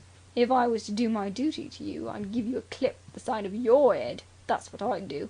"Then bury it in the woods," added Albert, wincing as the consequences of his rash act swept through his small form like some nauseous tidal wave. He shut his eyes. It upset him to see Keggs shimmering like that. A shimmering butler is an awful sight. Keggs laughed a hard laugh. "Ha! You and your cousins from America." "What about my cousin from America?" "Yes, what about them? That's just what Lord Belpher and me have been asking ourselves." "I don't know what you're talking about." "You soon will, young blighted Albert. Who sneaked that American fellow into the house to meet Lady Maud?" "I never!" "Think I didn't see through your little game? Why, I knew from the first." "Yes, you did. Then why did you let him in the place?" Keggs snorted triumphantly. "There! You admit it. It was that fella." Too late Albert saw his false move. A move which, in a normal state of health, he would have scorned to make. Just as Napoleon, minus a stomachache, would have scorned the blunder that sent his cuirassiers plunging to destruction in the sunken road. "I don't know what you're talking about," he said weakly. "Well," said Keggs, "I haven't time to stand here chatting with you. I must be going back to his lordship to tell him of the horrid trick you played on him." A second spasm shook Albert to the core of his being. The double assault was too much for him. Betrayed by the body, the spirit yielded. "You wouldn't do that, Mr. Keggs." There was a white flag in every syllable. "I would if I did my duty." "But you don't care about that," urged Albert ingratiatingly. "I'll have to think it over," mused Keggs. "I don't want to be hard on a young boy." He struggled silently with himself. "Ruining his prospects." An inspiration seemed to come to him. "All right, young blighted Albert," he said briskly. "I'll go against me better nature this once and chance it. And now, young fella, me lad, you just hand over that ticket of yours. You know what I'm alluding to. That ticket you had at the sweep, the one with Mr. X on it." Albert's indomitable spirit triumphed for a moment over his stricken body. "That's likely, ain't it?" Keggs sighed. The sigh of a good man to help a fellow being, and has been baffled by the other's perversity.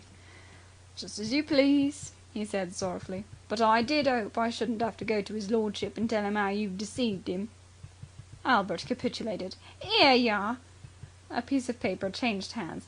"It's men like you what lead to 'arf the crime in the country." "Much obliged, me lad." "You'd walk a mile in the snow, you would," continued Albert, pursuing his train of thought, "to rob a starving beggar of a halfpenny." "Who's robbing anyone? Don't you talk so quick, young man. I'm doing the right thing by you. You can 'ave my ticket marked Reggie Byng. It's a fair exchange, and no one the worse." "Fat lot of good that is." "That's as it may be. Anyhow, there it is." Keggs prepared to withdraw. "You're too young to have all that money, Albert. You wouldn't know what to do with it. It wouldn't make you happy. There's other things in the world besides winning sweepstakes. And, properly speaking, you ought never to have been allowed to draw at all, being so young." Albert groaned hollowly. "When you've finished talking, I wish you'd kindly have the goodness to leave me alone. I'm not myself." "That," said Keggs cordially, "is a bit of luck for you, my boy. Accept my heartiest felicitations." Defeat is the test of the great man. Your true general is not he who rides to triumph on the tide of an easy victory, but the one who, when crushed to earth, can bend himself to the task of planning methods of rising again. Such a one was Albert, the page boy. Observe Albert in his attic bedroom scarcely more than an hour later. His body has practically ceased to trouble him, and his soaring spirit has come into its own again. With the exception of a now very occasional spasm, his physical anguish has passed, and he is thinking hard. On the chest of drawers is a grubby envelope addressed in an ill-formed hand to Reggie Byng, Esquire. On a sheet of paper, soon to be placed in the envelope, are written in the same hand these words: "Do not fear. Remember. Faint, F-A-N-T, heart, H-A-R-T, never won, W-O-N, fair lady. I shall watch your futur, F-U-T-U-R, progress with considerable interest. Your well-wisher." The last sentence is not original. Albert's Sunday school teacher said it to Albert on the occasion of his taking up his duties at the castle, and it stuck in his memory. Fortunately, for it expressed exactly what Albert wished to say. From now on, Reggie Byng's progress with Lady Maud Marsh was to be the thing nearest to Albert's heart. And George, meanwhile? Little knowing how fate has changed in a flash an ally into an opponent, he is standing at the edge of the shrubbery near the castle gate. The night is very beautiful. The barked spots on his hands and knees are hurting much less now, and he is full of long, sweet thoughts. He has just discovered the extraordinary resemblance which had not struck him as he was climbing up the knotted sheet between his own position and that of the hero of Tennyson's Maud, a poem to which he has always been particularly addicted, and never more so than during the days since he learned the name of the only possible girl. When he has not been playing golf, Tennyson's Maud has been his constant companion. "Queen Rose of the rosebud garden of girls, come hither, the dances are done. In glass of satin and glimmer of pearls, Queen Lily and Rose in one. Shine out, little head, sunning over with curls, to the flowers and be their sun." The music from the ballroom flows out to him through the motionless air. The smell of sweet earth and growing things is everywhere. "Come into the garden, Maud, for the black bat, night, hath flown. Come into the garden, Maud, I am here at the gate all alone. And the woodbine spices are wafted abroad, and the musk of the rose is blown." He draws a deep breath. Misled young man. The night is very beautiful. It is near to the dawn now, and in the bushes live things are beginning to stir and whisper. "Maud!" Surely she can hear him. "Maud!" The silver stars look down dispassionately. This sort of thing had no novelty for them. End of chapter 14. Chapter 15. Lord Belpher's 21st birthday dawned brightly, heralded in by much twittering of sparrows in the ivy outside his bedroom. These Percy did not hear, for he was sound asleep and had had a late night.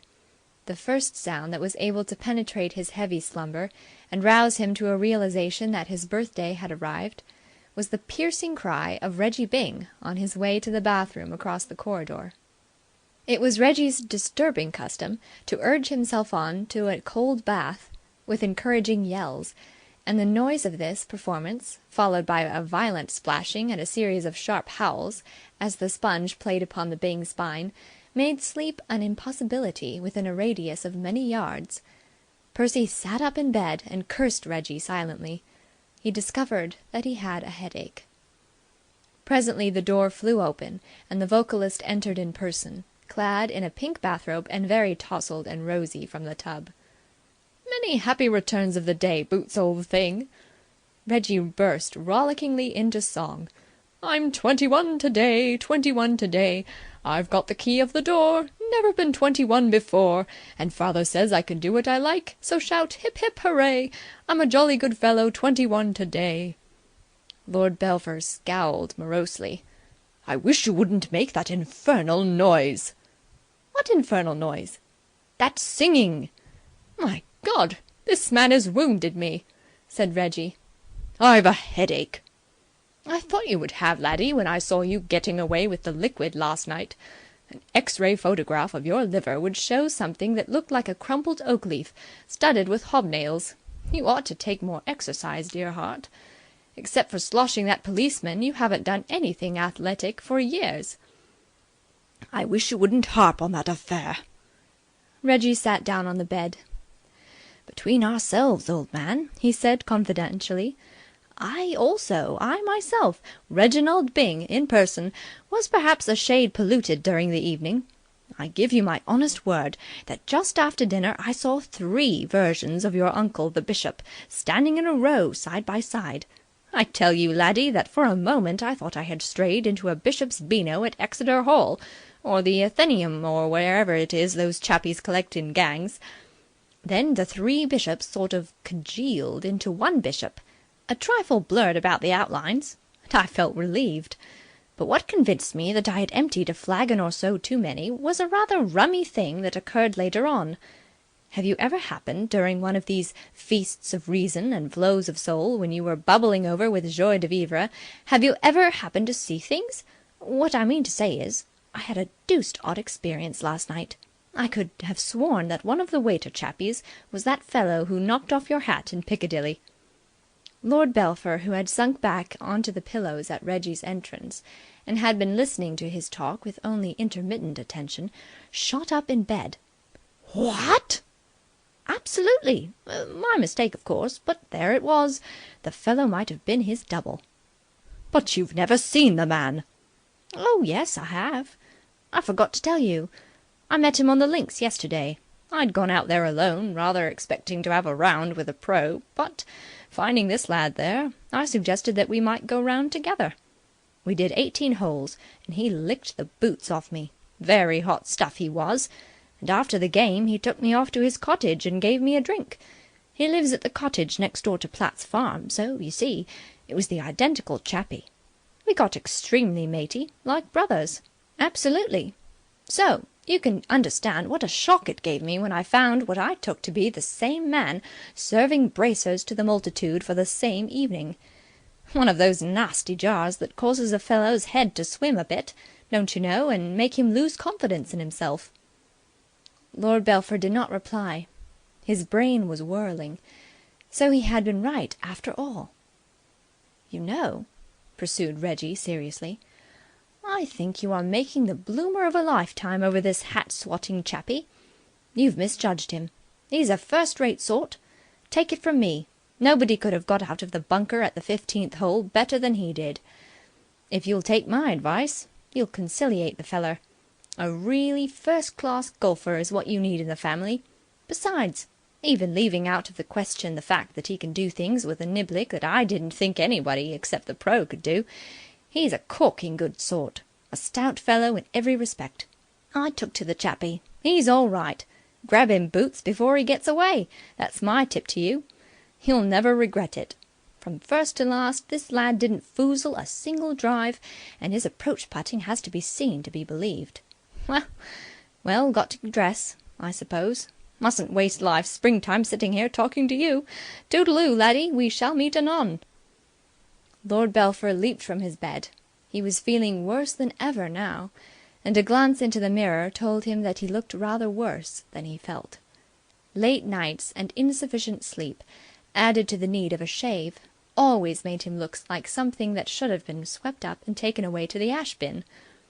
And as for his physical condition, talking to Reggie Byng never tended to make you feel better when you had a headache. Reggie's manner was not soothing, and on this particular morning his choice of topic had been unusually irritating. Lord Belpher told himself that he could not understand Reggie. He had never been able to make his mind quite clear as to the exact relations between the latter and his sister Maud, but he had always been under the impression that, if they were not actually engaged, they were on the verge of becoming so, and it was maddening to have to listen to Reggie advocating the claims of a rival as if he had no personal interest in the affair at all. Percy felt for his complacent friend something of the annoyance which a householder feels for the watchdog whom he finds fraternizing with the burglar. Why, Reggie, more than anyone else, ought to be foaming with rage at the insolence of this American fellow in coming down to Belpher and planting himself at the castle gates. Instead of which, on his own showing, he appeared to have adopted an attitude towards him which would have excited remark if adopted by David towards Jonathan. He seemed to spend all his spare time frolicking with the man on the golf links and hobnobbing with him in his house. Lord Belpher was thoroughly upset. It was impossible to prove it or to do anything about it now, but he was convinced that the fellow had wormed his way into the castle in the guise of a waiter. He had probably met Maud and plotted further meetings with her. This thing was becoming unendurable. One thing was certain. The family honour was in his hands. Anything that was to be done to keep Maud away from the intruder must be done by himself. Reggie was hopeless.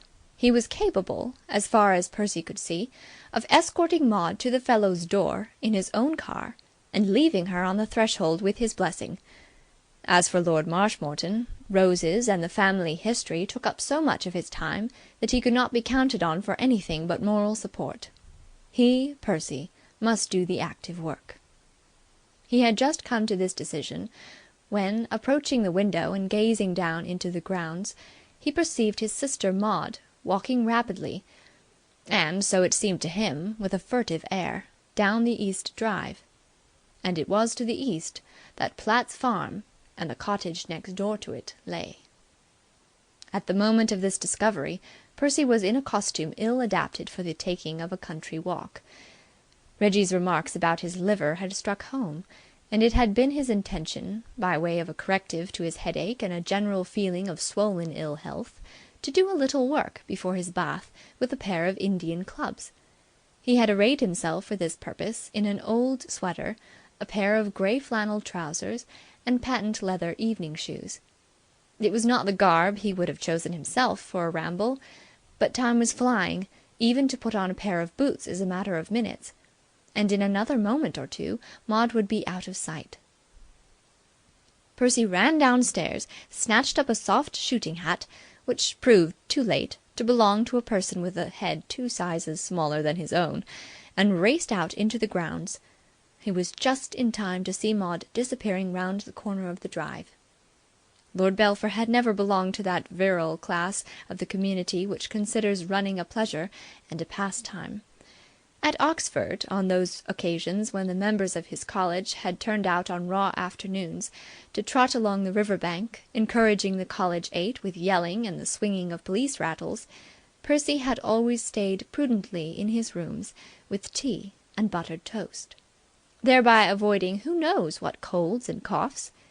When he ran reluctantly and with a definite object in view, such as the catching of a train.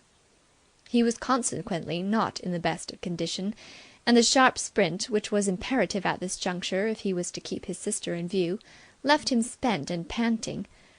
But he had the reward of reaching the gate of the drive not many seconds after Maud, and of seeing her walking, more slowly now, down the road that led to Platt's. This confirmation of his suspicions enabled him momentarily to forget the blister which was forming on the heel of his left foot. He set out after her at a good pace. The road, after the habit of country roads, wound and twisted. The quarry was frequently out of sight, and Percy's anxiety was such that every time Maud vanished he broke into a gallop. Another 100 yards, and the blister no longer consented to be ignored. It cried for attention like a little child, and was rapidly insinuating itself into a position of the scheme of things where it threatened to become the centre of the world. By the time the third bend in the road was reached, it seemed to Percy that this blister had become the one great fact in an unreal nightmare-like universe. He hobbled painfully, and when he stopped suddenly and darted back into the shelter of the hedge, his foot seemed aflame. The only reason why the blister on his left heel did not at this juncture attract his entire attention was that he had become aware that there was another of equal proportions forming on his right heel. Percy had stopped and sought cover in the hedge because, as he rounded the bend in the road, he perceived, before he had time to check his gallop, that Maud had also stopped. She was standing in the middle of the road, looking over her shoulder, not 10 yards away. Had she seen him? It was a point that time alone could solve. No. She walked on again. She had not seen him. Lord Belpher, by means of a notable triumph of mind over matter, forgot the blisters and hurried after her. They had now reached that point in the road where 3 choices offer themselves to the wayfarer. By going straight on, he might win through to the village of Moresby in the Vale, a charming little place with a Norman church. By turning to the left, he might visit the equally seductive hamlet of Little Weeting. By turning to the right, off the main road and going down a leafy lane, he may find himself at the door of Platt's farm. When Maud, reaching the crossroads, suddenly swung down the one to the left, Lord Belpher was for the moment completely baffled. Reason reasserted its way the next minute, telling him that this was but a ruse.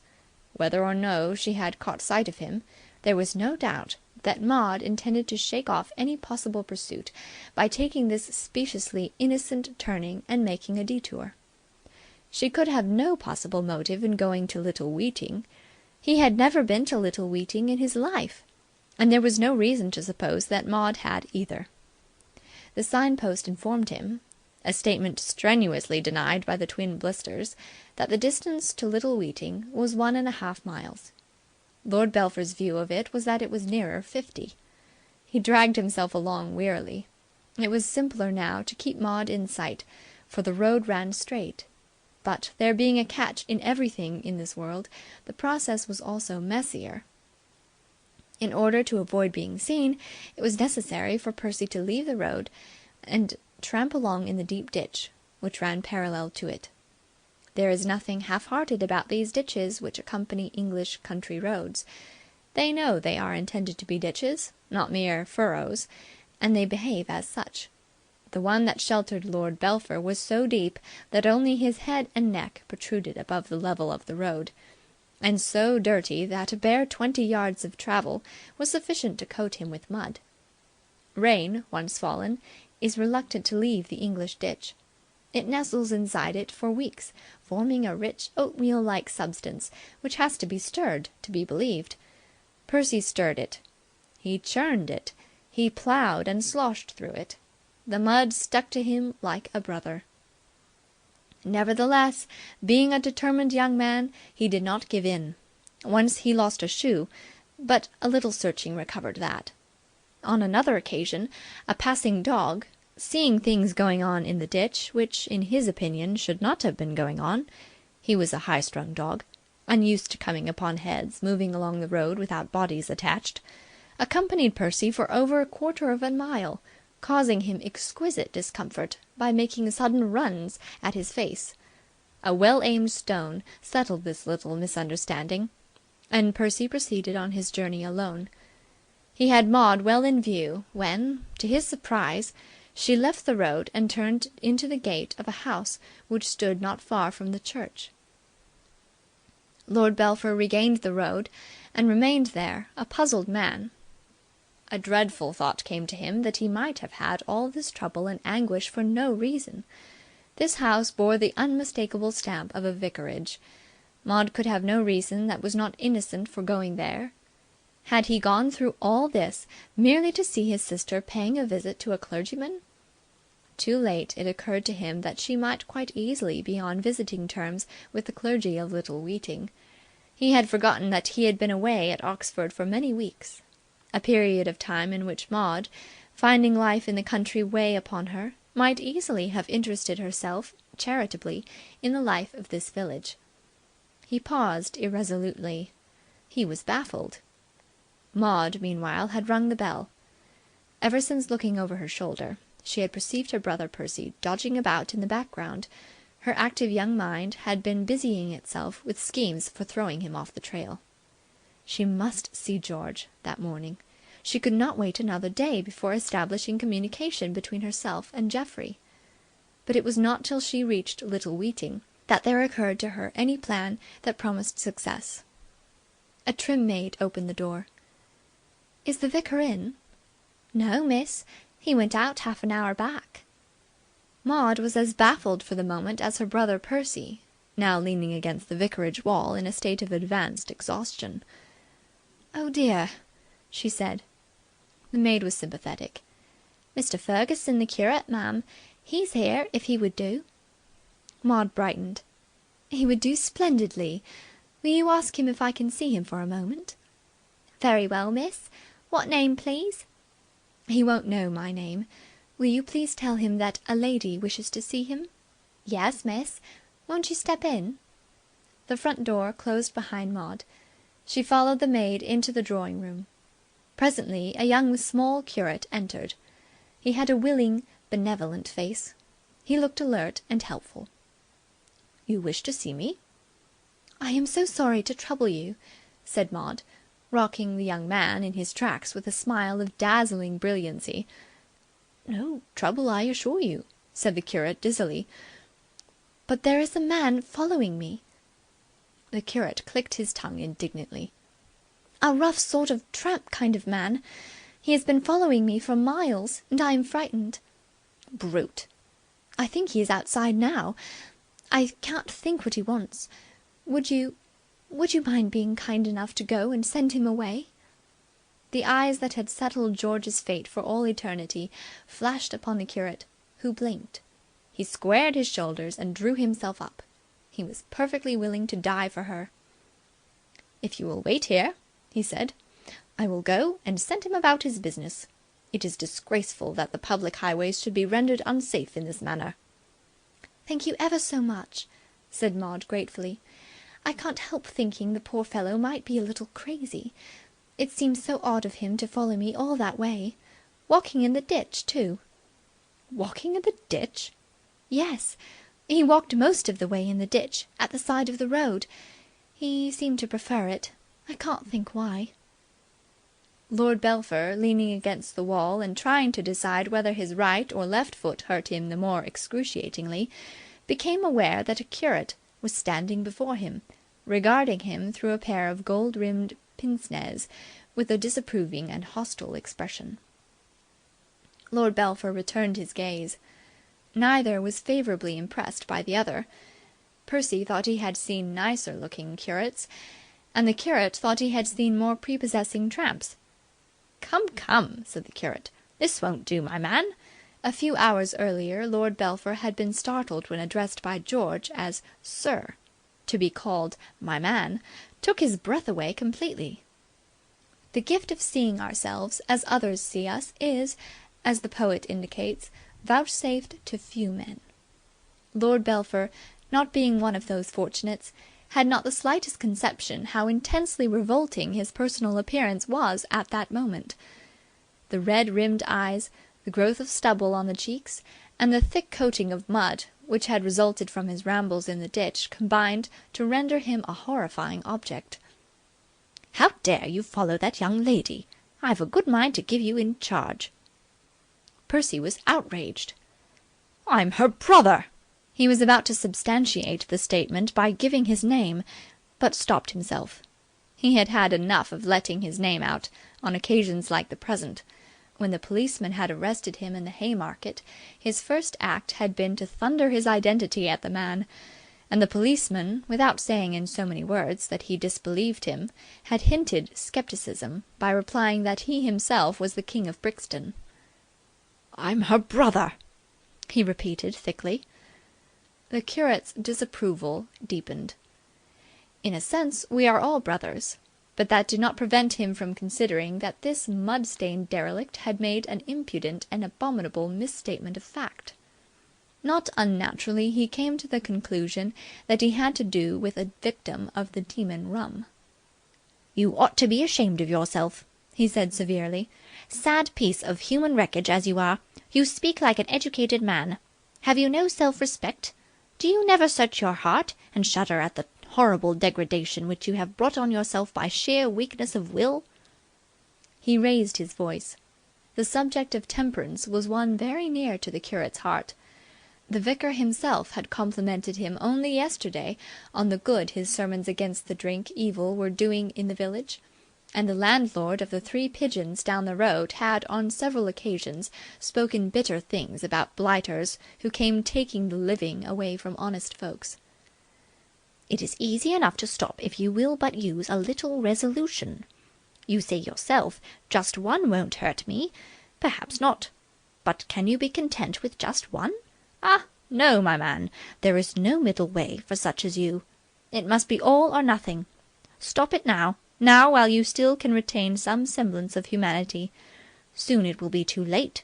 Kill that craving, stifle it, strangle it. Make up your mind now, that not another drop of this accursed stuff shall pass your lips." The curate paused. He perceived that enthusiasm was leading him away from the main issue. "A little perseverance," he concluded rapidly, "and you will soon find that cocoa gives you exactly the same pleasure. And now will you please be getting along? You have frightened the young lady, and she cannot continue her walk unless I assure her that you have gone away." Fatigue, pain, and the annoyance of having to listen to this man's well-meant but ill-judged utterances had combined to induce in Percy a condition bordering on hysteria. He stamped his foot and uttered a howl as the blisters warned him with a sharp twinge that this sort of behaviour could not be permitted. "Stop talking!" he bellowed. "Stop talking like an idiot! I'm going to stay here till that girl comes out, if I have to wait all day." The curate regarded Percy thoughtfully. Percy was no Hercules, but then neither was the curate. And in any case, though no Hercules, Percy was undeniably an ugly-looking brute. Strategy, rather than force, seemed to the curate to be indicated. He paused a while, as one who weighs pros and cons, then spoke briskly, with an air of the man who has decided to yield a point with good grace. "Dear, dear," he said. "That won't do. You say you are this young lady's brother?" "Yes, I do." "Then perhaps you had better come with me into the house, and we will speak to her." "All right." "Follow me." Percy followed him. Down the trim gravel walk they passed, and up the neat stone steps. Maud, peeping through the curtains, thought herself the victim of a monstrous betrayal of equally monstrous blunder, but she did not know the Reverend Cyril Ferguson. No general adroitly leading the army on by strategic retreat ever had a situation more thoroughly in hand. Passing with his companion through the open door, he crossed the hall to another door, discreetly closed. "Wait in here," he said. Lord Belpher moved unsuspectingly forward. A hand pressed sharply against the small of his back. Behind him a door slammed and a key clicked. He was trapped. Groping in Egyptian darkness, his hands met a coat, then a hat, then an umbrella. Then he stumbled over a golf club and fell against a wall. It was too dark to see anything, but his sense of touch told him all he needed to know. He had been added to the vicar's collection of odds and ends in the closet reserved for that purpose.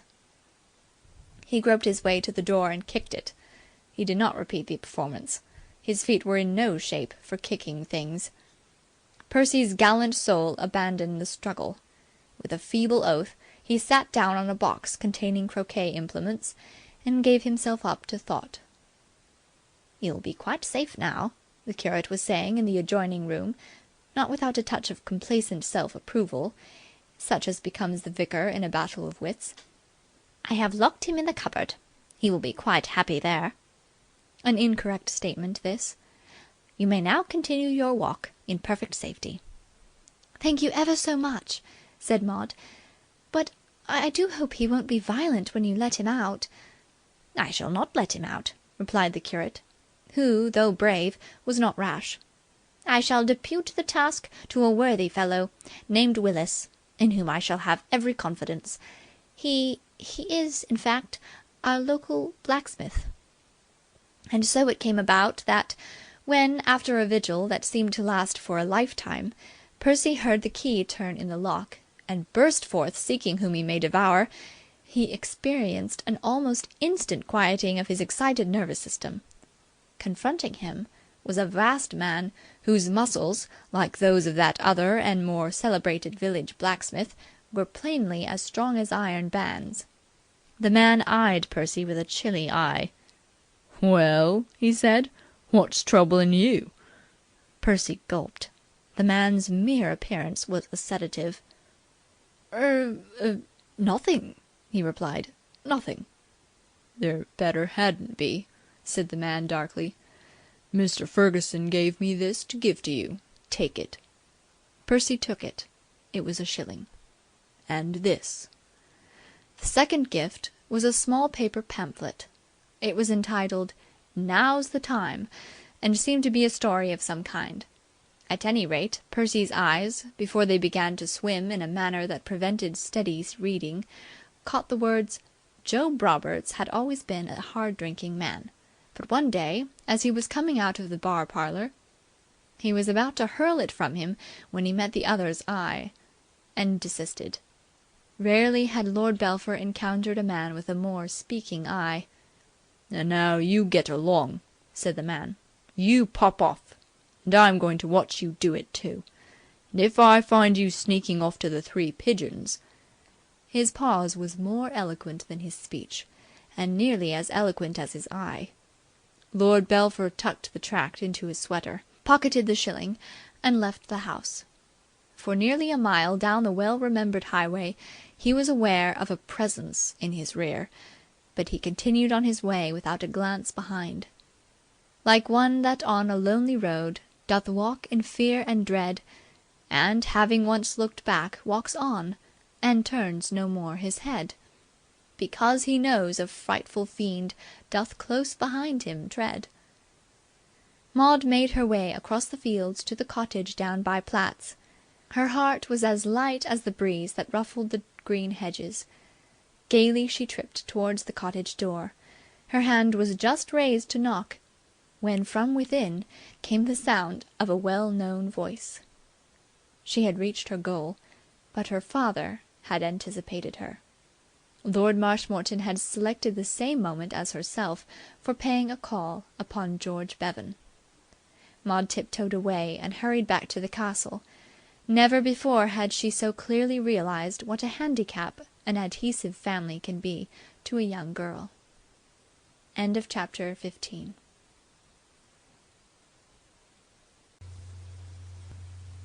Chapter 16. At the moment of Lord Marshmoreton's arrival, George was reading a letter from Billy Dore, which had come by that morning's post. It dealt mainly with the vicissitudes experienced by Miss Dore's friend, Miss Sinclair, in her relations with the man Spencer Gray. Spencer Gray, it seemed, had been behaving oddly.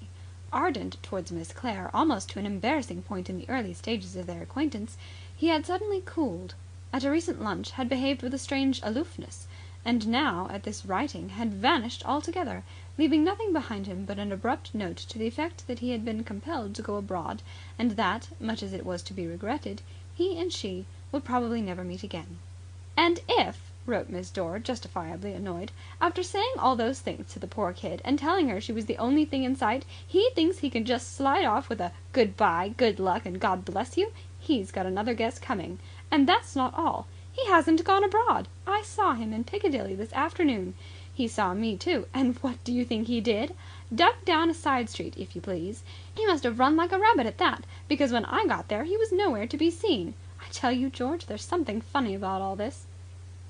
Having been made once or twice before the confidant of the tempestuous romances of Billy's friends, which always seemed to go wrong somewhere in the middle and to die a natural death before arriving at any definite point, George was not particularly interested. except in so far as the letter afforded rather comforting evidence that he was not the only person in the world who was having trouble of the kind. He skimmed through the rest of it, and had just finished when there was a sharp rap at the front door. "Come in," called George. There entered a sturdy little man of middle age, whom at first sight George could not place, and yet he had the impression that he had seen him before. Then he recognized him as the gardener to whom he had given the note for Maud that day at the castle. The alteration in the man's costume was what had momentarily baffled George.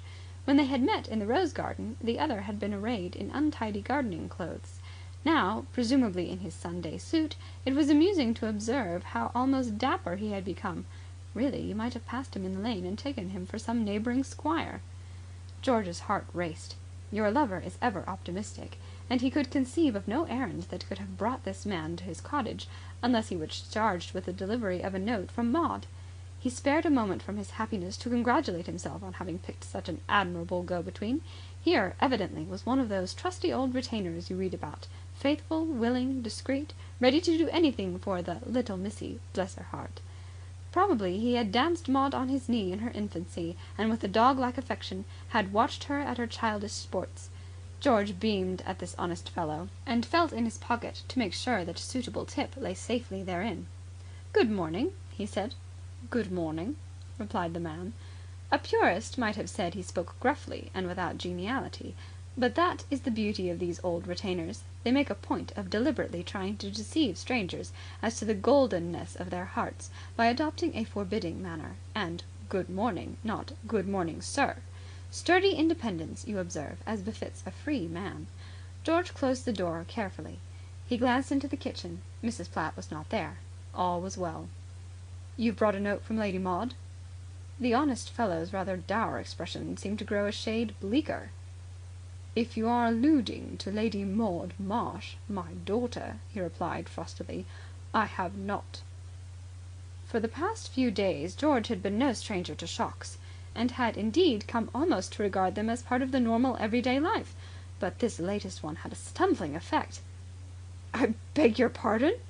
he said. "So you ought to," replied the earl. George swallowed once or twice to relieve a curious dryness of the mouth. "Are you Lord Marshmoreton?" "I am." "Good Lord!" "You seem surprised." "It's nothing," muttered George. "At least, I mean to say, it's only that there's a curious resemblance between you and one of your gardeners at the castle. I dare say you've noticed it yourself." "My hobby is gardening." Light broke upon George. "Then was it really you?" "It was." George sat down. "This opens up a whole new line of thought," he said. Lord Marshmoreton remained standing. He shook his head sternly. "It won't do, Mr. I have never heard your name." "Bevan," replied George, rather relieved at being able to remember it in the midst of his mental turmoil. "It won't do, Mr. Bevan. It must stop. I allude to this absurd entanglement between yourself and my daughter. It must stop at once." It seemed to George that such an entanglement could hardly be said to have begun, but he did not say so. Lord Marshmoreton resumed his remarks. Lady Caroline had sent him to the cottage to be stern, and his firm resolve to be stern lent his style of speech something of the measured solemnity and careful phrasing of his occasional orations in the House of Lords. "I have no wish to be unduly hard upon the indiscretions of youth. Youth is the period of romance, when the heart rules the head. I, myself, was once a young man." "Well, you're practically that now," said George. "Eh?" cried Lord Marshmoreton, forgetting the thread of his discourse in the shock of pleased surprise. "You don't look a day over 40." "Oh, come, my boy. I mean, Mr. Bevan." "You don't, honestly?" "I'm 48. In the prime of life." "And you don't think I look it?" "You certainly don't." Well. By the way, have you tobacco, my boy? I came without my pouch." "Just at your elbow. Pretty good stuff. I bought it in the village." "The same I smoke myself." "Quite a coincidence." "Distinctly. Match?" "Thank you. I have one." George filled his own pipe. The thing was becoming a love feast. "What was I saying?" said Lord Marshmoreton, blowing a comfortable cloud. "Oh, yes." He removed his pipe from his mouth with a touch of embarrassment. Yes, to be sure." There was an awkward silence. "You must see for yourself," said the earl, "how impossible it is." George shook his head. I may be slow at grasping a thing, but I'm bound to say I can't see that." Lord Marshmoreton recalled some of the things his sister had told him to say. For one thing, what do we know of you? You are a perfect stranger." "Well, we're all getting acquainted pretty quick, don't you think? I met your son in Piccadilly and had a long talk with him, and now you're paying me a neighbourly visit." "This was not intended to be a social call." "But it has become one. And then, that is one point I wish to make, you know. Ours is an old family. I would like to remind you that there were Marshmoretons in Belpher before the War of the Roses." "There were Bevans in Brooklyn before the B.R.T." "I beg your pardon?" "I was only pointing out that I can trace my ancestry a long way. You have to trace things a long way in Brooklyn if you want to find them." "I have never heard of Brooklyn." "You've heard of New York?" "Certainly. New York's one of the outlying suburbs." Lord Marshmoreton relit his pipe. He had a feeling that they were wandering from the point. "It is quite impossible. I can't see it. Maud is so young. Your daughter could be nothing else." "Too young to know her own mind," pursued Lord Marshmoreton, resolutely crushing down a flutter of pleasure. There was no doubt that this singularly agreeable man was making things very difficult for him. It was disarming to discover that he was really capital company. The best, indeed, that the Earl could remember to have discovered in the more recent period of his rather lonely life. "At present, of course, she fancies that she is very much in love with you." "It is absurd." "You needn't tell me that," said George. Really, it was the only fact that people seemed to go out of their way to call at his cottage and tell him that Maud loved him that kept him from feeling his cause perfectly hopeless. "It's incredible. It's a miracle." "So you are a romantic young man, and you, no doubt, for the moment, suppose that you are in love with her." "No." George was not going to allow a remark like that to pass unchallenged. "You are wrong there. As far as I'm concerned, there is no question of its being momentary or supposititious or anything of that kind. I'm in love with your daughter. I was from the first moment I saw her. I always shall be. She is the only girl in the world." "Stuff and nonsense." "Not at all. Absolute cold fact." "You have known her so little time." "Long enough." Lord Marshmoreton sighed. "You are upsetting things terribly." "Things are upsetting me terribly." "You are causing a great deal of trouble and annoyance." "So did Romeo." "Eh?" "I said, so did Romeo." "I don't know anything about Romeo." "As far as love is concerned, I begin where he left off." "I wish I could persuade you to be sensible." "That's just what I think I am." "I wish I could get you to see my point of view." "I do see your point of view, but dimly. You see, my own takes up such a lot of foreground." There was a pause. "Then I am afraid," said Lord Marshmoreton, "that we must leave matters as they stand. Until they can be altered for the better. We will say no more about it now." "Very well. But I must ask you to understand clearly that I shall have to do everything in my power to stop what I look on as an unfortunate entanglement." "I understand." "Very well." Lord Marshmoreton coughed. George looked at him with some surprise. He had supposed the interview to be at an end, but the other made no move to go. There seemed to be something on the Earl's mind. "There is just one other thing," said Lord Marshmoreton. He coughed again. He felt embarrassed. Just one other thing," he repeated. The reason for Lord Marshmoreton's visit to George had been twofold. In the first place, Lady Caroline had told him to go.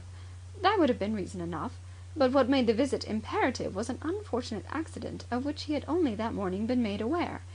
It will be remembered that Billie Dore had told George that the gardener with whom she had become so friendly had taken her name and address with a view, later on, to send her some of his roses. The scrap of paper on which this information had been written was now lost. Lord Marshmoreton had been hunting for it since breakfast without avail. Billie Dore had made a decided impression upon Lord Marshmoreton. She belonged to a type which he had never before encountered, and it was one of which he had found more than agreeable. Her knowledge of roses and the proper feeling which she manifested towards rose growing as a life work consolidated the Earl's liking for her. Never in his memory had he come across so sensible and charming a girl, and he had looked forward with a singular intensity to meeting her again. And now some too zealous housemaid, tidying up after the irritating manner of her species, had destroyed the only clue to her identity. It was not for some time after this discovery that hope dawned again for Lord Marshmoreton. Only after he had given up the search for the missing paper as fruitless did he recall that it was in George's company that Billie had first come into his life. Between her, then, and himself, George was the only link. It was primarily for the purpose of getting Billy's name and address from George that he came to the cottage, and now that the moment had arrived for touching upon the subject, he felt a little embarrassed. "When you visited the castle," he said. "When you visited the castle?" "Last Thursday," said George helpfully. "Exactly. When you visited the castle last Thursday, there was a young lady with you." Not realizing that the subject had been changed, George was under the impression that the other had shifted his front and was about to attack him from another angle. He countered what seemed to him an insinuation stoutly. "We merely happened to meet at the castle. She came there quite independently of me." Lord Marshmoreton looked alarmed. "You didn't know her?" he said anxiously. "Well, certainly I knew her. She's an old friend of mine. But if you are hinting "Not at all," rejoined the earl, profoundly relieved. "Not at all. I ask merely because this young lady, with whom I had some conversation, was good enough to give me her name and address. She, too, happened to mistake me for a gardener." "It's those corduroy trousers," murmured George in extenuation. "I unfortunately have lost them." "You can always get another pair." "Eh?" "I say you can always get another pair of corduroy trousers." "I have not lost my trousers. I have lost the young lady's name and address." "Oh!" "I promised to send her some roses. She will be expecting them." "Well, that's odd. I was just reading a letter from her when you came in. That must be what she's referring to when she says, 'If you see Dada, the old dear, tell him not to forget my roses.' I read it 3 times and couldn't make any sense out of it. Are you Dada?" The earl smirked. "She did address me in the course of our conversation as Dada." "Then the message is for you." "A very quaint, charming girl. What is her name, and where can I find her?" "Her name's Billy Dore." "Billy?" "Billy. Billy," said Lord Marshmoreton softly. "I had better write it down. And her address?" "I don't know her private address, but you could always reach her at the Regal Theatre." "Ah, she's on the stage?" "Yes, she's in my piece, 'Follow the Girl.'" "Indeed? Are you a playwright, Mr. Bevan?" "Oh, good Lord, no," said George, shocked. "I'm a composer." "Very interesting. And you met Miss Dore through her being in this play of yours?" "Oh, no, I knew her before she went on the stage. She was a stenographer in a music publisher's office when we first met." "Good gracious! Was she really a stenographer?" "Yes. Why?" "Oh, nothing. Nothing. Something just happened to come to my mind." What happened to come into Lord Marshmoreton's mind was a fleeting vision of Billy installed in Miss Alice Faraday's place as his secretary. With such a helper it would be a pleasure to work on that infernal family history, which was now such a bitter toil. But the daydream passed. He knew perfectly well that he had not the courage to dismiss Alice. In the hands of that calm-eyed girl he was putty. She exercised over him the hypnotic spell a lion tamer exercises over its little playmates. "We've been pals for years," said George. "Billy is one of the best fellows in the world." "A charming girl. She would give her last nickel to anyone that asked for it." "Delightful." "Delightful." "And as straight as a string. No one ever said a word against Billy." "No?" "She may go out to lunch and supper and all that kind of thing, but there's nothing to that." "Nothing," agreed the earl warmly. "Girls must eat." "They do. You ought to see them. A little harmless relaxation after the fatigue of the day." "Exactly. Nothing more." Lord Marshmoreton felt more drawn than ever to this sensible young man. Sensible, at least, on all points but one. It was a pity they could not see eye to eye on what was and what was not suitable in the matter of love affairs of the aristocracy. "So you are a composer, Mr. Bevan?" he said affably. "Yes." Lord Marshmoreton gave a little sigh. "'Tis a long time since I went up to see a musical performance. More than 20 years. When I was up at Oxford, and for some years afterwards, I was a great theatre goer. Never used to miss a first night at the Gaiety. Those were the days of Nellie Farren and Kate Vaughan. Florence St. John, too. How excellent she was and frost up to date. But we missed Nellie Farren. Meyer Lutz was the Gaiety composer then. But a good deal of water has flowed under the bridge since those days. I don't suppose you ever heard of Meyer Lutz?" "I don't think I have." "Johnny Toole was playing a piece called Partners. Not a good play. And the Yeoman of the Guard had just been produced at the Savoy. That makes it seem a long time ago, doesn't it? Well, I mustn't take up all your time. Good-bye, Mr. Bevan. I am glad to have had the opportunity of this little talk. The Regal Theatre, I think you said, is where your piece is playing. I shall probably be going to London shortly. I hope to see it." Lord Marshmoreton rose. "As regards the other matter, there is no hope of inducing you to see the matter in the right light?" "We seem to disagree as to which is the right light." "Then there is nothing more to be said. I will be perfectly frank with you, Mr. Bevan. I like you. The feeling is quite mutual. But I don't want you as a son-in-law. And damn it!" exploded Lord Marshmoreton, "I won't have you as a son-in-law. Good God, do you think that you can harry and assault my son Percy in the heart of Piccadilly, and generally make yourself a damned nuisance, and then settle down here without an invitation at my very gates, and expect to be welcomed into the bosom of the family? If I were a young man—" "I thought we had agreed that you were a young man." "Don't interrupt me. I only said— I heard what you said. Flattery." "Nothing of the kind. Truth." Lord Marshmoreton melted. He smiled. Young idiot. Well, we agreed there all right. Lord Marshmoreton hesitated. Then with a rush he unbosomed himself and made his own position on the matter clear. "I know what you'll be saying to yourself the moment my back is turned. You'll be calling me a stage heavy father and an old snob and a number of other things. Don't interrupt me, damn it. You will, I tell you. And you'll be wrong. I don't think the Marshmoretons are fenced off from the rest of the world by some sort of divinity. My sister does. Percy does. But Percy's an ass. If ever you find yourself thinking differently from my son Percy on any subject, congratulate yourself. You'll be right. But I know what you're going to say. Let me finish. If I were the only person concerned, I wouldn't stand in Maud's way, whoever she wanted to marry, provided he was a good fellow and likely to make her happy. But I am not. There's my sister Caroline. There's a whole crowd of silly, cackling fools. My sisters, my sons-in-law, all the whole pack of them. If I didn't oppose Maud in this damned infatuation she's got for you, if I stood by and let her marry you, what do you think would happen to me? I'd never have a moment's peace. The whole gabbling pack of them would be at me, saying I was to blame. There would be arguments, discussions, family councils. I hate arguments. I loathe discussions. Family councils make me sick. I'm a peaceable man, and I like a quiet life. And damn, I'm going to have it. So there's the thing for you in letters of one syllable. I don't object to you personally, but I'm not going to have you bothering me like this. I'll admit freely that since I have made your acquaintance, I have altered the unfavourable opinion I had formed of you from hearsay. Exactly the same with me, said George. You ought never to believe what people tell you. Everyone told me your middle name was Nero, and that— Don't interrupt me. I wasn't. I was just pointing out— Be quiet. I say I have changed my opinion of you to a great extent.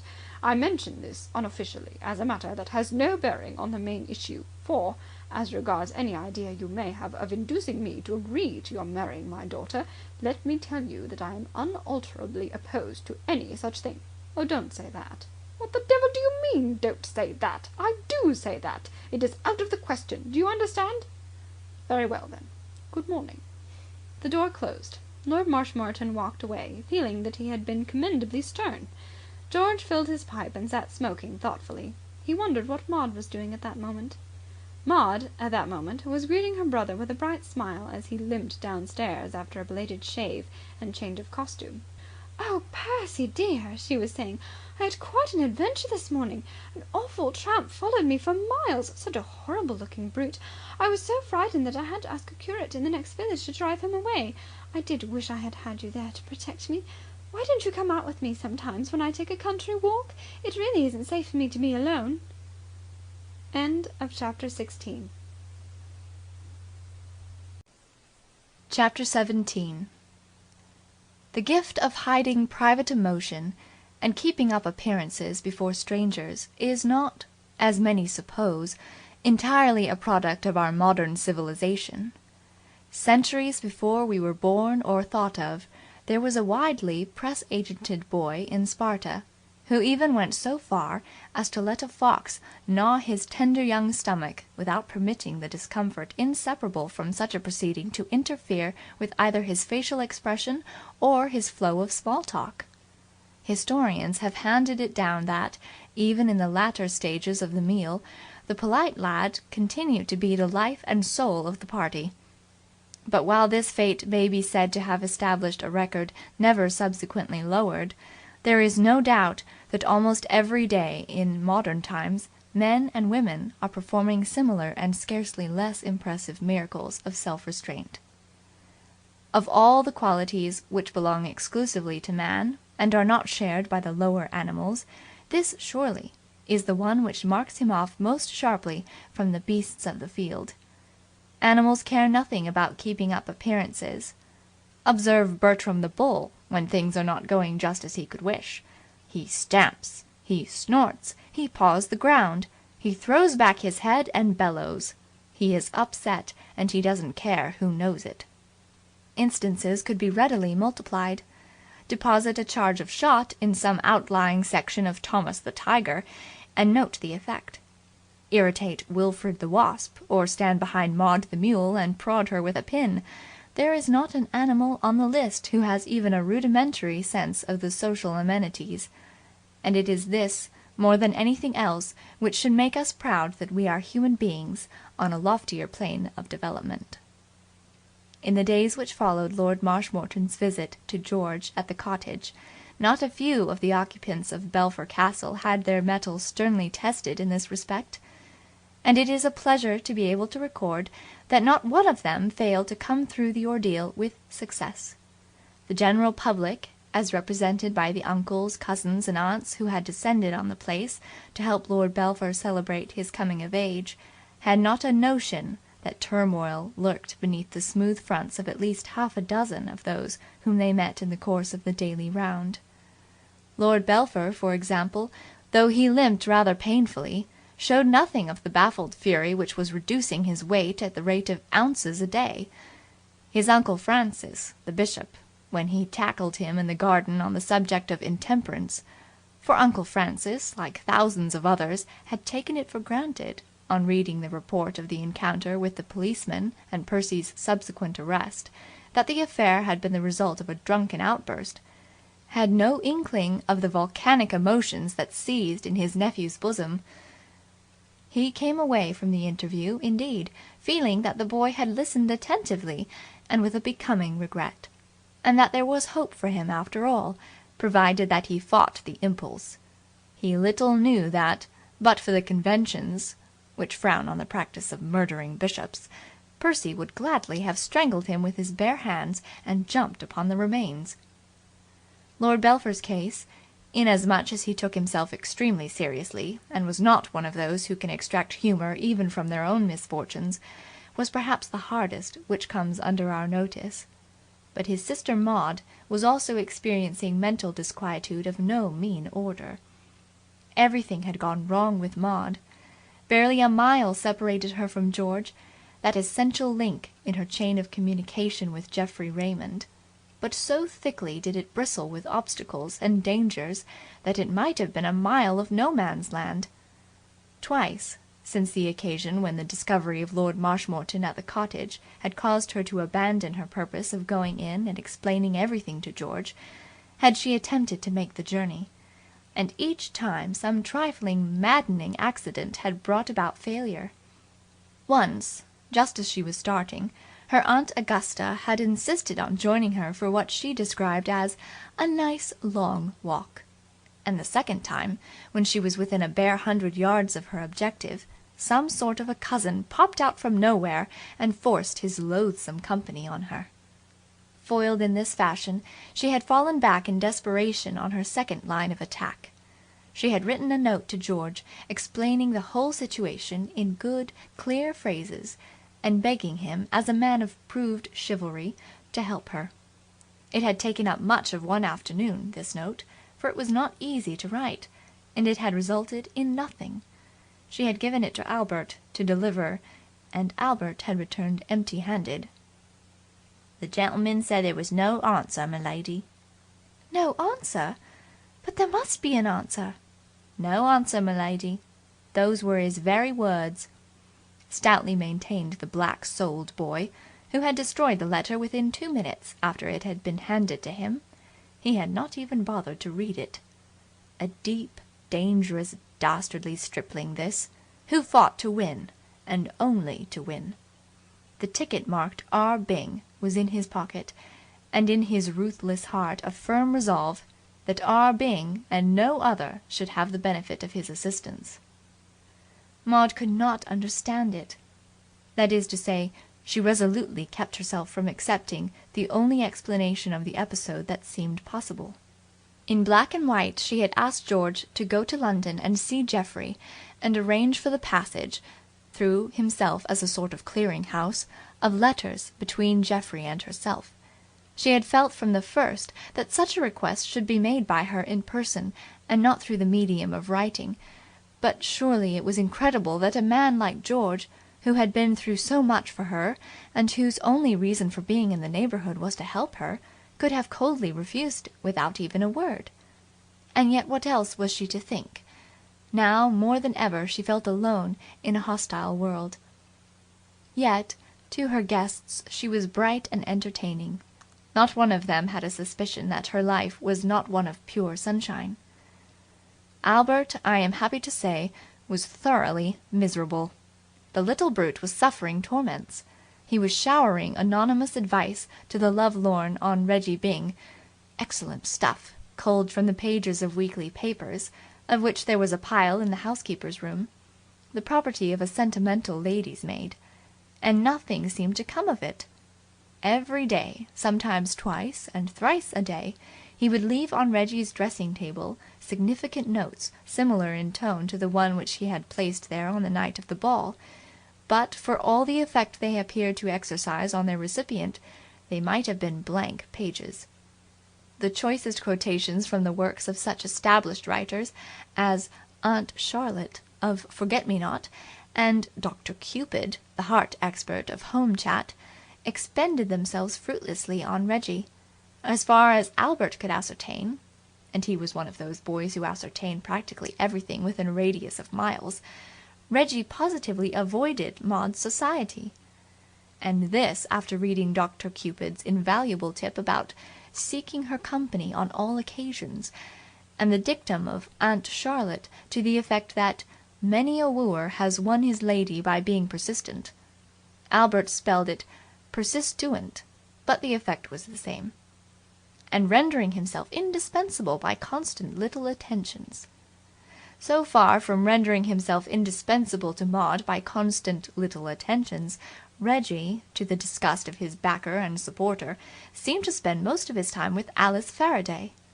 On 3 separate occasions had Albert been revolted by the sight of his protégé in close association with the Faraday girl, once in a boat on the lake and twice in his grey car. It was enough to break a boy's heart, and it completely spoiled Albert's appetite. A phenomenon attributed, I am glad to say, in the servants' hall to reaction from recent excesses. The moment when Keggs, the butler, called him a greedy little pig, and hoped it would be a lesson to him not to stuff himself at all hours with stolen cakes, was a bitter moment for Albert. It is a relief to turn from the contemplation of these tortured souls to the pleasanter picture presented by Lord Marshmoreton. Here, undeniably, we have a man without a secret sorrow, a man at peace with the best of all possible worlds. Since his visit to George, a second youth seems to have come upon Lord Marshmoreton. He works in his rose garden with a new vim, whistling or even singing to himself stray gay snatches of melodies popular in the 80s. Hear him now as he toils. He has a long garden implement in his hand, and he is sending up the death rate in slug circles with a devastating rapidity. Ta-ra-ra-boom-de-ay, ta-ra-ra-boom, and the boom is a death knell. As it rings softly out on the pleasant spring air, another stout slug has made the great change. It is peculiar, this gaiety. It gives one to think. Others have noticed it, his lordship's valet amongst them. "I'll give you my honest word, Mr. Keggs," says the valet, awed. "This very morning I heard the old devil a-singing in his bath, chirruping away like a bloomin' linnet." "Lor!" says Keggs, properly impressed. "And only last night he give me off a box of cigars and said I was a good faithful feller. I tell you, there's something happening to the old buster, you mark my words." End of chapter 17. Chapter 18. Over this complex situation the mind of Keggs, the butler, played like a searchlight. Keggs was a man of discernment and sagacity. He had instinct and reasoning power. Instinct told him that Maud, all unsuspecting the change that had taken place in Albert's attitude towards her romance, would have continued to use the boy as a link between herself and George. And reason, added to an intimate knowledge of Albert, enabled him to see that the latter must inevitably have betrayed her trust. He was prepared to bet £100 that Albert had been given letters to deliver and had destroyed them. So much was clear to Keggs. It only remained to settle on some plan of action which would re-establish the broken connection. Keggs did not conceal a tender heart beneath a rugged exterior. He did not mourn over the picture of two loving fellow human beings separated by a misunderstanding, but he did want to win that sweepstake. His position, of course, was delicate. He could not go to Maud and beg her to confide in him. Maud would not understand his motives, and might leap to the not unjustifiable conclusion that he had been at the sherry. No. Men were easier to handle than women. As soon as his duties would permit, and in the present crowded condition of the house they were arduous, he set out for George's cottage. "I trust I do not disturb or interrupt you, sir," he said, beaming in the doorway like a benevolent high priest. He had doffed his professional manner of austere disapproval, as was his custom in moments of leisure. "Not at all," replied George, puzzled. "Was there anything?" "There was, sir." "Well, come along in and sit down." "I would not take the liberty if it's all the same to you, sir. I would prefer to remain standing." There was a moment of uncomfortable silence. Uncomfortable, that is to say, on the part of George, who was wondering if the butler remembered having engaged him as a waiter only a few nights back. Keggs himself was at his ease. Few things ruffled this man. "Fine day," said George. "Extremely, sir. But for the rain." "Oh, is it raining?" "Sharp downpour, sir." "Good for the crops," said George. "So one would be disposed to imagine, sir." Silence fell again. The rain dripped from the eaves. "If I might speak freely, sir," said Keggs. "Sure. Shoot." "I beg your pardon, sir?" "I mean, yes. Go ahead." The butler cleared his throat. "Might I begin by remarking that your little affair of the art, if I may use the expression, is no secret in the servants' hall? I have no wish to seem to be taking a liberty or presuming, but I should like to intimate that the servants' hall is aware of the facts." "You don't have to tell me that," said George coldly. "I know all about the sweepstake." A flicker of embarrassment passed over the butler's large, smooth face. Passed and was gone. "I did not know that you had been apprised of that little matter, sir. But you will doubtless understand and appreciate our point of view. A little sport and flutter, nothing more, designed to alleviate the monotony of life in the country." "Oh, don't apologize," said George, and was reminded of a point which had exercised him a little from time to time since his vigil on the balcony. "By the way, if it isn't giving away secrets, who drew Plummer?" "Sir?" "Which of you drew a man named Plummer in the sweep?"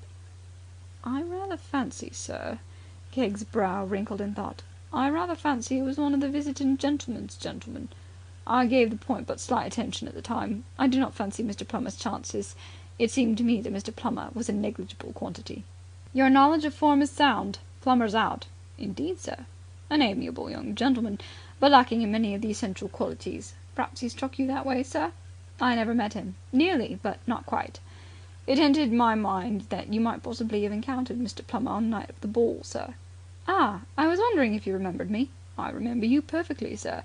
And it was the fact that we had already met in what one might almost term a social way that emboldened me to come here today and offer my services as an intermediary, should you feel disposed to avail yourself of them." George was puzzled. "Your services?" "Precisely, sir. I fancy I'm in a position to lend you what might be termed an helping hand." "But that's remarkably altruistic of you, isn't it?" "Sir?" "I say that is very generous of you. Aren't you forgetting that you drew Mr. Byng?" The butler smiled indulgently. "You are not quite abreast of the progress of events, sir. Since the original drawing of names there has been a trifling adjustment. The boy Albert now has Mr. Byng and I have you, sir. A little amicable arrangement informally conducted in the scullery the night of the ball." "Amicable?" "On my part, entirely so." George began to understand certain things that had been perplexing to him. "Then all this while—" "Precisely, sir. All this while her ladyship, under the impression that the boy Albert was devoted to her cause, has no doubt been placing a misguided confidence in him. The little blighter," said Keggs, abandoning for a moment his company manners and permitting vehemence to take the place of polish. "I beg your pardon for the expression, sir," he added gracefully. "It escaped me inadvertently." "You think that Lady Maud gave Albert a letter to give to me, and that he destroyed it?" Such, I should imagine, must undoubtedly have been the case. The boy has no scruples whatsoever." "Good Lord!" "I appreciate your consternation, sir. That must be exactly what has happened. To my way of thinking there is no doubt of it. It was for that reason that I ventured to come here, in the hope that I might be instrumental in arranging a meeting." The strong distaste which George had had for plotting with this overfed menial began to wane. It might be undignified, he told himself, but it was undeniably practical. And, after all, a man who has plotted with page boys has little dignity to lose by plotting with butlers. He brightened up. If it meant seeing Maud again, he was prepared to waive the decencies. "What do you suggest?" he said. "It being a rainy evening and everyone indoors playing games and what not," Keggs was amiably tolerant of the recreations of the aristocracy, "you would experience little chance of interruption were you to proceed to the lane outside the east entrance of the castle grounds and wait there. You will find in the field at the roadside a small disused barn only a short way from the gates, where you would be sheltered from the rain. In the meantime, I would inform her ladyship of your movements, and no doubt it would be possible for her to slip off." "That sounds all right." "It is all right, sir. The chances of interruption may be said to be reduced to a minimum. Shall we say in 1 hour's time?" "Very well. Then I will wish you good evening, sir." "Thank you, sir. I'm glad to have been of assistance." He withdrew as he had come, with a large impressiveness. The room seemed very empty without him. George, with trembling fingers, began to put on a pair of thick boots. For some minutes after he had set foot outside the door of the cottage, George was inclined to revile the weather for having played him false. On this evening, of all evenings, he felt, the elements should, so to speak, have rallied round and done their bit. The air should have been soft and clear and scented. There should have been an afterglow of sunset in the sky to light him on his way. Instead, the air was full of that peculiar smell of hopeless dampness which comes at the end of a wet English day. The sky was leaden. The rain hissed down in a steady flow, whispering of mud and desolation, making a dreary morass of the lane through which he tramped. A curious sense of foreboding came upon George. It was as if some voice of the night had murmured maliciously in his ear a hint of trouble to come. He felt oddly nervous as he entered the barn. The barn was both dark and dismal. In one of the dark corners an intermittent dripping betrayed the presence of a gap in its ancient roof. A rat scurried across the floor. The dripping stopped and began again. George struck a match and looked at his watch. He was early. Another 10 minutes must elapse before he could hope for her arrival. He sat down on a broken wagon which lay on its side against one of the walls. Depression returned. It was impossible to fight against it in this beast of a barn. The place was like a sepulchre. No one but a fool of a butler would have suggested it as a trysting place. He wondered irritably why places like this were allowed to get into this condition. If people wanted a barn earnestly enough to take the trouble of building one, was it not worth while to keep the thing in proper repair? Waste and futility, that was what it was. That was what everything was if you came down to it. Sitting here, for instance, was a futile waste of time. She wouldn't come. There were a dozen reasons why she should not come. So what was the use of his courting rheumatism by waiting in this morgue of dead agricultural ambitions? None whatever. George went on waiting. And what an awful place to expect her to come to! If by some miracle she did come, where she would be stifled by the smell of mouldy hay, dampened by raindrops, and, reflected George gloomily, as there was another scurry and scutter along the unseen floor, gnawed by rats. You could not expect a delicately nurtured girl, accustomed to all the comforts of a home, to be bright and sunny with a platoon of rats crawling all over her. The grey oblong that was the doorway suddenly darkened. "Mr. Bevan!" George sprang up. At the sound of her voice every nerve in his body danced in mad exhilaration. He was another man. Depression fell from him like a garment. He perceived that he had misjudged all sorts of things. The evening, for instance, was a splendid evening. Not one of those awful, dry, baking evenings which make you feel you can't breathe, but pleasantly moist and full of a delightfully musical patter of rain. And the barn! He had been all wrong about the barn. It was a great little place, comfortable, airy, and cheerful. What could be more invigorating than that smell of hay? Even the rats, he felt, must be pretty decent rats, when you came to know them. "I'm here." Maud advanced quickly. His eyes had grown accustomed to the murk, and he could see her dimly. The smell of her damp raincoat came to him like a breath of ozone. He could even see her eyes shining in the darkness, so close was she to him. "I hope you have not been waiting long." George's heart was thundering against his ribs. He could scarcely speak. He contrived to emit a "No." "I didn't think at first I could get away. I had to Oh!" She broke off with a cry. The rat, fond of exercise like all rats, had made another of its excitable sprints across the floor. A hand clutched nervously at George's arm, found it and held it. At the touch, the last small fragment of George's self-control fled from him. The world became vague and unreal. There remained of it but one solid fact, the fact that Maud was in his arms, and that he was saying a number of things very rapidly in a voice that seemed to belong to somebody he had never met before. End of chapter 18. Chapter 19. With a shock of dismay so abrupt and overwhelming that it was like a physical injury, George became aware that something was wrong. Even as he gripped her, Maud had stiffened with a sharp cry, and now she was struggling, trying to wrench herself free. She broke away from him. He could hear her breathing hard. You! She gulped. Maud! How dare you! There was a pause that seemed to George to stretch on, endlessly. The rain pattered on the leaky roof. Somewhere in the distance a dog howled dismally. The darkness pressed down like a blanket, stifling thought. Good night, Mr. Bevan. Her voice was ice. I didn't think you were that kind of man. She was moving towards the door, and as she reached it, George's stupor left him.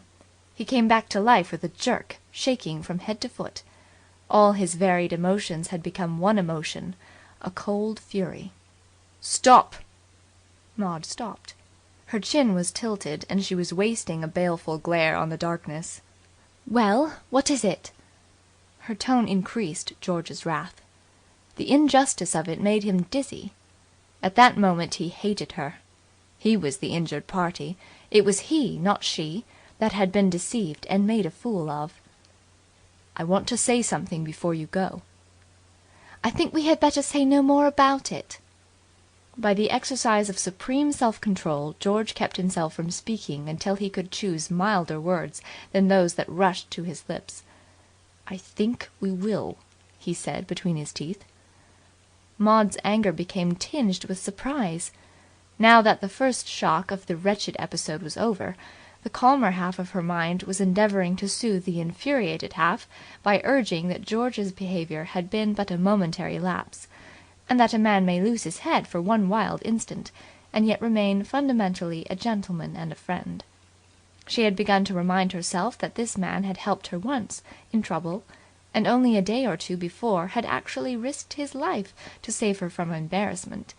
When she heard him call to her to stop, she supposed that his better feelings had reasserted themselves, and she had prepared herself to receive with dignity a broken, stammered apology. But the voice that had just spoken with a crisp, biting intensity was not the voice of remorse.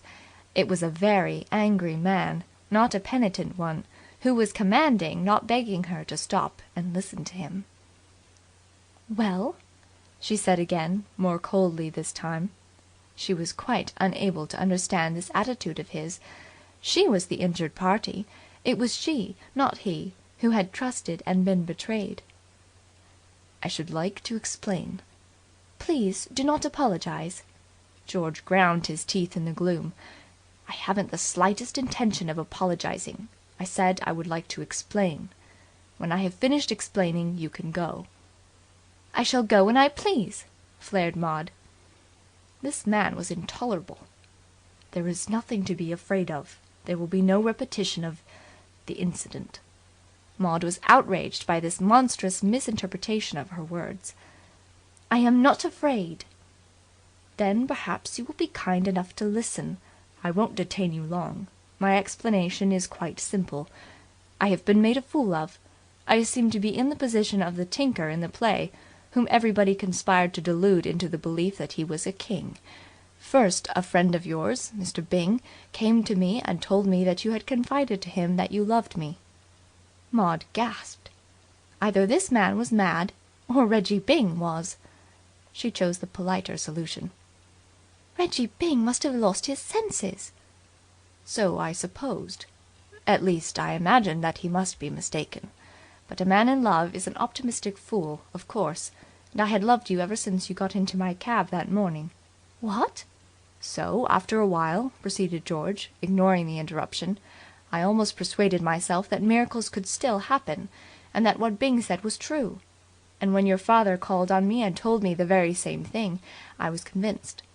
It seemed incredible, but I had to believe it. Now it seems that for some inscrutable reason both Byng and your father were making a fool of me. That is all. Good night." Maud's reply was the last which George or any man would have expected. There was a moment's silence, and then she burst into a peal of laughter. It was the laughter of overstrained nerves, but to George's ears it had the ring of genuine amusement. "I'm glad you find my story entertaining," he said dryly. He was convinced now that he loathed this girl, and that all he desired was to see her go out of his life for ever. Later, no doubt, the funny side of it will hit me. Just at present my sense of humour is rather dormant. Maud gave a little cry. "Oh, I'm so sorry, Mr. Bevan. It wasn't that. It wasn't that at all. Oh, I am so sorry. I don't know why I laughed. It certainly wasn't because I thought it funny. It's tragic. There's been a dreadful mistake." "I noticed that," said George bitterly. The darkness began to afflict his nerves. "I wish to God we had some light." The glare of a pocket torch smote upon him. "I brought it to see my way back with," said Maud in a curious, small voice. "It's very dark across the fields. I didn't light it before because I was afraid somebody might see." She came towards him, holding the torch over her head. The beam showed her face, troubled and sympathetic, and at the sight all George's resentment left him. There were mysteries here beyond his unravelling, but of one thing he was certain. This girl was not to blame. She was a thoroughbred, as straight as a wand. She was pure gold. "I came here to tell you everything," she said. She placed the torch on the wagon wheel so that its ray fell in a pool of light on the ground between them. "I'll do it now. Only it isn't so easy now. Mr. Bevan, there's a man that Father and Reggie Byng mistook. They thought... You see, they knew it was you that I was with that day in the cab, and so they naturally thought, when you came down here, that you were the man I had gone to meet that day. The man I... The man you love?" "Yes," said Maud, in a small voice, and there was silence again. George could feel nothing but sympathy. It mastered other emotion in him, even the grey despair that had come with her words. He could feel all that she was feeling. "Tell me all about it," he said. "I met him in Wales last year." Maud's voice was a whisper.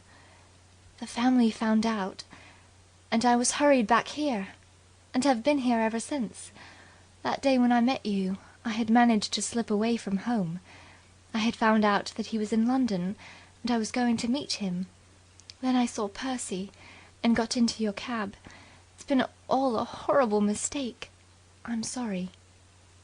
"I see," said George thoughtfully. "I see." His heart ached like a living wound. She had told so little, and he could guess so much. This unknown man who had triumphed seemed to sneer scornfully at him from the shadows. "I'm sorry," said Maud again. "You mustn't feel like that. But how can I help you? That's the point. What is it you want me to do?" "But I can't ask you now." "Of course you can. Why not?" "Why? Oh, I couldn't." George managed to laugh. It was a laugh that did not sound convincing even to himself, but it served. "That's morbid," he said. "Be sensible. You need help, and I may be able to give it. Surely a man isn't barred for ever from doing you a service just because he happens to love you. Suppose you were drowning and Mr. Plummer was the only swimmer within call. Wouldn't you let him rescue you?" "Mr. Plummer? What do you mean?" "You've not forgotten that I was a reluctant ear witness to his recent proposal of marriage?" Maud uttered an exclamation. "I never asked. How terrible of me! Were you much hurt?" "Hurt?" George could not follow her. "That night, when you were on the balcony, and..." "Oh." George understood. "Oh, no, hardly at all. A few scratches. I scraped my hands a little." "It was a wonderful thing to do," said Maud, her admiration glowing for a man who could treat such a leap so lightly. She had always had a private theory that Lord Leonard, after performing the same feat, had bragged about it for the rest of his life. No, nothing," said George, who had since wondered why he had ever made such a to-do about climbing up a perfectly stout sheet. "It was splendid." George blushed. "We are wandering from the main theme," he said. "I want to help you. I came here at enormous expense to help you. How can I do it?" Maud hesitated. "I think you may be offended at me asking such a thing." "You needn't." "You see, the whole trouble is that I can't get in touch with Geoffrey. He's in London and I'm here. And any chance I might have of getting to London vanished the day I met you, when Percy saw me in Piccadilly." "How did your people find out it was you?" "They asked me straight out." "And you owned up?" "I had to. I couldn't tell them a direct lie." George thrilled. This was the girl he had doubts of. "So then it was worse than ever," continued Maud. "I daren't risk writing to Geoffrey and having the letter intercepted. I was wondering... I had the idea almost as soon as I found out that you had come here." "You want me to take a letter from you and see that it reaches him, and then he can write back to my address and I can smuggle the letter to you?" "That's exactly what I do want. But I almost didn't like to ask." "Why not? I'll be delighted to do it." "I'm so grateful." "Why, it's nothing. I thought you were going to ask me to look in on your brother and smash another of his hats." Maud laughed delightedly. The whole tension of the situation had been eased for her. More and more she found herself liking George. Yet, deep down in her, she realized with a pang that for him there had been no easing of the situation. She was sad for George. The plumbers of this world she had consigned to what they declared would be perpetual sorrow with scarcely a twinge of regret. But George was different. "Poor Percy," she said. "I don't suppose he'll ever get over it. He will have other hats, but it won't be the same." She came back to the subject nearest her heart. "Mr. Bevan, I wonder if you would do just a little more for me?" "If it isn't criminal, or, for that matter, if it is." "Could you go to Geoffrey and see him and tell him all about me and come back and tell me how he looks and what he said and so on?" "Certainly. What's his name? And where do I find him?" "I never told you. How stupid of me. His name is Geoffrey Raymond, and he lives with his uncle, Mr. Wilbur Raymond, at 11A, Belgrave Square." "I'll go to him tomorrow." "Thank you ever so much." George got up. The movement seemed to put him in touch with the outer world. He noticed that the rain had stopped, and that stars had climbed into the oblong of the doorway. He had an impression that he had been in the barn a very long time, and confirmed this with a glance at his watch, though the watch, he felt, understated the facts by the length of several centuries. He was abstaining from too close an examination of his emotions, from a prudent feeling that he was going to suffer soon enough without assistance from himself. "I think you had better be going back," he said. "It's rather late. They may be missing you." Maud laughed happily. "I don't mind now what they do. But I suppose dinners must be dressed for, whatever happens." They moved together to the door. "What a lovely night after all. I never thought the rain would stop in this world. It's like when you're unhappy and think it's going on forever." "Yes," said George.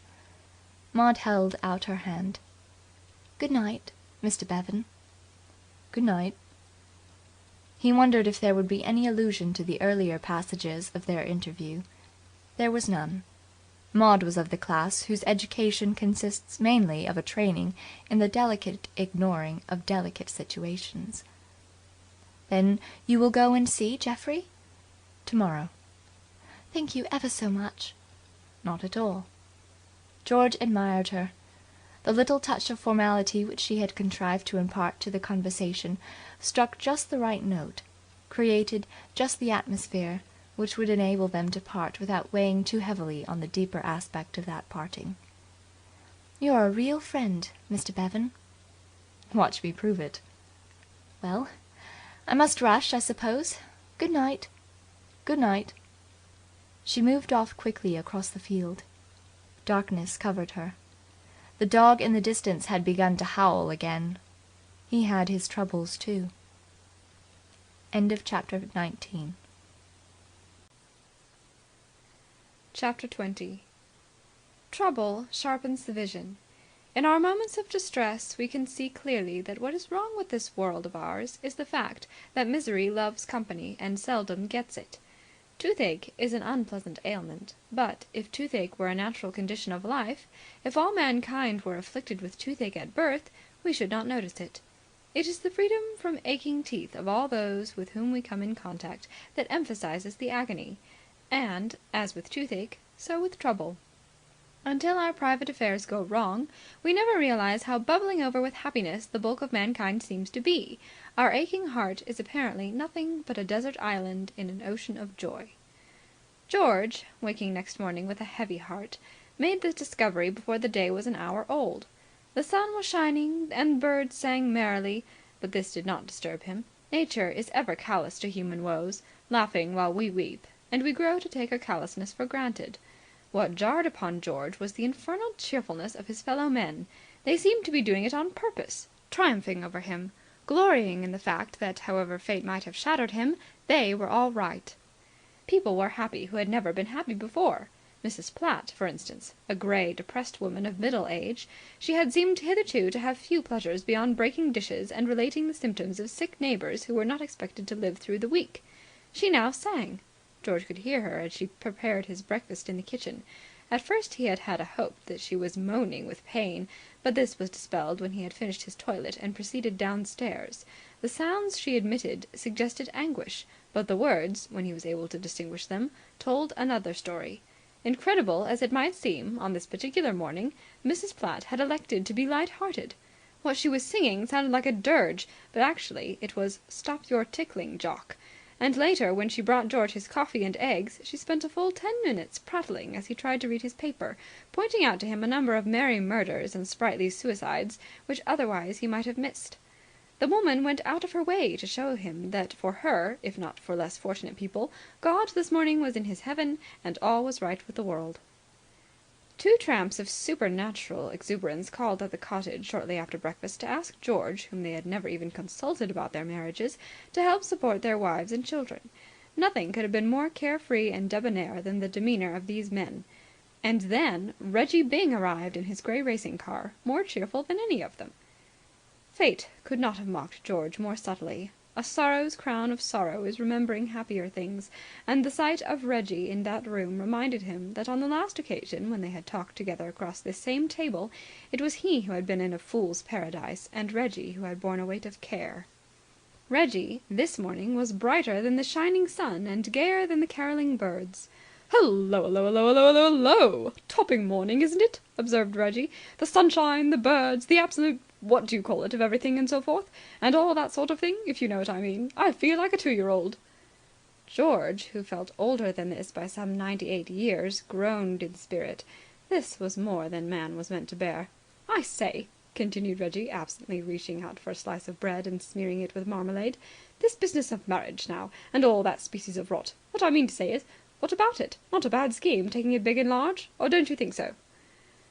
George writhed. The knife twisted in the wound. Surely it was bad enough to see a happy man eating bread and marmalade without having to listen to him talking about marriage. "Well, anyhow, be that as it may," said Reggie, biting jovially and speaking in a thick but joyous voice, "I'm getting married today, and chance it. This morning, this very morning, I leap off the dock." George was startled out of his despondency. "What?" "Absolutely, laddie."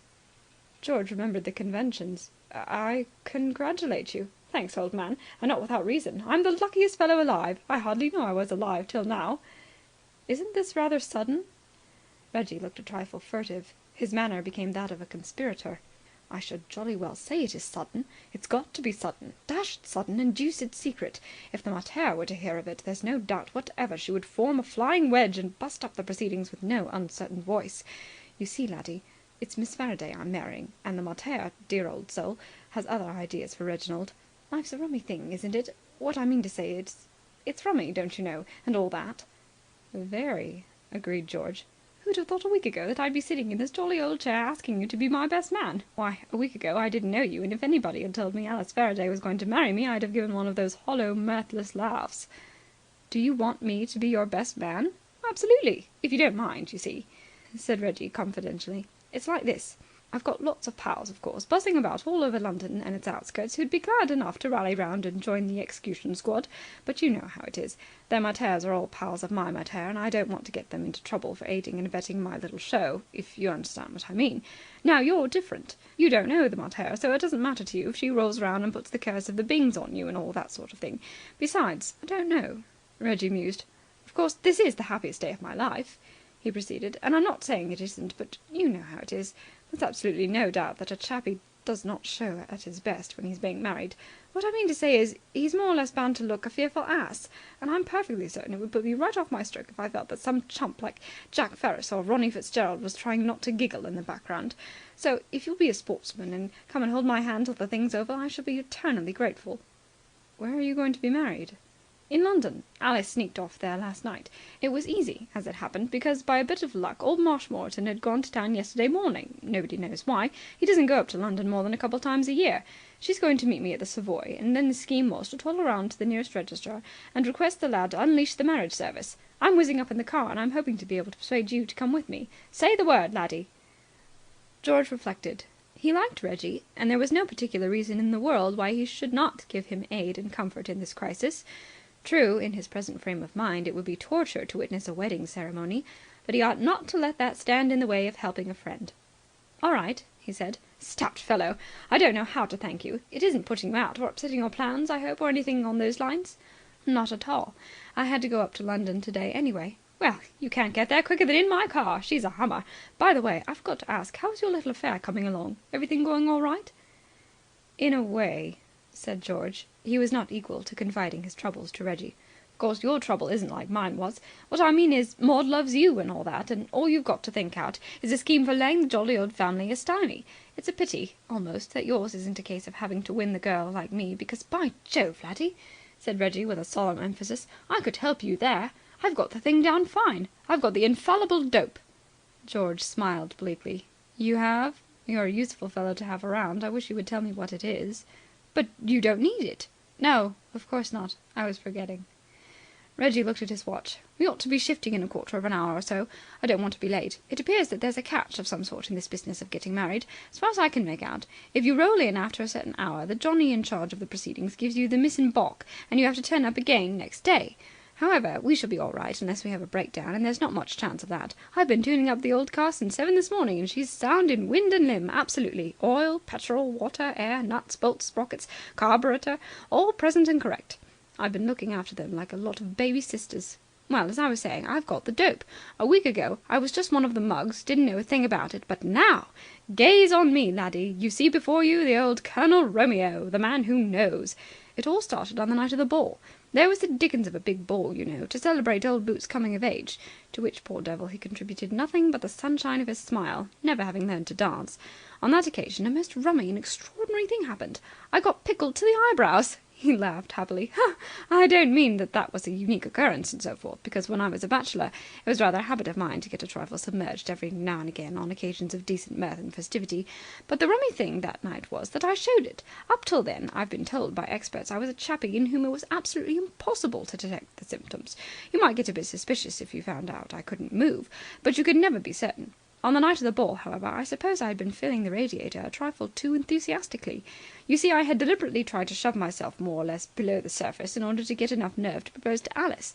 I don't know what your experience has been, but mine is that proposing's a thing that simply isn't within the scope of a man who isn't moderately woozled. I've often wondered how marriages ever occur in the dry states of America. Well, as I was saying, on the night of the ball, a most rummy thing happened. I thought one of the waiters was you." He paused impressively to allow this startling statement to sink in. "And was he?" said George. "Absolutely not. That was the rummy part of it. He looked as like you as your twin brother." "I haven't a twin brother." No, I know what you mean. But what I mean to say is he looked just like your twin brother would have looked if you had had a twin brother. Well, I had a word or two with this chappie, and after a brief conversation it was borne in upon me that I was up to the gills. Alice was with me at the time and noticed it too. Now you'd have thought that that would have put a girl off a fellow and all that. But no. Nobody could have been more sympathetic, and she has confided to me since that it was seeing me in my oiled condition that really turned the scale. What I mean is, she made up her mind to save me from myself. You know how some girls are. Angels, absolutely. Always on the lookout to pluck brands from the burning and what not. You may take it from me that the good seed was definitely sown that night. Is that your recipe, then? You would advise the would-be bridegroom to buy a case of champagne and a wedding licence and get to work? After that it would be all over except sending out the invitations? Reggie shook his head. Not at all. You need a lot more than that. That's only the start. You've got to follow up the good work, you see. That's where a number of chappies would slip up, and I'm pretty certain I should have slipped up myself, but for another singularly rummy occurrence. Have you ever heard of what do you call it? What's the word I want? One of those things fellows get sometimes. Headaches? Hazarded George. No, nothing like that. I don't mean anything you get. I mean something you get, if you know what I mean. Measles? Anonymous letter! That was what I was trying to say. It's a most extraordinary thing, and I can't understand even now where the deuce they came from. But just about then I started to get a whole bunch of anonymous letters from some chappie unknown who didn't sign his name. What you mean is that the letters were anonymous, said George. Absolutely. I used to get 2 or 3 a day sometimes. Whenever I went up to my room, I'd find another waiting for me on my dressing table. Offensive? Eh? Were the letters offensive? Anonymous letters usually are. Well, these weren't. Not at all. And quite the reverse. They contained a series of perfectly topping tips on how a fellow should proceed who wants to get hold of a girl. It sounds as though somebody had been teaching you jiu-jitsu by post. They were great. Real red-hot stuff right from the stable. Priceless tips like make yourself indispensable to her in little ways, study her tastes, and so on and so forth. I tell you, laddie, I pretty soon stopped worrying about who was sending them to me and concentrated the old bean on acting on them. They worked like magic. The last one came yesterday morning, and it was a topper. It was all about how a chappie who was nervous should proceed. Technical stuff, you know, about holding her hand and telling her you're lonely and being sincere and straightforward and letting your heart dictate the rest. Have you ever asked for one card when you wanted to fill a royal flush and happened to pick out the necessary ace? I did once, when I was up at Oxford, and by Jove, this letter gave me just the same thrill. I didn't hesitate. I just sailed in. I was cold sober, but I didn't worry about that. Something told me I couldn't lose. It was like having to hole out a 3-inch putt, and, well, there you are, don't you know. Reggie became thoughtful. Dash it all, I'd like to know who the fellow was who sent me those letters. I'd like to send him a wedding present or a bit of the cake or something. Though I suppose there won't be any cake, seeing the thing's taking place at a registrar's. You could buy a bun, suggested George. Well, I shall never know, I suppose. And now how about trickling forth? I say, laddie, you don't object if I sing slightly from time to time during the journey? I'm so dashed happy, you know. Not at all, if it's not against the traffic regulations. Reggie wandered aimlessly about the room in an ecstasy. It's a rummy thing, he said meditatively. I've just remembered that when I was at school I used to sing a thing called the What's-its-name's wedding song at house suppers, don't you know, and what not. Jolly little thing. I dare say you know it. It starts ding dong, or words to that effect. Hurry along, for it's my wedding morning. I remember you had to stretch out the more a bit. Deuced awkward, if you haven't laid in enough breath. The yeoman's wedding song, that was it. I knew it was some chappie or other's. And it went on, and the bride in something or other doing something I can't recollect. Well, what I mean is, now it's my wedding morning. Rummy when you come to think of it, what? Well, as it's getting tolerable late, what about it? Shift ho? I'm ready. Would you like me to bring some rice? Thank you, laddie, no. Dashed dangerous stuff, rice. Worse than shrapnel. Got your hat? All set?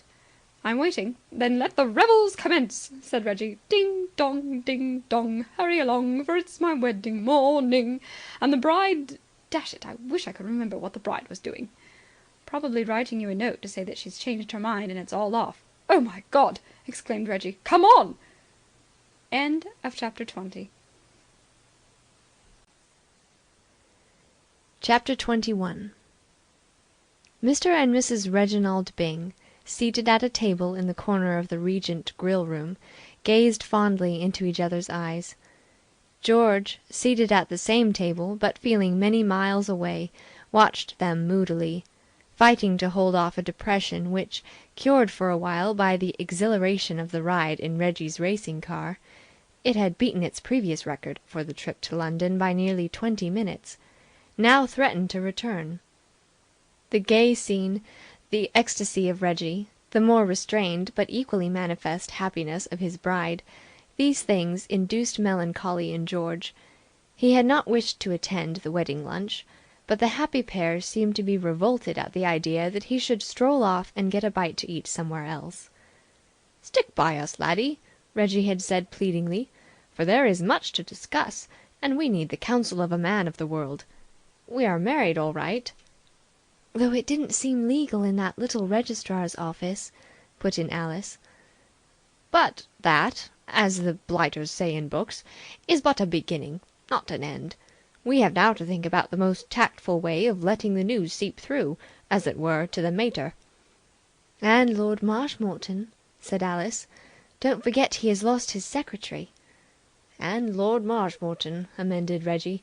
"And about 1,000,000 other people who will be most frightfully peeved at my doing the wedding glide without consulting them. Stick by us, old top. Join our simple meal. And over the old coronas we'll discuss many things."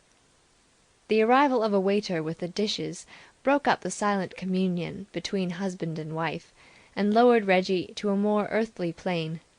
He refilled the glasses from the stout bottle that nestled in the ice bucket.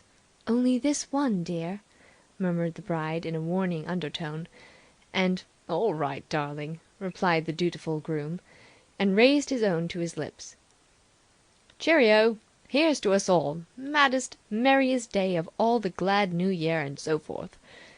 And now," he continued, becoming sternly practical, "about the good old sequel and aftermath, so to speak, of this little binge of ours. What's to be done? You are a brainy sort of fellow, Bevan, old man, and we look to you for suggestions. How would you set about breaking the news to mother?" "Write her a letter," said George. Reggie was profoundly impressed. "Didn't I tell you he would have some devilish shrewd scheme?" he said enthusiastically to Alice. "Write her a letter! What could be better? Poetry, by Gad!" His face clouded. "But what would you say in it? That's a pretty knotty point." "Not at all. Be perfectly frank and straightforward. Say you are sorry to go against her wishes." "Wishes," murmured Reggie, scribbling industrially on the back of the marriage license. "But you know that all she wants is your happiness." Reggie looked doubtful. "I'm not sure about that last bit, old thing. You don't know the mater." "Never mind, Reggie," put in Alice. "Say it anyhow. Mr. Bevan is perfectly right." "Right ho, darling. All right, laddie. Happiness. And then?" "Point out in a few well-chosen sentences how charming Mrs. Byng is." "Mrs. Byng." Reggie smiled fatuously. "I don't think I ever heard anything that sounded so indescribably ripping. That part will be easy enough. Besides, the mater knows Alice." "Lady Caroline has seen me at the castle," said his bride doubtfully, "but I shouldn't say she knows me. She has hardly spoken a dozen words to me." "There," said Reggie earnestly. "You're in luck, dear heart. The mater's a great speaker, especially in moments of excitement. I'm not looking forward to the time when she starts on me. Between ourselves, laddie, and meaning no disrespect to the dear old soul, when the mater is moved and begins to talk, she uses up most of the language." "Outspoken, is she?" "I should hate to meet the person who could outspeak her," said Reggie. George sought information on a delicate point. "And financially? Does she exercise any authority over you in that way?" "You mean, has the mater the first call on the family doubloons?" said Reggie. "Oh, absolutely not. You see, when I call her the mater, it's usually the word in a loose sense, so to speak. She's my stepmother, really. She has her own little collection of pieces of 8, and I have mine. That part's simple enough." "Then the whole thing is simple. I don't see what you've been worrying about." "Just what I keep telling him, Mr. Bevan," said Alice. "You're a perfectly free agent. She has no hold of you of any kind." Reggie Byng blinked dizzily. "Why, now you put it like that," he exclaimed, "I can see that I jolly well am. It's an amazing thing, you know, habit and all that. I've been so accustomed for years to jumping through hoops and shamming dead when the mater lifted a little finger that it absolutely never occurred to me that I had a soul of my own. I give you my honest word I never saw it till this moment." And now it's too late. Eh?" George indicated Alice with a gesture. The newly made Mrs. Byng smiled. "Mr. Bevan means that now you've got to jump hoops and sham dead when I lift a little finger." Reggie raised her hand to his lips and nibbled at it gently. "Bless 'im's little finger, it shan't lift and have 'im's Reggie jumping through—" He broke off and tendered George a manly apology. "Sorry, old top. Forgot myself for the moment. Shan't occur again. Have another chicken or an eclair or some soup or something." Over the cigars, Reggie became expansive. "Now that you've lifted the frightful weight of mater off my mind, dear old lad," he said, puffing luxuriously, "I find myself surveying the future in a calmer spirit. It seems to me that the best thing to do, as regards the mater and everybody else, is simply to prolong the merry wedding trip till Time, the great healer, has had a chance to cure the wound.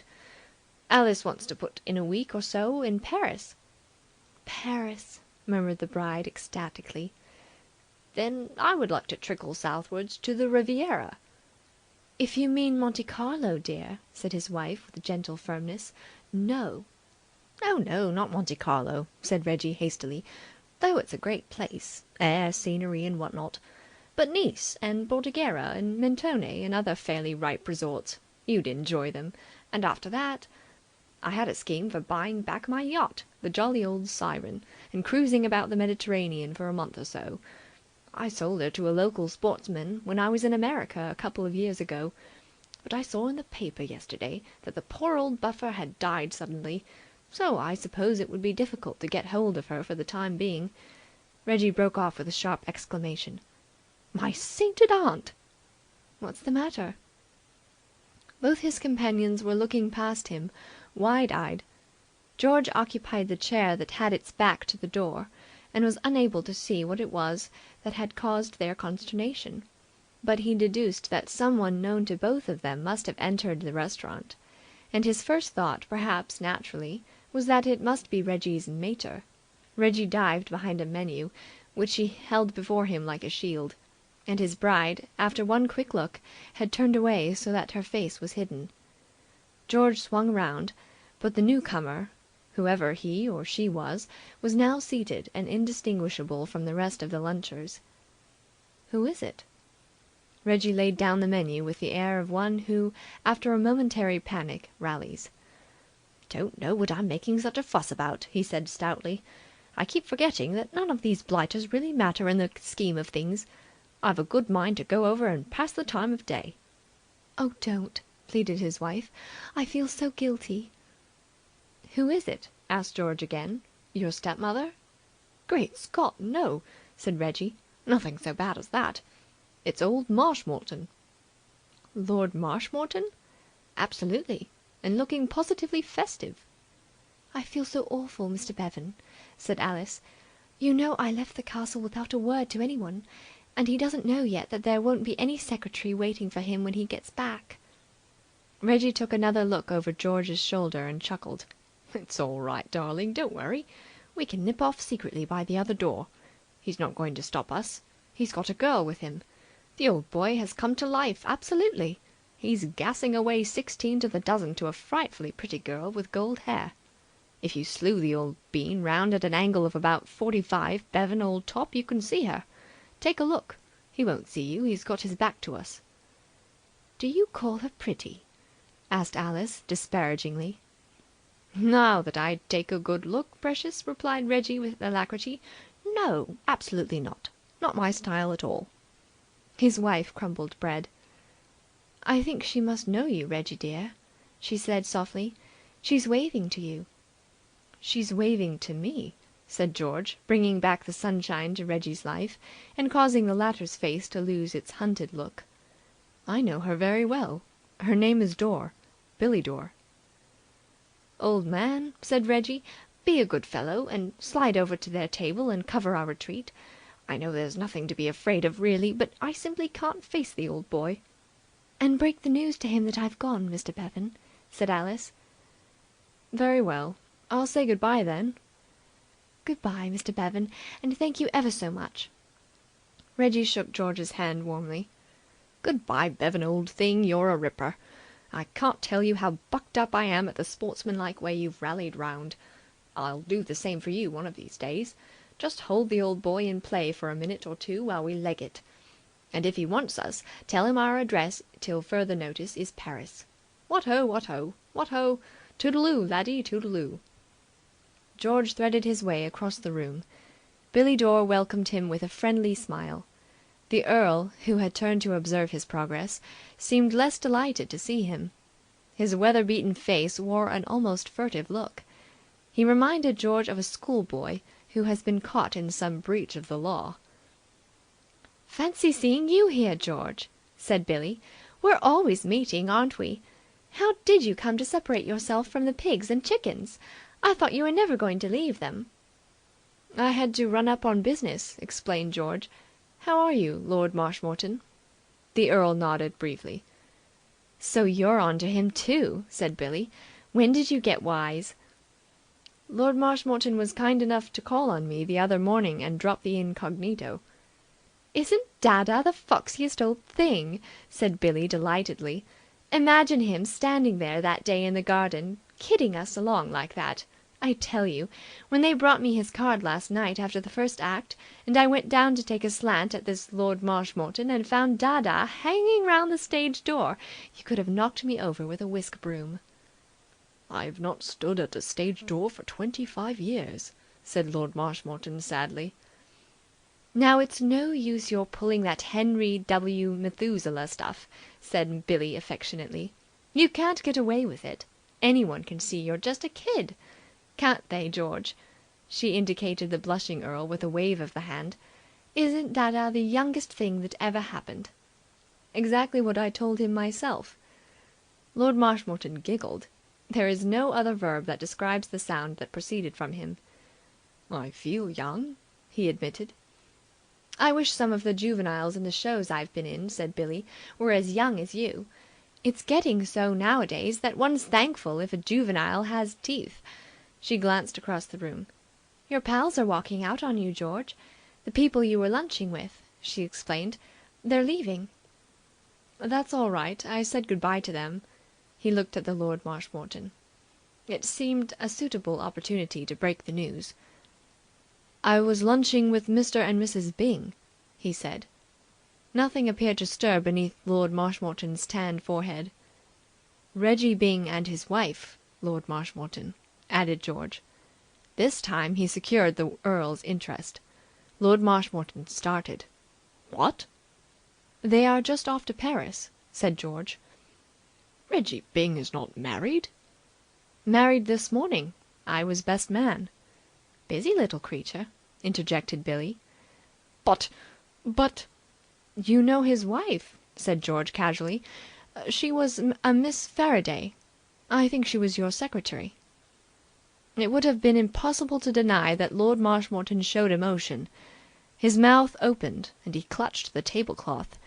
But just what the emotion was, George was unable to say till, with a sigh that seemed to come from his innermost being, the other exclaimed, "Thank heaven!" George was surprised. "You're glad?"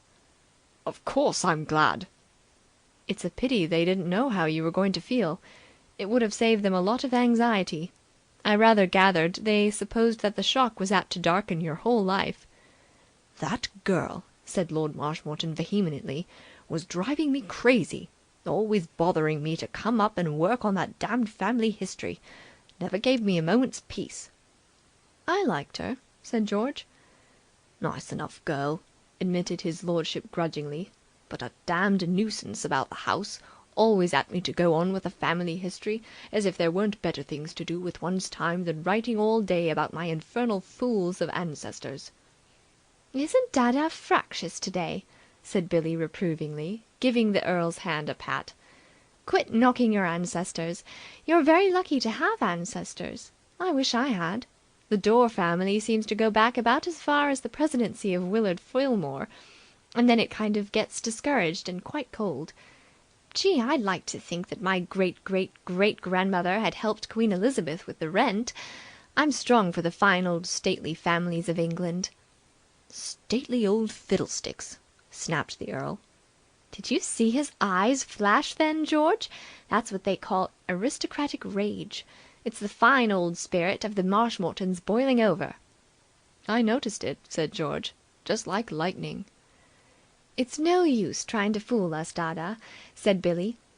"You know just as well as I do that it makes you feel good to think that, every time you cut yourself with your safety razor, you bleed blue." "A lot of silly nonsense," grumbled the Earl. "What is?" "This foolery of titles and aristocracy. Silly fetish worship. One man's as good as another." "This is the spirit of '76," said George approvingly. "Regular IWW stuff," agreed Billy. "Shake hands the president of the Bolshevik." Lord Marshmoreton ignored the interruption. There was a strange look in his eyes. It was evident to George, watching him with close interest, that here was a revelation of the man's soul, that thoughts, locked away for years in the other's bosom, were crying for utterance. "Damned silly nonsense. When I was a boy I wanted to be an engine driver. When I was a young man I was a socialist, and hadn't any idea except to work for my living and make a name for myself. I was going to the colonies. Canada. The fruit farm was actually bought. Bought and paid for." He brooded a moment on that long-lost fruit farm. "My father was a younger son. And then my uncle must go and break his neck hunting. And the baby, poor little chap, got croup or something. And there I was, saddled with the title, and all my plans gone up in smoke. Silly nonsense, silly nonsense." He bit at the end of a cigar. "And you can't stand up against it," he went on ruefully. "It saps you. It's like some damned drug. I fought against it as long as I could, but it was no use. I'm as big a snob as any of them now. I'm afraid to do what I want to do. Always thinking of the family dignity. I haven't taken a free step for 25 years." George and Billy exchanged glances. Each had the uncomfortable feeling that they were eavesdropping and hearing things not meant to be heard. George rose. "I must be getting on now," he said. "I've one or two things to do. Glad to have seen you again, Billy. Is the show going all right?" "Fine. Making money for you right along." "Good-bye, Lord Marshmoreton." The Earl nodded without speaking. It was not often now that he rebelled even in thoughts against the lot which fate had thrust upon him, and never in his life before had he done so in words. He was still in the grip of the strange discontent which had come upon him so abruptly. There was a silence after George had gone. "I'm glad we met, George," said Billy. "He's a good boy." She spoke soberly. She was conscious of a curious feeling of affection for the sturdy, weather-tanned little man opposite her. The glimpse she had been given of his inner self had somehow made him come alive for her. "He wants to marry my daughter," said Lord Marshmoreton. A few moments before, Billy would undoubtedly have replied to such a statement with some jocular remark expressing disbelief that the Earl could have a daughter old enough to be married. But now she felt oddly serious, and unlike her usual flippant self. "Oh?" was all she could find to say. "She wants to marry him." Not for years had Billy Dore felt embarrassed, but she felt so now. She judged herself unworthy to be the recipient of these very private confidences. "Oh!" she said again. "He's a good fellow. I like him. I liked him the moment we met. He knew it too, and I knew that he liked me." A group of men and girls from a neighbouring table passed on their way to the door. One of the girls nodded to Billy. She returned the nod absently. The party moved on. Billy frowned down at the tablecloth and drew a pattern on it with a fork. "Why don't you let George marry your daughter, Lord Marshmoreton?" The Earl drew at his cigar in silence. "I know it's not my business," said Billy apologetically, interrupting the silence as a rebuff. "Because I'm the Earl of Marshmoreton." "I see." "No, you don't," snapped the Earl. "You think I mean by that I think your friend isn't good enough to marry my daughter. You think that I'm an incurable snob.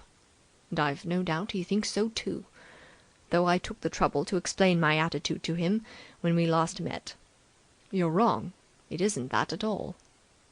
When I say I'm the Earl of Marshmoreton, I mean that I'm a poor, spineless fool who's afraid to do the right thing because he daren't go in the teeth of the family." I don't understand.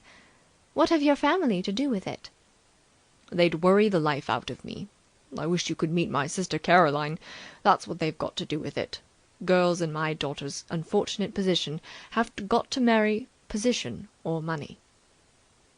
Well, I don't know about position, but when it comes to money, why, George is the fellow that made the dollar bill famous.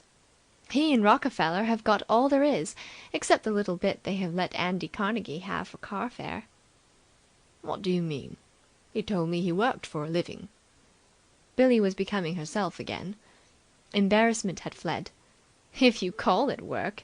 He's a composer. I know. Writes tunes and things. Billy regarded him compassionately.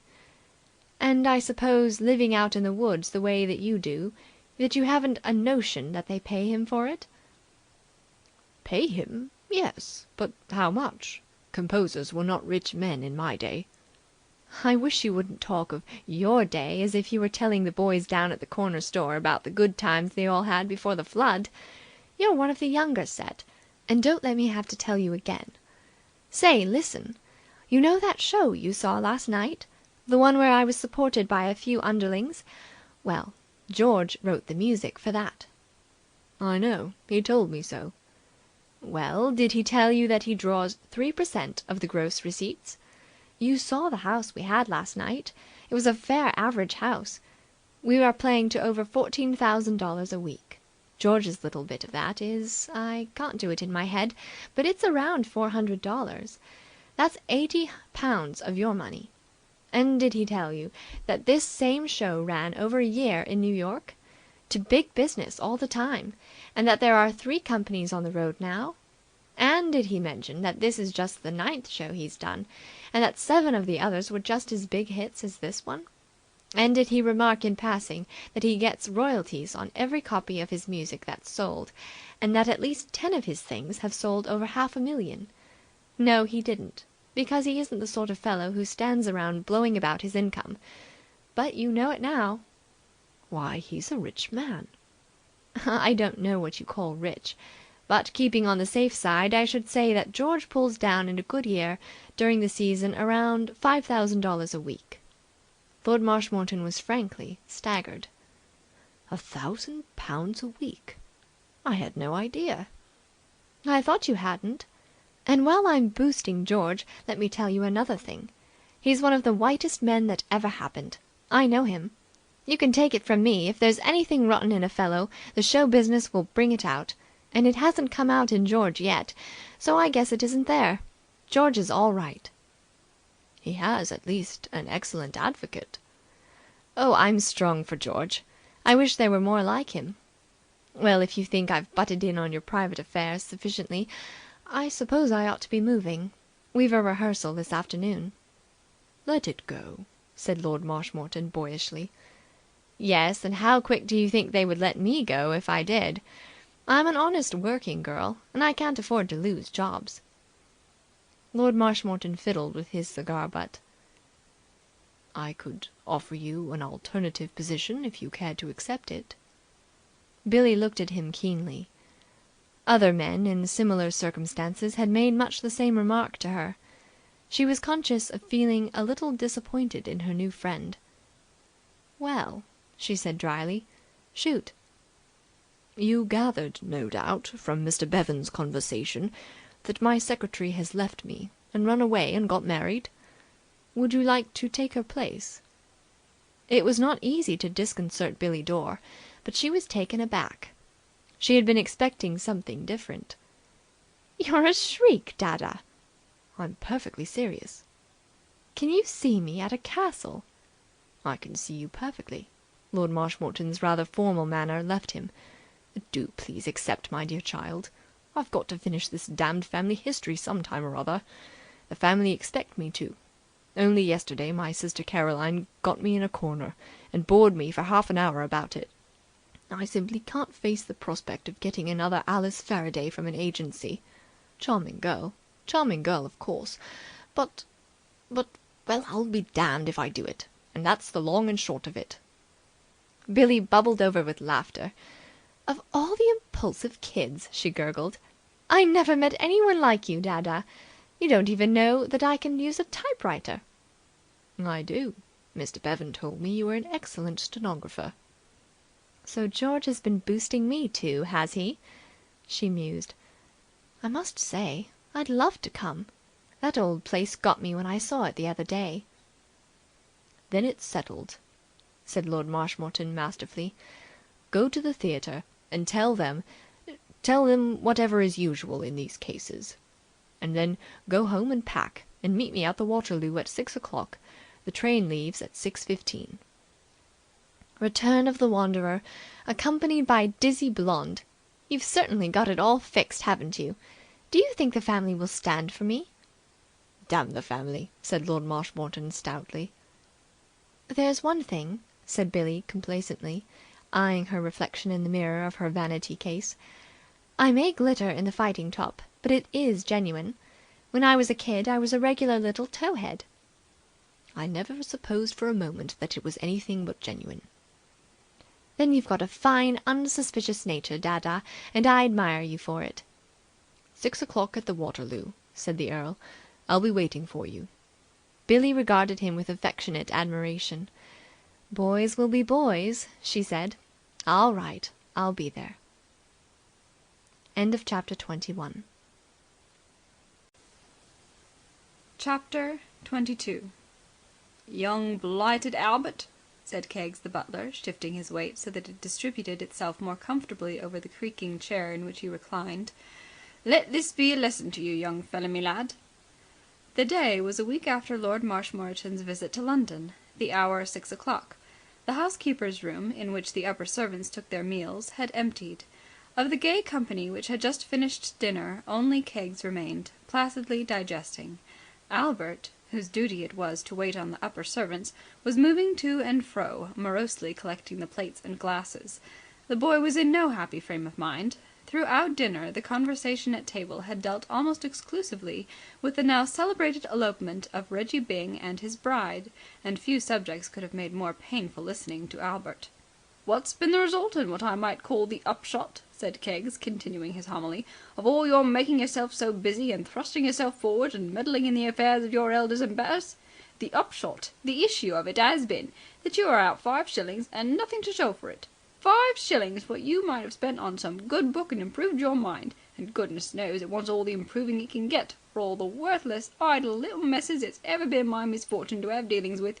You are the champion. Be careful of them plates, young man, and don't breathe so hard. You haven't got asthma or something, have you?" "I can't breathe now," complained the stricken child. "Not like a grampus you can't, and don't you forget it." Keggs wagged his head reprovingly. "Well, so your Reggie Byng's gone and eloped, has he?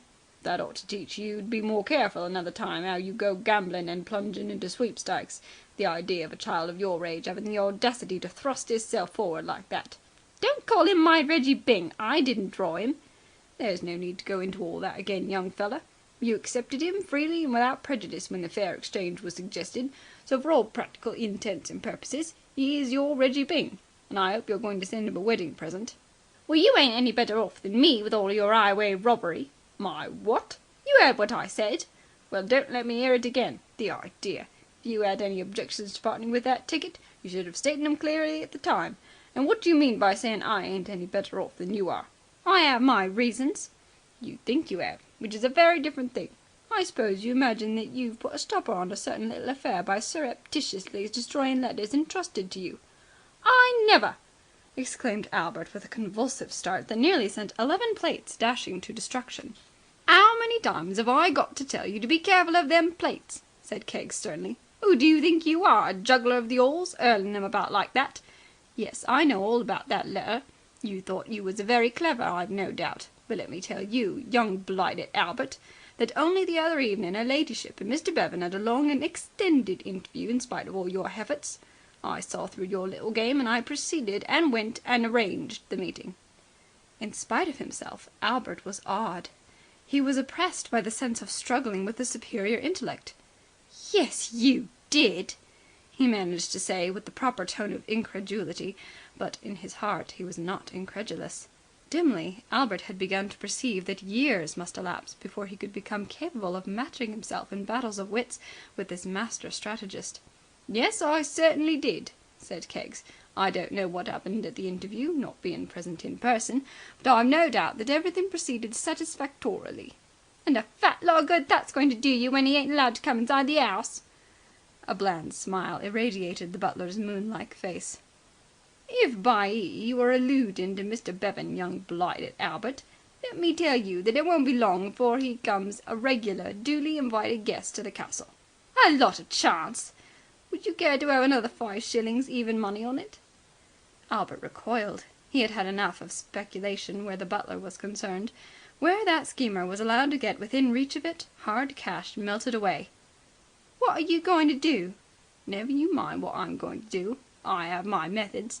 All I have to say to you is that tomorrow or the day after Mr. Bevan will be seated in our dining hall with his feet under our table, replying according to his personal taste and preference when I ask him if he'll have hock or sherry. Brush all them crumbs carefully off the tablecloth, young blighted Albert. Don't shuffle your feet. Breathe softly through your nose, and close the door behind you when you've finished." "Oh, go and eat cake," said Albert bitterly, but he said it to his immortal soul, not aloud, and the lad's spirit was broken. Keggs, the processes of digestion completed, presented himself before Lord Belpher in the billiard-room. Percy was alone. The house party, so numerous on the night of the ball and on his birthday, had melted down now to reasonable proportions.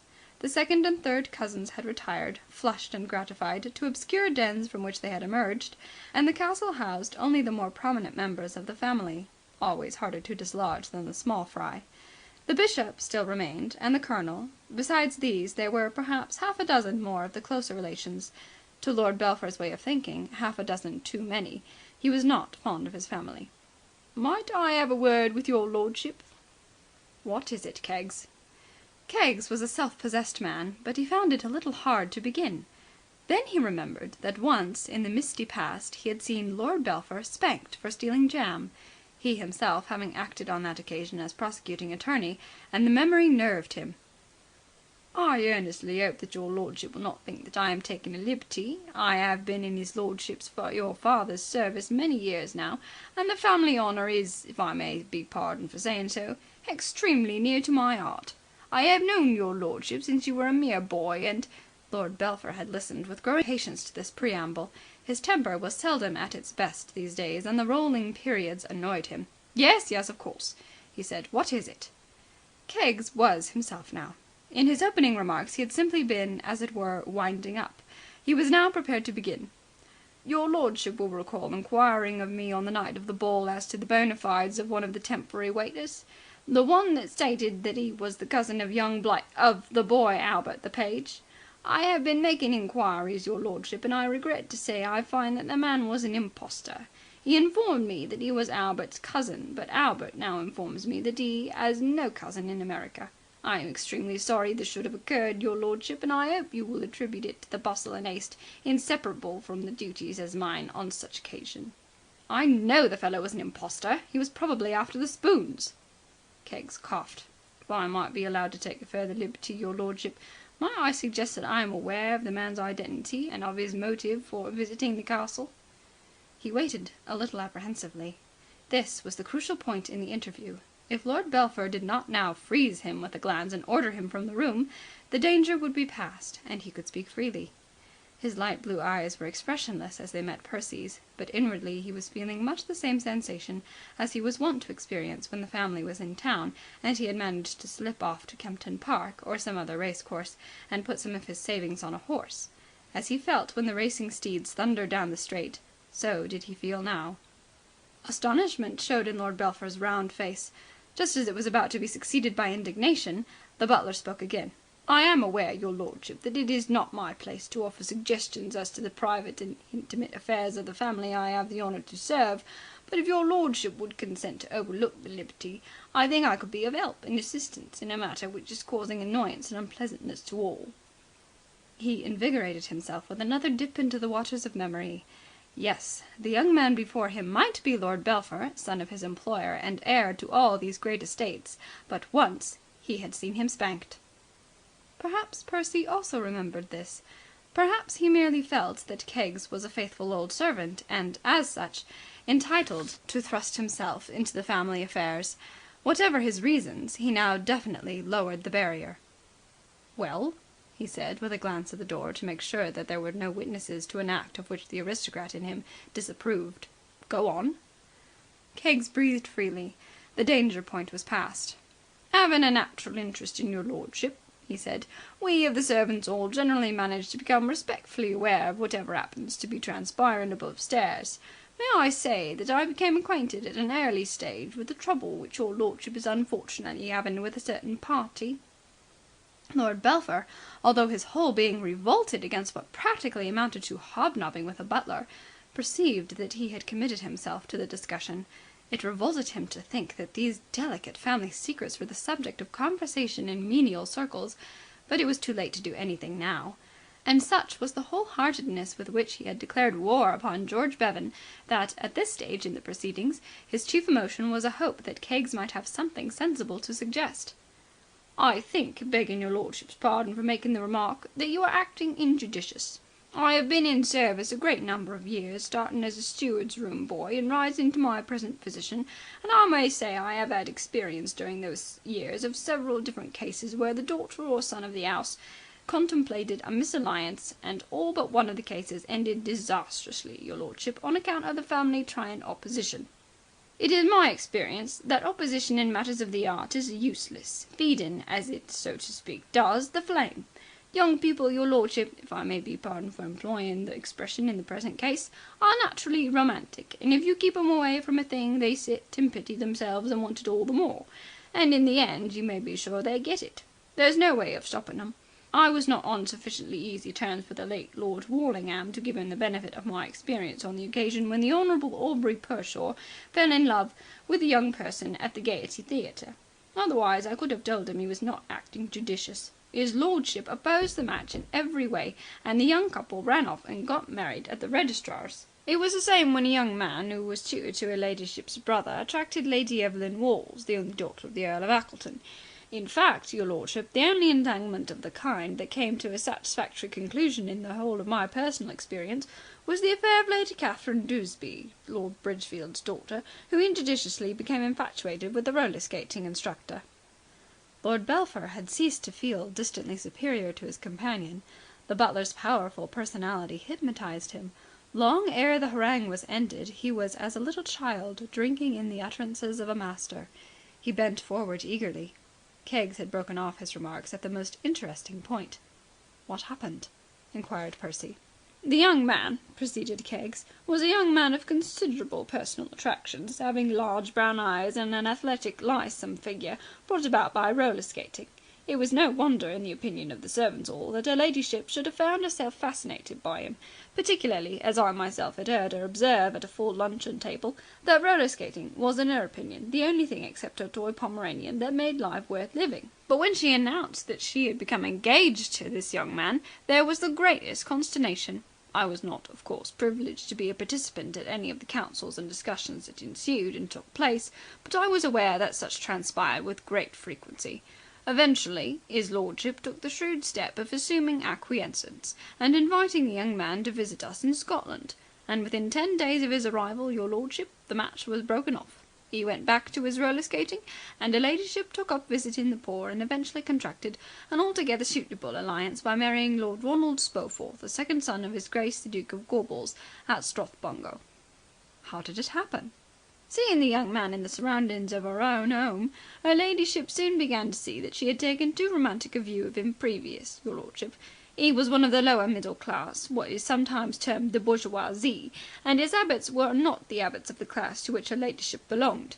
He had nothing in common with the rest of the house party, and was injudicious in his choice of forks. The very first night at dinner he took a steel knife to the entree, and I see her ladyship look at him very sharp, as much as to say that scales had fallen from her eyes. It didn't take her long after that to become convinced that her aunt had led her astray." "Then you think It is not for me to presume to offer anything but the most respectful advice to your lordship, but I should most certainly advocate a similar procedure in the present instance." Lord Belpher reflected. Recent events had brought home to him the magnitude of the task he had assumed when he had appointed himself the watcher of his sister's movements. The affair of the curate and the village blacksmith had shaken him both physically and spiritually. His feet were still sore, and his confidence in himself had waned considerably. The thought of having to continue his espionage indefinitely was not a pleasant one. How much simpler and more effective it would be to adopt the suggestion which had been offered to him. "I'm not sure you aren't right, Keggs. Thank you, your lordship. I feel convinced of it. I will speak to my father tonight." "Very good, your lordship. I'm glad to have been of service."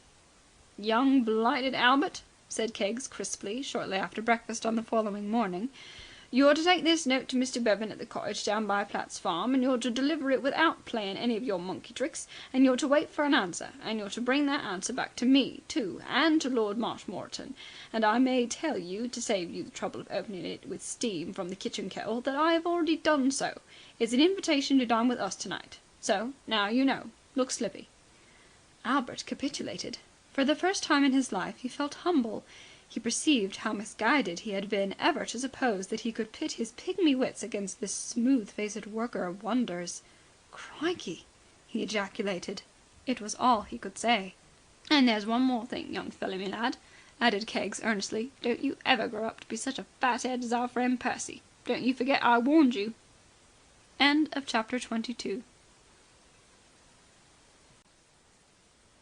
Chapter 23.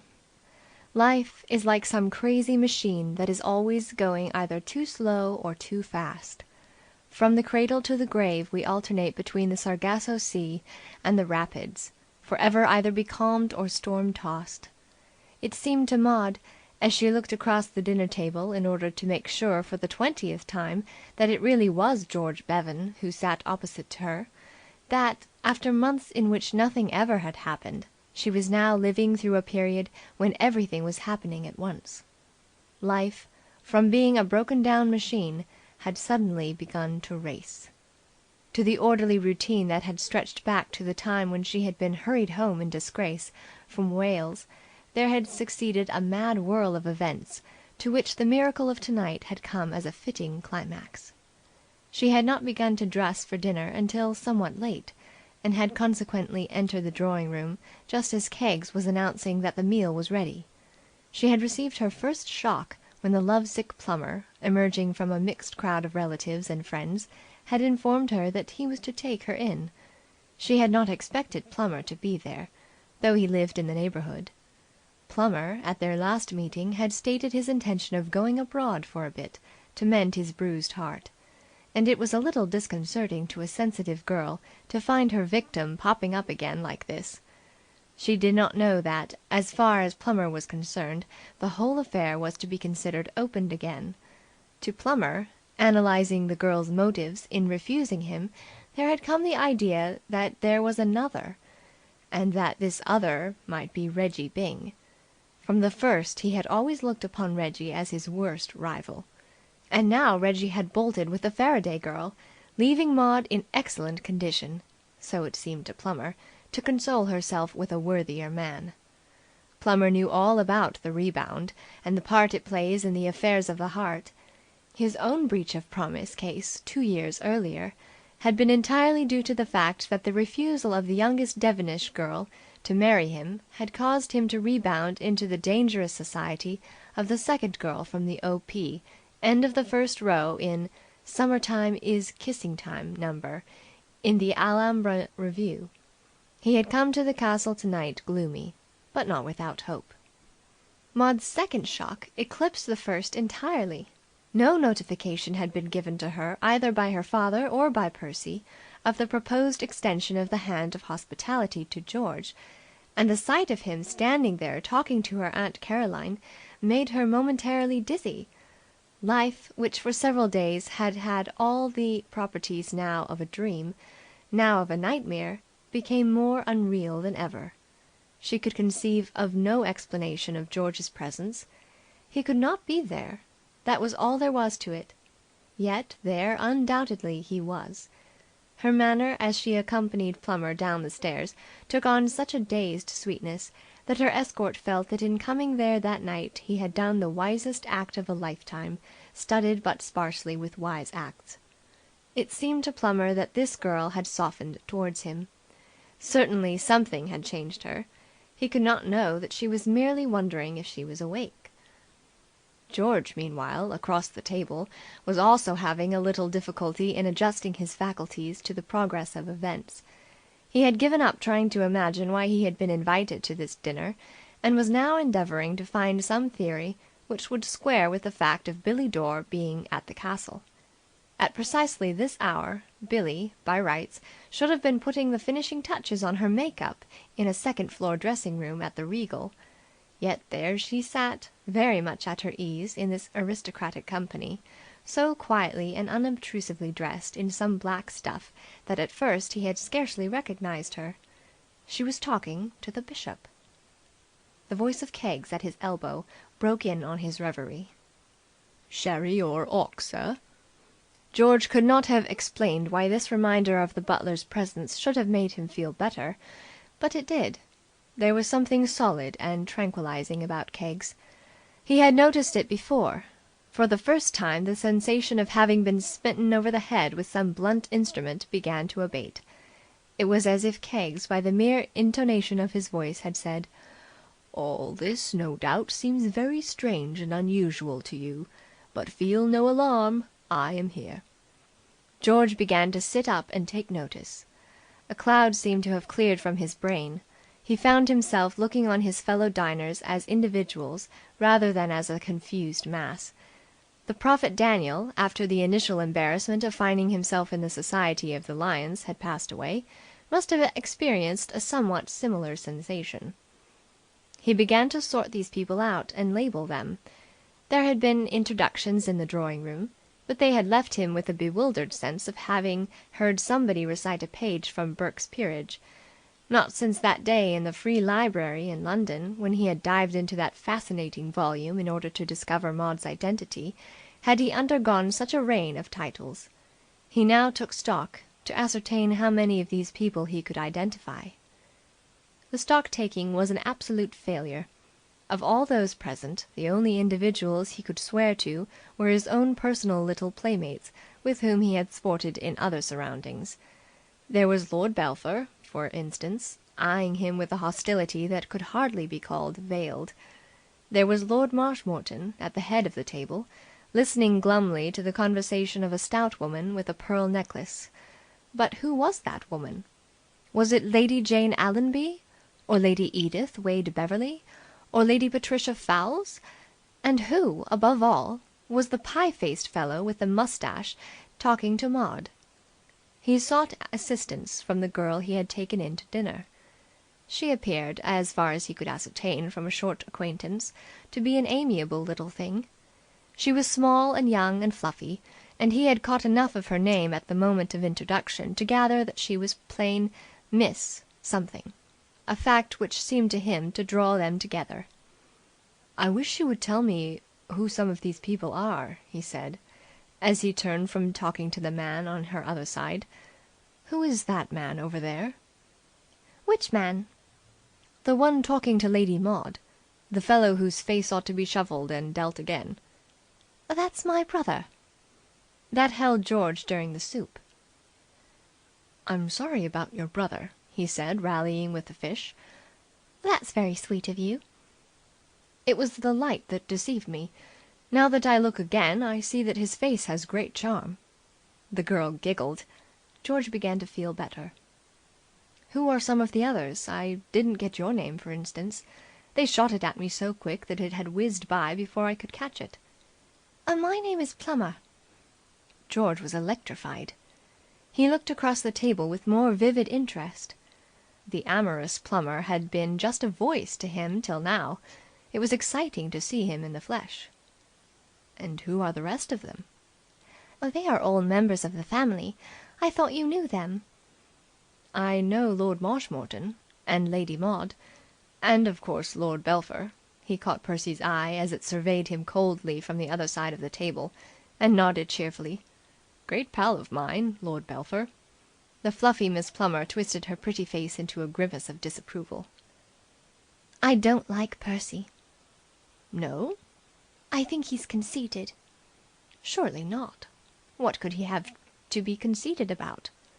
He's stiff. Yes, of course. That's how he strikes people at first. The first time I met him, I thought he was an awful stiff. But you should see him in his moments of relaxation. He's one of those fellows you have to get to know. He grows on you. Yes, but look at that affair with the policeman in London. Everybody in the country is talking about it.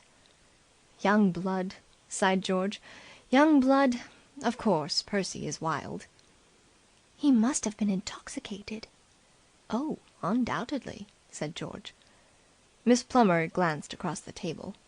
Do look at Edwin. Which is Edwin? My brother, I mean. Look at the way he keeps staring at Maud. Edwin's awfully in love with Maud. She rattled on with engaging frankness. At least, he thinks he is. He's been in love with a different girl every season since I came out. And now that Reggie Byng has gone and married Alice Faraday, he thinks he has a chance. You heard about that, I suppose? Yes, I did hear something about it. Of course, Edwin's wasting his time, really. I happen to know, Miss Plummer sank her voice to a whisper, I happen to know that Maud's awfully in love with some man she met in Wales last year, but the family won't hear of it. Families are like that, agreed George. Nobody knows who he is, but everybody in the country knows all about it. Those things get about, you know. Of course, it's out of the question. Maud will have to marry somebody awfully rich or with a title. Her family's one of the oldest in England, you know. So I understand. It isn't as if she were the daughter of Lord Peebles, somebody like that. Why Lord Peebles? Well, what I mean to say is, said Miss Plummer with a silvery echo of Reggie Byng, he made his money in whisky. That's better than spending it that way, argued George. Miss Plummer looked puzzled. I see what you mean, she said a little vaguely. Lord Marshmoreton is so different. Haughty nobleman stuff, eh? Yes. So you think this mysterious man in Wales hasn't a chance? Not unless he and Maud elope like Reggie Byng and Alice. Wasn't that exciting? Who would ever have expected Reggie had the dash to do a thing like that? Lord Marshmoreton's new secretary is very pretty, don't you think? Which is she? The girl in black with the golden hair. Is she Lord Marshmoreton's secretary? Yes. She's an American girl. I think she's much nicer than Alice Faraday. I was talking to her before dinner. Her name is Dor. Her father was a captain in the American army, who died without leaving her a penny. He was the youngest son of a very distinguished family, but his family disowned him because he married against their wishes. Something ought to be done to stop these families, said George. They're always up to something. So Miss Dor had to go out and earn her own living. It must have been awful for her, mustn't it, having to give up society? Did she give up society? Oh, yes. She used to go everywhere in New York before her father died. I think American girls are wonderful. They have so much enterprise. George at the moment was thinking that it was in imagination that they excelled. I wish I could go out and earn my living, said Miss Plummer. But the family won't dream of it. The family again, said George sympathetically. They're a perfect curse. I want to go on the stage. Are you fond of the theatre? Fairly. I love it. Have you seen Hubert Broadley in 'Twas Once Spring? I'm afraid I haven't. He's wonderful. Have you seen Cynthia Dane in A Woman's No? I missed that one too. Perhaps you prefer musical pieces? I saw an awfully good musical comedy before I left town. It's called Follow the Girl. It's at the Regal Theatre. Have you seen it? I wrote it. You what? That is to say, I wrote the music. Oh, but the music's lovely, gasped little Miss Plummer, as if the fact made his claim ridiculous. I've been humming it ever since. I can't help that. I still stick to it that I wrote it. You aren't George Bevan. I am. But... Miss Plummer's voice almost failed here. But I've been dancing to your music for years. I've got about 50 of your records on the Victrola at home." George blushed. However successful a man may be, he can never get used to fame at close range. "Why, that tricky thing, you know, in the second act, is the darlingest thing I ever heard. I'm mad about it." "Do you mean the one that goes lumpty lumpty tum, tumty tumty tum?" "No, the one that goes tarumty tumty tum, tarumty tum. You know, the one about the granny dancing the shimmy." "I'm not responsible for the words, you know," urged George hastily. "Those are wished on me by the lyrist." "I think the words are splendid, although poor Popper thinks it's improper. Granny's always doing it, and nobody can stop her. I loved it." Miss Plummer leaned forward excitedly. She was an impulsive girl. "Lady Caroline!" Conversation stopped. Lady Caroline turned. "Yes, Millie?" "Did you know that Mr. Bevan was the Mr. Bevan?" Everybody was listening now. George huddled pinkly in his chair. He had not foreseen this ballyhooing. Shadrach, Meshach, and Abednego combined had never felt a tithe of the warmth that consumed him. He was essentially a modest young man. "The Mr. Bevan," echoed Lady Caroline coldly. It was painful to her to have to recognize George's existence on the same planet as herself. To admire him, as Miss Plummer apparently expected her to do, was a loathsome task.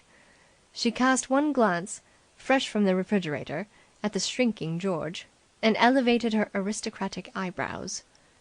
Miss Plummer was not dampened. She was at the hero-worshipping age, and George shared with the Messrs. Fairbanks, Francis X, Bushman, and one or two tennis champions an imposing pedestal in her hall of fame. "You know George Bevan, who wrote the music of Follow the Girl?" Lady Caroline showed no signs of thawing. She had not heard of Follow the Girl. Her attitude suggested that, while she admitted the possibility of George having disgraced himself in the manner indicated, it was nothing to her. "And all those other things," pursued Mrs. Plummer indefatigably. "You must have heard his music on the Victrola." "Why, of course." It was not Lady Caroline who spoke, but a man further down the table. He spoke with enthusiasm. "Of course, by Jove!" he said. "The Schenectady shimmy, by Jove, and all that. Ripping!" Everybody seemed pleased and interested. Everybody, that is to say, except Lady Caroline and Lord Belpher. Percy was feeling that he had been tricked. He cursed the imbecility of Keggs in suggesting that this man should be invited to dinner. Everything had gone wrong. George was an undoubted success. The majority of the company were solid for him. As far as exposing his unworthiness in the eyes of Maud was concerned, the dinner had been a ghastly failure. Much better to have left him to lurk in his infernal cottage. Lord Belpher drained his glass moodily. He was seriously upset. But his discomfort at the moment was as nothing to the agony which rent his tortured soul a moment later. Lord Marshmoreton, who had been listening with growing excitement to the chorus of approval, rose from his seat. He cleared his throat. It was plain that the Lord Marshmoreton had something on his mind. He said. The clatter of conversation ceased once more. Stunned, as it always is at dinner parties when one of the gathering is seen to have assumed an upright position, Lord Marshmoreton cleared his throat again. His tanned face had taken on a deeper hue, and there was a look in his eyes which seemed to suggest that he was defying something or somebody. It was the look which Ajax had in his eyes when he defied the lightning. The look which nervous husbands have when they announce their intention of going round the corner to bowl a few games with the boys. One could not say definitely that Lord Marshmoreton looked pop-eyed. On the other hand, one could not assert truthfully that he did not. At any rate, he was manifestly embarrassed. He had made up his mind to a certain course of action on the spur of the moment, taking advantage, as others have done, of the trend of popular enthusiasm, and his state of mind was nervous but resolute, like that of a soldier going over the top. He cleared his throat for the third time, took one swift glance at his sister Caroline, then gazed glassily into the emptiness above her head. "Take this opportunity," he said rapidly, clutching at the tablecloth for support, take this opportunity of announcing the engagement of my daughter Maud to Mr. Bevan. And," he concluded with a rush, pouring back into his chair, "I should like you all to drink their health." There was a silence that hurt. It was broken by two sounds, occurring simultaneously in different parts of the room. One was a gasp from Lady Caroline. The other was a crash of glass. For the first time in a long, unblemished career, Keggs, the butler, had dropped a tray. End of chapter 23. Chapter 24. Out on the terrace the night was very still. From a steel blue sky the stars looked down as calmly as they had looked on the night of the ball, when George had waited by the shrubbery, listening to the wailing of the music and thinking long thoughts. From the dark meadows by the brook came the cry of a corncrake, its harsh note softened by distance. "What shall we do?" said Maud. She was sitting on the stone seat where Reggie Byng had sat and meditated on his love for Alice Faraday and his unfortunate habit of slicing his approach shots. To George, as he stood beside her, she was a white blur in the darkness. He could not see her face. "I don't know," he said frankly. Nor did he. Like Lady Caroline and Lord Belpher and Keggs the butler, he had been completely overwhelmed by Lord Marshmoreton's dramatic announcement. The situation had come upon him unheralded by any warning, and had found him unequal to it. A choking sound suddenly proceeded from the whiteness that was Maud. In the stillness it sounded like some loud noise. It jarred on George's disturbed nerves. "Please!" "I can't help it." "There's nothing to cry about, really. If we think long enough, we shall find some way out all right. Please don't cry." "I'm not crying." The choking sound became an unmistakable ripple of mirth. "It's so absurd. Poor father getting up like that in front of everyone. Did you see Aunt Caroline's face?" "It haunts me still," said George. "I shall never forget it. Your brother didn't seem any too pleased either." Maud stopped laughing. "It's an awful position," she said soberly. "The announcement will be in the Morning Post the day after tomorrow, and then the letters of congratulation will begin to pour in, and after that the presents. And I simply can't see how we can convince them all that there has been a mistake." Another aspect of the matter struck her. "It's so hard on you, too." "Don't think about me," urged George. "Heaven knows I'd give the whole world if we could just let the thing go on. But there's no use in discussing impossibilities." He lowered his voice. "There's no use either in my pretending that I'm not going to have a pretty bad time. But we won't discuss that. It was my own fault. I came butting into your life of my own free will. And whatever happens, it's been worth it to have known you and tried to be of service to you." "You're the best friend I ever had." "I'm glad you think that. The best and kindest friend any girl ever had. I wish..." She broke off. "Oh, well." There was a silence. In the castle somebody had begun to play the piano. Then a man's voice began to sing. "That's Edwin Plummer," said Maud. "How badly he sings." George laughed. Somehow the intrusion of Plummer had removed the tension. Plummer, whether designedly and as a sombre commentary on the situation, or because he was the sort of man who does sing that particular song, was chanting Tosti's "Good-bye." He was giving to its never very cheery notes a wailing melancholy all his own. A dog in the stables began to howl in sympathy, and with the sound came curious soothing of George's nerves. He might feel broken-hearted later, but for the moment, with this double accompaniment, it was impossible for a man with humour in his soul to dwell on the deeper emotions. Plummer and his canine duettist had brought him to earth. He felt calm and practical. "We'd better talk the whole thing over quietly," he said. "There's certain to be some solution. At the worst, you could always go to Lord Marshmoreton and tell him that he spoke without a sufficient grasp of his subject." "I could," said Maud. "But just at present I feel as if I'd rather do anything else in the world. You don't realize what it must have cost father to defy Aunt Caroline openly like that. Ever since I was old enough to notice anything, I've seen how she dominated him. It was Aunt Caroline who really caused all this trouble. If it had only been father, I could have coaxed him to let me marry anyone I pleased. I wish, if you possibly can, you would think of some other solution." "I haven't had an opportunity of telling you," said George, "that I called at Belgrave Square, as you asked me to do. I went there directly I had seen Reggie Byng safely married." "Did you see him married?" "I was best man." "Dear old Reggie! I hope he will be happy." "He will. Don't worry about that. Well, as I was saying, I called at Belgrave Square and found the house shut up. I couldn't get any answer to the bell, though I kept my thumb on it for minutes at the time. I think they must have gone abroad again." "No, it wasn't that. I had a letter from Geoffrey this morning. His uncle died of apoplexy while they were in Manchester on a business trip." She paused. "He left Geoffrey all his money," she went on. "Every penny." The silence seemed to stretch out interminably. The music from the castle had ceased. The quiet of the summer night was unbroken. To George, the stillness had a touch of the sinister. It was the ghastly silence of the end of the world. With a shock, he realized that even now he had been permitting himself to hope, futile as he recognized the hope to be. Maud had told him she loved another man. That should have been final. And yet somehow his indomitable subconscious self had refused to accept it as final. But this news ended everything. The only obstacle that had held Maud and this man apart was removed. There was nothing to prevent them marrying. George was conscious of a vast depression. The last strand of the rope had parted, and he was drifting, alone, out into the ocean of desolation. "Oh," he said, and was surprised that his voice sounded very much the same as usual.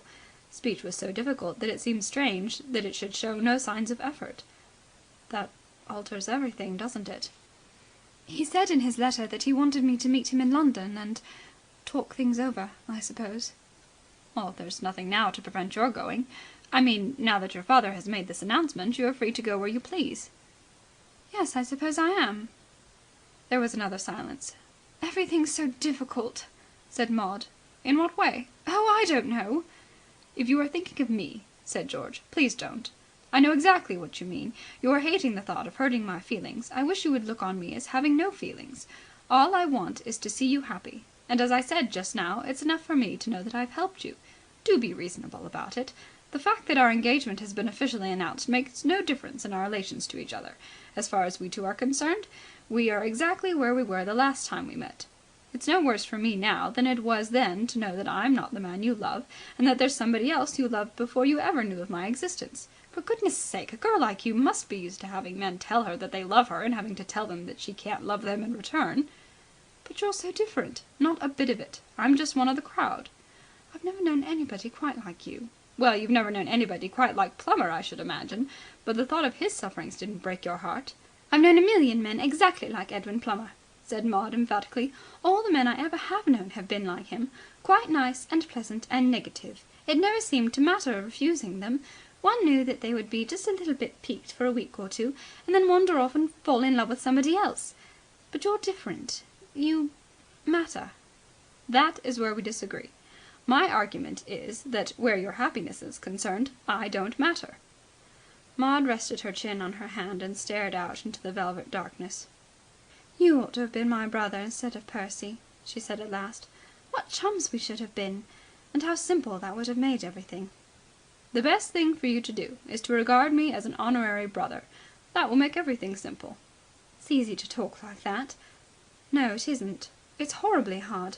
I know exactly how difficult it is for you to talk as you have been doing, to try to make me feel better by pretending the whole trouble is just a trifle. It's strange. We have only met, really, for a few minutes at a time, and 3 weeks ago I didn't know there was such a person as you. But somehow I seem to know everything you're thinking.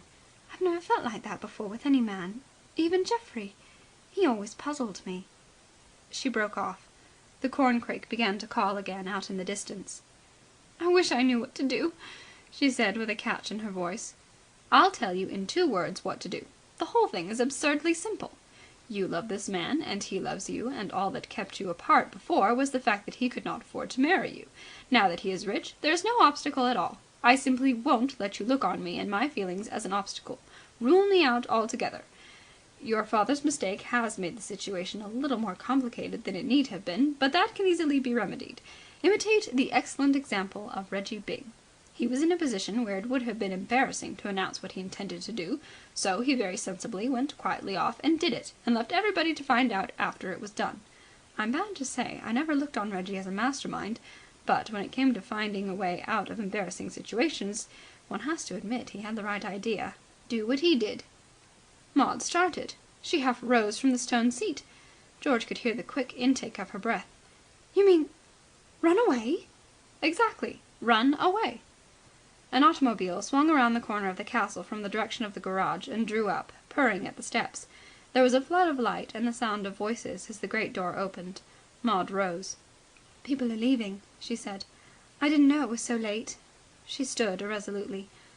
"I suppose I ought to go in and say good-bye, but I don't think I can." "Stay where you are. Nobody will see you." More automobiles arrived. The quiet of the night was shattered by the noise of their engines. Maud sat down again. "I suppose they will think it very odd of me not being there." "Never mind what people think. Reggie Byng didn't." Maud's foot traced circles on the dry turf. "What a lovely night," she said. "There's no dew at all."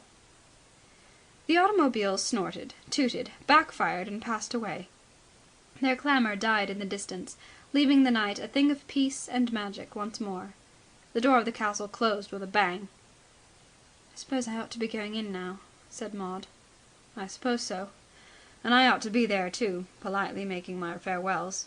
But something seems to tell me that Lady Caroline and your brother will be quite ready to dispense with the formalities.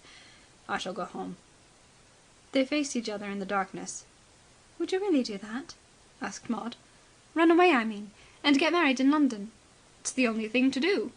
"But can one get married as quickly as that?" "At a registrar's? Nothing simpler. You should have seen Reggie Byng's wedding. It was over before one realized it had started. A snuffy little man in a black coat with a cold in his head asked a few questions, wrote a few words, and the thing was done." "That sounds rather dreadful." "Reggie didn't seem to think so." "Unromantic, I mean. Prosaic." "You would supply the romance." "Of course, one ought to be sensible. It is just the same as a regular wedding." "In effects, absolutely." They moved up the terrace together. On the gravelled drive by the steps they paused. "I'll do it," said Maud. George had to make an effort before he could reply. For all his sane and convincing arguments, he could not check a pang at this definite acceptance of them. He had begun to appreciate now the strain under which he had been speaking. "You must," he said. "Well, good-bye." There was light on the drive. He could see her face. Her eyes were troubled. "What will you do?" she asked. "Do?" "I mean, are you going to stay on in your cottage?" "No, I hardly think I could do that. I shall go back to London tomorrow and stay at the Carlton for a few days. Then I shall sail for America. There are a couple of pieces I've got to do for the fall. I ought to be starting on them." Maud looked away. "You've got your work," she said, almost inaudibly. George understood her. "Yes, I've got my work." "I'm glad." She held out her hand. "You've been very wonderful. Right from the beginning.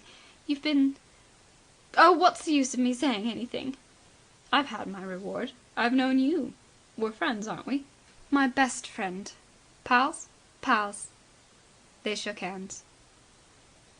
End of chapter 24.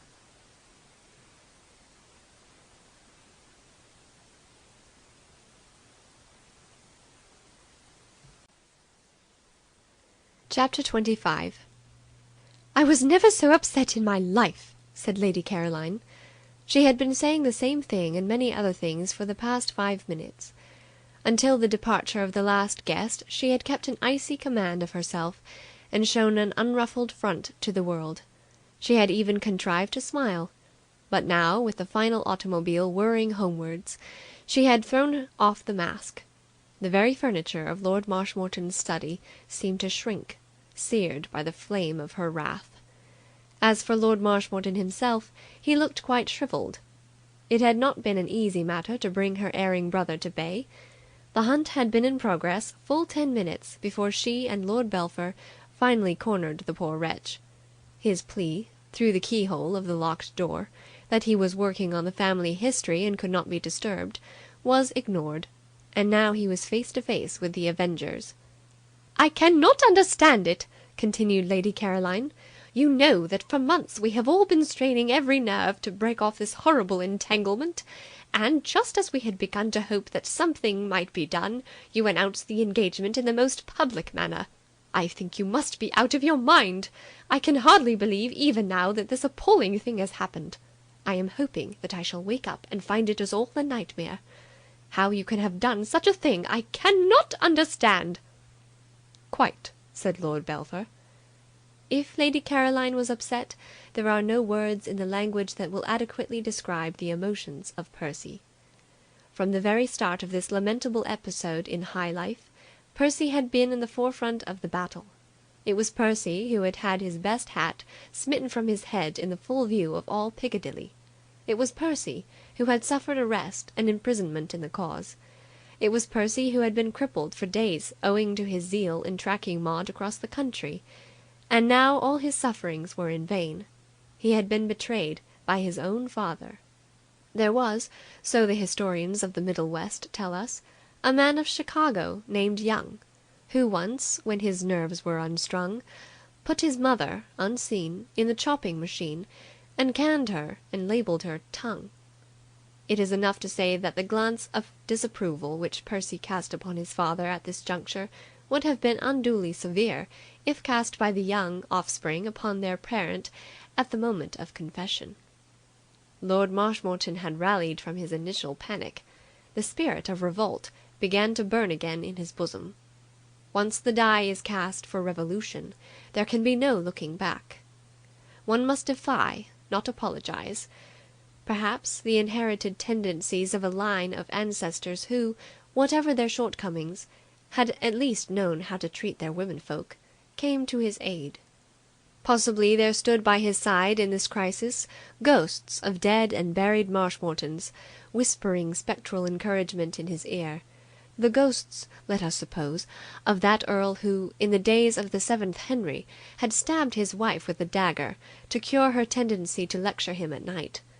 Or of that other earl, who, at a previous date in the annals of the family, had caused 2 aunts and a sister to be poisoned, apparently from a mere whim. At any rate, Lord Marshmoreton produced from some source sufficient courage to talk back. "Silly nonsense," he grunted. "Don't see what you're making all this fuss about. Maud loves the fellow. I like the fellow. Perfectly decent fellow. Nothing to make a fuss about. Why shouldn't I announce the engagement?" "You must be mad!" cried Lady Caroline. "Your only daughter and a man nobody knows anything about." "Quite," said Percy. Lord Marshmoreton seized his advantage with the skill of an adroit debater. "That's where you're wrong. I know all about him. He's a very rich man. You heard the way all those people at dinner behaved when they heard his name. Very celebrated man. Makes thousands of pounds a year. Perfectly suitable match in every way." "It is not a suitable match," said Lady Caroline vehemently. "I don't care whether this Mr. Bevan makes thousands of pounds a year or 2 pence halfpenny. The match is not suitable. Money is not everything." She broke off. A knock had come on the door. The door opened, and Billie Dore came in. A kind-hearted girl. She had foreseen that Lord Marshmoreton might be glad of a change of subject at about this time. "Would you like me to help you tonight?" she asked brightly. "I thought I would ask if there was anything you wanted me to do." Lady Caroline snatched hurriedly at her aristocratic calm. She resented the interruption acutely, but her manner, when she spoke, was bland. "Lord Marshmoreton will not require your help tonight," she said. "He will not be working." "Good night," said Billie. "Good night," said Lady Caroline. Percy scowled a valediction. "Money," resumed Lady Caroline, "is immaterial. Maud is in no position to be obliged to marry a rich man. What makes the thing impossible is that Mr. Bevan is a nobody. He comes from nowhere. He has no social standing whatsoever." "Don't see it," said Lord Marshmoreton. "The fellow's a thoroughly decent fellow. That's all that matters." "How can you be so pig-headed? You are talking like an imbecile. Your secretary, Miss Dore, is a nice girl. But how would you feel if Percy were to come to you and say he was engaged to be married to her?" "Exactly," said Percy. "Quite." Lord Marshmoreton rose and moved to the door. He did it with a certain dignity, but there was a strange hunted expression in his eyes. "That would be impossible," he said. "Precisely," said his sister. "I am glad that you admit it." Lord Marshmoreton had reached the door, and was standing holding the handle. He seemed to gather strength from its support. "I've been meaning to tell you about that," he said. "About what?" about Miss Dore. I married her myself last Wednesday," said Lord Marshmoreton, and disappeared like a diving duck. Chapter 25.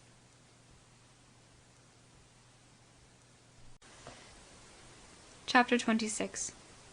At 4:15 in the afternoon, 2 days after the memorable dinner party at which Lord Marshmoreton had behaved with so notable a lack of judgment, Maud sat in Ye Cosy Nook, waiting for Geoffrey Raymond.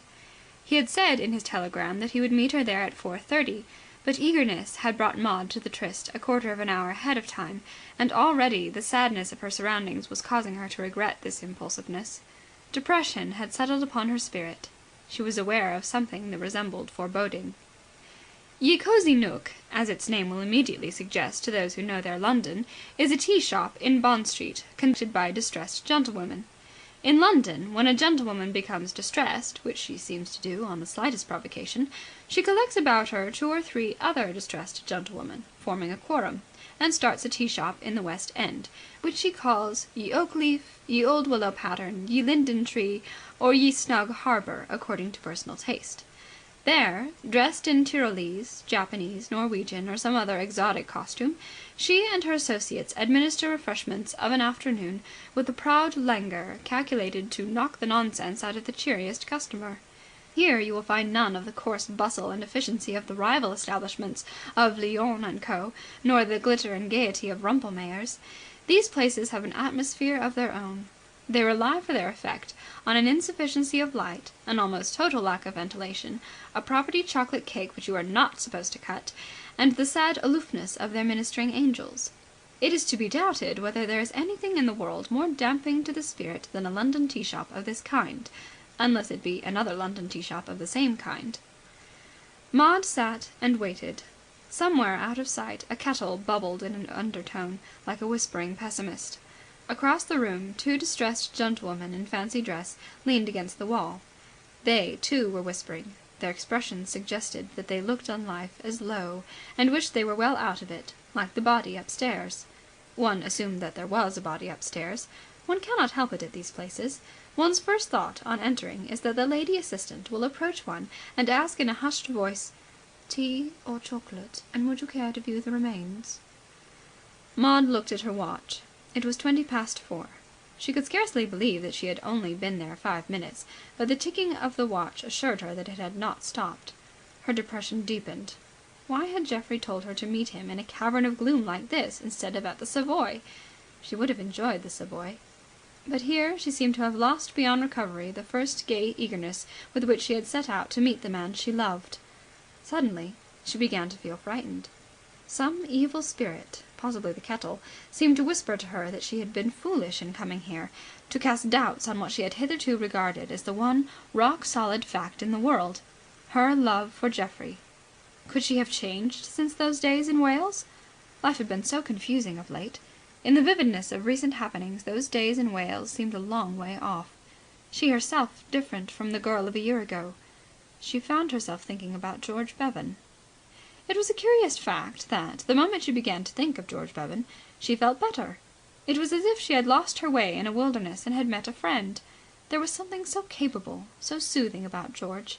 And how well he had behaved at that last interview. George seemed somehow to be a part of her life. She could not imagine life in which he had no share. And he was, at this moment, probably packing to return to America. And she would never see him again. Something stabbed at her heart. It was as if she were realizing now for the first time that he was really going. She tried to rid herself of the ache at her heart by thinking of Wales. She closed her eyes and found that helped her to remember. With her eyes shut she could bring it all back, that rainy day, the graceful, supple figure that had come to her out of the mist, those walks over the hills. If only Geoffrey would come. It was the sight of him that she needed. "There you are!" Maud opened her eyes with a start. The voice had sounded like Geoffrey's, but it was a stranger who stood by the table, and not a particularly prepossessing stranger. In the dim light of Ye Cosy Nook, to which her opening eyes had not yet grown accustomed, all she could see of the man was that he was remarkably stout. She stiffened defensively. This was what a girl who sat about in tea-rooms alone had to expect. "I hope I'm not late," said the stranger, sitting down and breathing heavily. I thought a little exercise would do me good, so I walked." Every nerve in Maud's body seemed to come to life simultaneously. She tingled from head to foot. It was Geoffrey! He was looking over his shoulder and endeavouring, by snapping his fingers, to attract the attention of the nearest distressed gentlewoman, and this gave Maud time to recover from the frightful shock she had received. Her dizziness left her, and, leaving, was succeeded by a panicked dismay.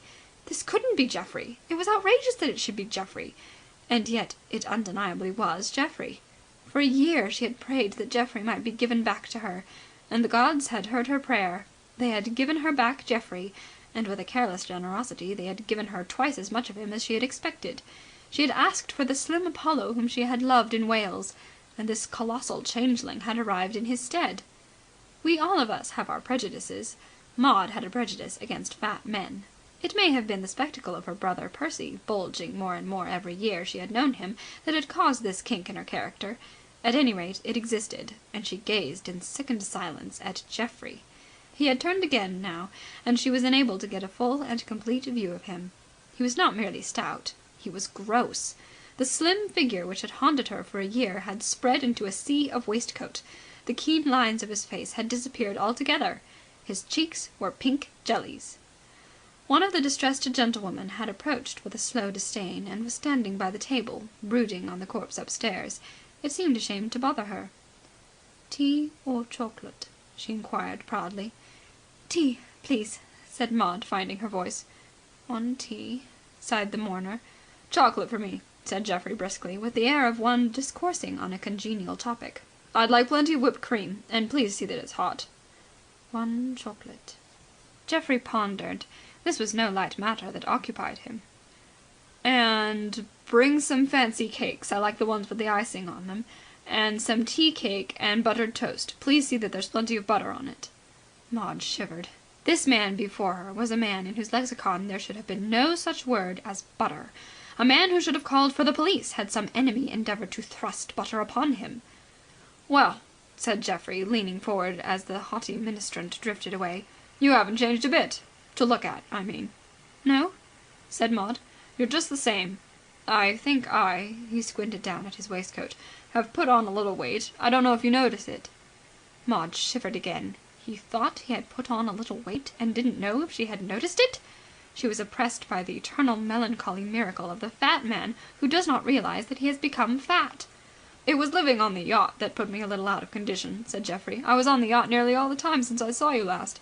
The old boy had a Japanese cook and lived pretty high. It was apoplexy that got him.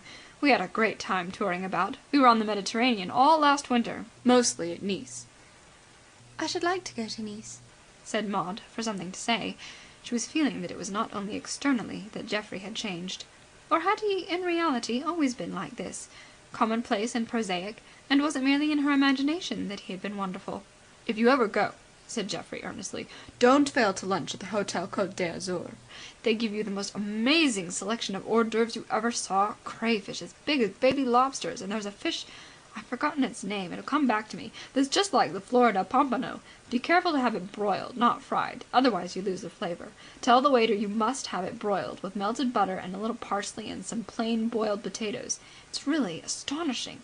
It's the best to stick to fish on the continent. People can say what they like, but I maintain that the French don't really understand steaks or any sort of red meat. The veal isn't bad, though. I prefer our way of serving it.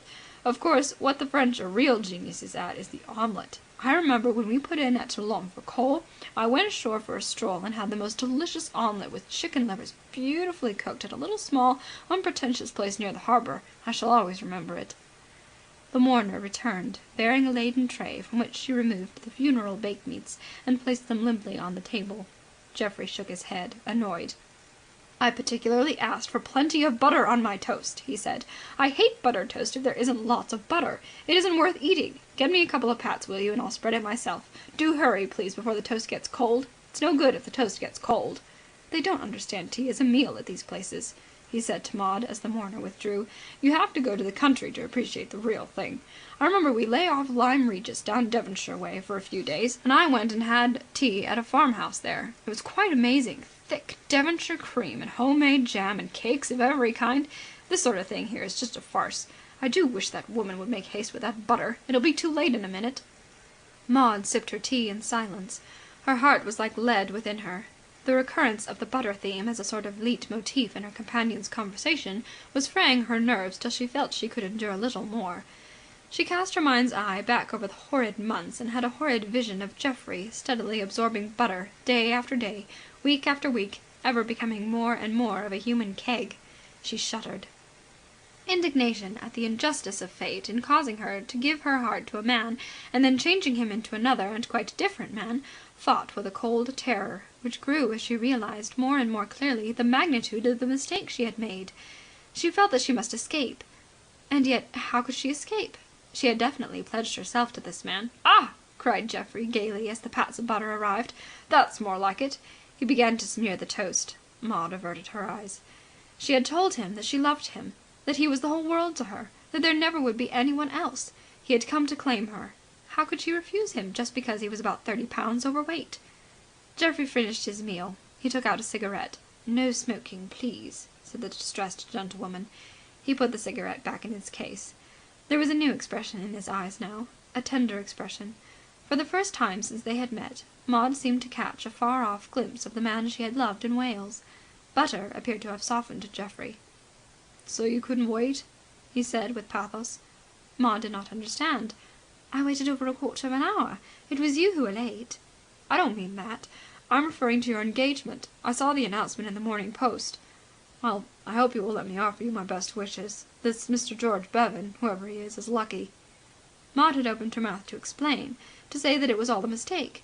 She closed it again without speaking. "So you couldn't wait," proceeded Geoffrey with a gentle regret.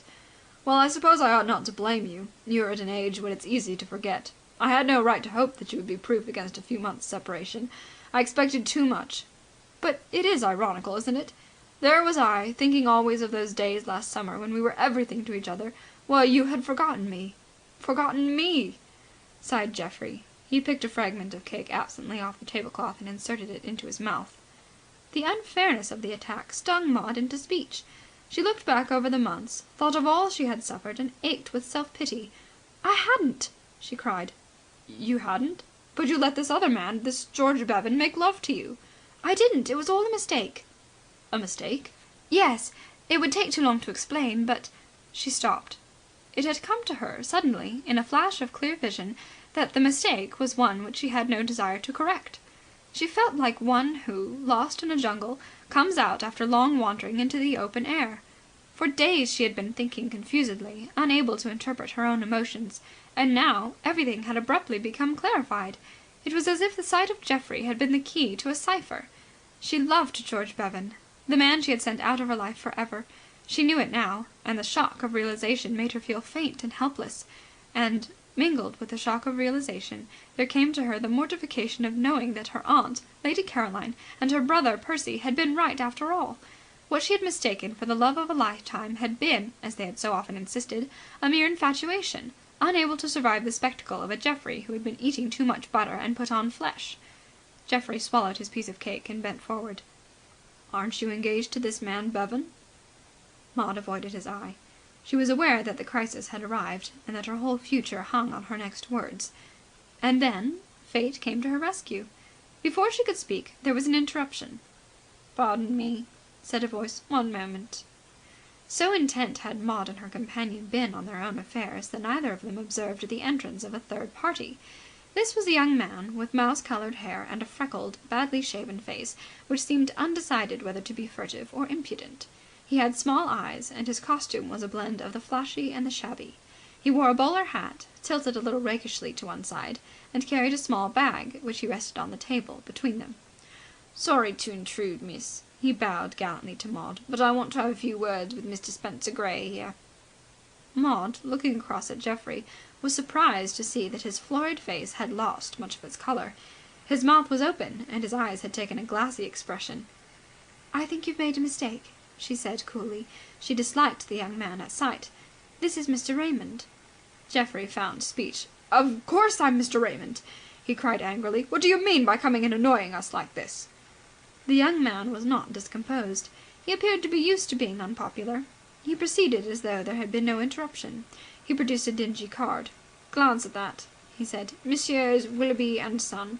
Solicitors, I'm son. The governor put this little matter in my hands. I've been looking for you for days, Mr. Gray, to hand you this paper." He opened the bag like a conjurer performing a trick, and brought out a stiff document of legal aspect.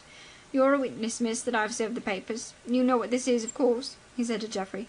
"Action for breach of promise of marriage. Our client, Miss Yvonne Sinclair, of the Regal Theatre, is suing you for £10,000. And if you ask me," said the young man with genial candour, dropping the professional manner, "I don't mind telling you I think it's a walkover.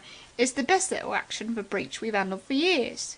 He became professional again. "Your lawyers will no doubt communicate with us in due course, and if you take my advice," he concluded with another of his swift changes of manner, "you'll get them to settle out of court, for between me and you and the lamp-post you haven't an earthly." Geoffrey had started to his feet. He was puffing with outraged innocence. "What the devil do you mean by this?" he demanded. "Can't you see you've made a mistake? My name is not Gray. This lady has told you that I'm Geoffrey Raymond." "Makes it all worse for you," said the young man imperturbably, "making advances to our client under an assumed name. We've got letters and witnesses and a whole bag of tricks. And how about this photo?" He dived into his bag again. "Do you recognize that, miss?" Maud looked at the photograph. It was unmistakably Geoffrey, and it had evidently been taken recently, for it showed the latter Geoffrey, the man of substance. It was a full-length photograph, and across the stout legs was written in a flowing hand the legend, "To Babe from her little pootles." Maud gave a shudder and handed it back to the young man, just as Geoffrey, reaching across the table, made a grab for it. "I recognize it," she said. Mr. Willoughby junior packed the photograph away in his bag and turned to go. "That's all for today, then, I think," he said affably. He bowed again in his courtly way, tilted the hat a little more to the left, and, having greeted one of the distressed gentlewomen who loitered limply in his path with a polite "If you please, Mabel," which drew upon him a freezing stare of which he seemed oblivious, he passed out, leaving behind him strained silence. Maud was the first to break it. "I think I'll be going," she said. The words seemed to rouse her companion from his stupor. "Let me explain." "There's nothing to explain." It was just a passing... It was nothing. Nothing." "Pootles," murmured Maud. Geoffrey followed her as she moved to the door. "Be reasonable," pleaded Geoffrey. "Men aren't saints. It was nothing. Are you going to end everything just because I lost my head?" Maud looked at him with a smile. She was conscious of an overwhelming relief. The dim interior of Ye Cosy Nook no longer seemed depressing. She could have kissed this unknown babe, whose businesslike action had enabled her to close a regrettable chapter in her life with a clear conscience. "But you haven't only lost your head, Geoffrey," she said. "You've lost your figure as well." She went out quickly. With a convulsive bound, Geoffrey started to follow her, but was checked before he had gone a yard. There are formalities to be observed before a patron can leave Ye Cosy Nook. "If you please," said a distressed, gentlewomanly voice. The lady whom Mr. Willoughby had addressed as Mabel, erroneously, for her name was Ernestine, was standing beside him with a slip of paper. "6 and twopence," said Ernestine. For a moment this appalling statement drew the unhappy man's mind from the main issue. 6 and twopence for a cup of chocolate and a few cakes!" he cried aghast. "It's robbery!" "6 and twopence, please," said the Queen of the Bandits with undisturbed calm. She had been through this sort of thing before. Ye Cosy Nook did not get many customers, but it made the most of those it did get. "Here." Geoffrey produced a half-sovereign. "I haven't time to argue." The distressed brigand showed no gratification. She had the air of one who is aloof from worldly things. All she wanted was rest and leisure. Leisure to meditate upon the body upstairs. All flesh is as grass. We are here today and gone tomorrow, but there beyond the grave is peace. "Your change?" she said. "Damn the change!" "You are forgetting your hat." "Damn my hat!" Geoffrey dashed from the room. He heaved his body through the door. He lumbered down the stairs. Out in Bond Street the traffic moved up and the traffic moved down. Strollers strolled upon the sidewalks. But Maud had gone. End of chapter 26. Chapter 27. In his bedroom at the Carlton Hotel, George Bevan was packing. That is to say, he had begun packing. But for the last 20 minutes he had been sitting on the side of the bed, staring into a future which became bleaker and bleaker the more he examined it. In the last 2 days he had been no stranger to these grey moods, and they had become harder and harder to dispel. Now, with the steamer trunk before him, gaping to receive its contents, he gave himself up wholeheartedly to gloom. Somehow the steamer trunk, with all that it implied of partings and voyagings, seemed to emphasize the fact that he was going out alone into an empty world. Soon he would be on board the liner, every revolution of whose engines would be taking him farther away from where his heart would always be. There were moments when the torment of this realization became almost physical.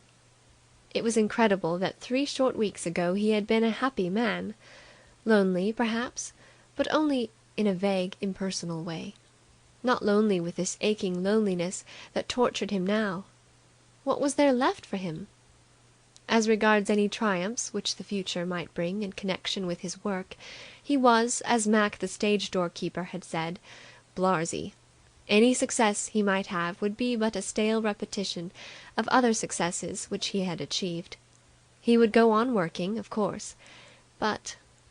The ringing of the telephone bell across the room jerked him back to the present. He got up with a muttered malediction.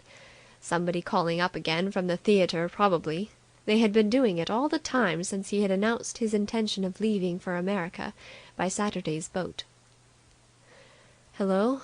he said wearily. "Is that George?" asked a voice. It seemed familiar, but all female voices sound the same over the telephone. "This is George," he replied. "Who are you?" "Don't you know my voice?" "I do not." "You'll know it quite well before long. I'm a great talker." "Is that Billy?" "It is not Billy, whoever Billy may be. I am female, George." "So is Billy." "Well, you had better run through the list of your feminine friends till you reach me." "I haven't any feminine friends." "None? That's odd." "Why?" "You told me in the garden 2 nights ago that you looked on me as a pal." George sat down abruptly. He felt boneless. Is that you?" he stammered. "It can't be Maud." "How clever of you to guess, George! I want to ask you 1 or 2 things. In the first place, are you fond of butter?" George blinked. This was not a dream. He had just bumped his knee against the corner of the telephone table, and it still hurt most convincingly. He needed the evidence to assure himself that he was awake. "Butter?" he queried. "What do you mean?" "Oh, well, if you don't even know what butter means, I expect it's all right. What is your weight, George?" "About 180 pounds. But I don't understand." "Wait a minute." There was a silence on the other end of the wire. "About 13 stone," said Maud's voice. "I've been doing it in my head. And what was it this time last year?" "About the same, I think. I always weigh about the same." "How wonderful, George!" "Yes?" "This is very important. Have you ever been in Florida?" "I was there one winter." "Do you know a fish called the pompano?" "Yes." "Tell me about it." "How do you mean? It's just a fish. You eat it." "I know. Go into details." "There aren't any details. You just eat it." The voice at the other end of the wire purred with approval. "I never heard anything so splendid. The last man who mentioned pompano to me became absolutely lyrical about sprigs of parsley and melted butter. Well, that's that. Now, here's another very important point. How about wallpaper?"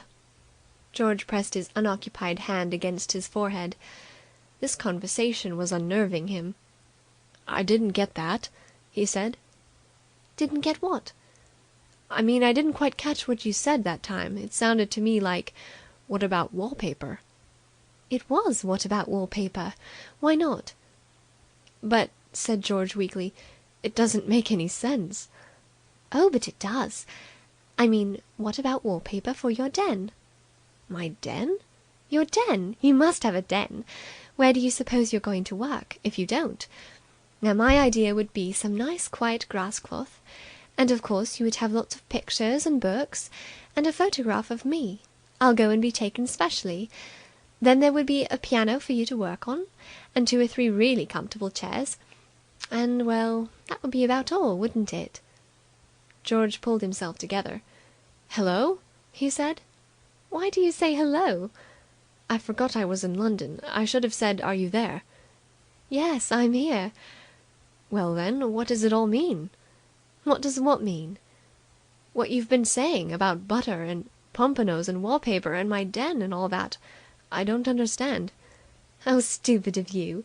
I was asking you what sort of wallpaper you would like in your den after we were married and settled down." George dropped the receiver. It clashed against the side of the table. He groped for it blindly. "Hello?" he said. "Don't say hello. It sounds so abrupt." "What did you say, then?" "I said don't say hello." "No. Before that. You said something about getting married." "Well, aren't we going to get married? Our engagement is announced in the Morning Post." But... George." Maud's voice shook. "Don't tell me you are going to jilt me," she said tragically. "Because if you are, let me know in time, as I shall want to bring an action for breach of promise. I've just met such a capable young man who will look after the whole thing for me. He wears a bowler hat on the side of his head and calls waitresses Mabel. Answer yes or no. Will you marry me?" But how about... how about... "Make up your mind what you do mean." "The other fellow?" gasped George. A musical laugh was wafted to him over the wire. "What about him?" "Well, what about him?" said George. "Isn't a girl allowed to change her mind?" said Maud. George yelped excitedly. Maud gave a cry. "Don't sing!" she said. "You nearly made me deaf." "Have you changed your mind?" "Certainly I have." "And you really think... you really want... you really think... Don't be so incoherent." Maud!" "Well?" "Will you marry me?" "Of course I will." "Gosh!" "What did you say?" "I said gosh! And listen to me. When I say gosh, I mean gosh! Where are you? I must see you. Where can we meet? I want to see you. For heaven's sake, tell me where you are. I want to see you. Where are you? Where are you?" "I'm downstairs." "Where? Here at the Carlton?" "Here at the Carlton." "Alone?" "Quite alone." "You won't be long," said George. He hung up the receiver and bounded across the room to where his coat hung over the back of a chair. The edge of the steamer trunk caught his shin. "Well," said George to the steamer trunk, "and what are you butting in for? Who wants you, I should like to know?" End of chapter 27. End of A Damsel in Distress by P.G. Wodehouse. Thank you for listening.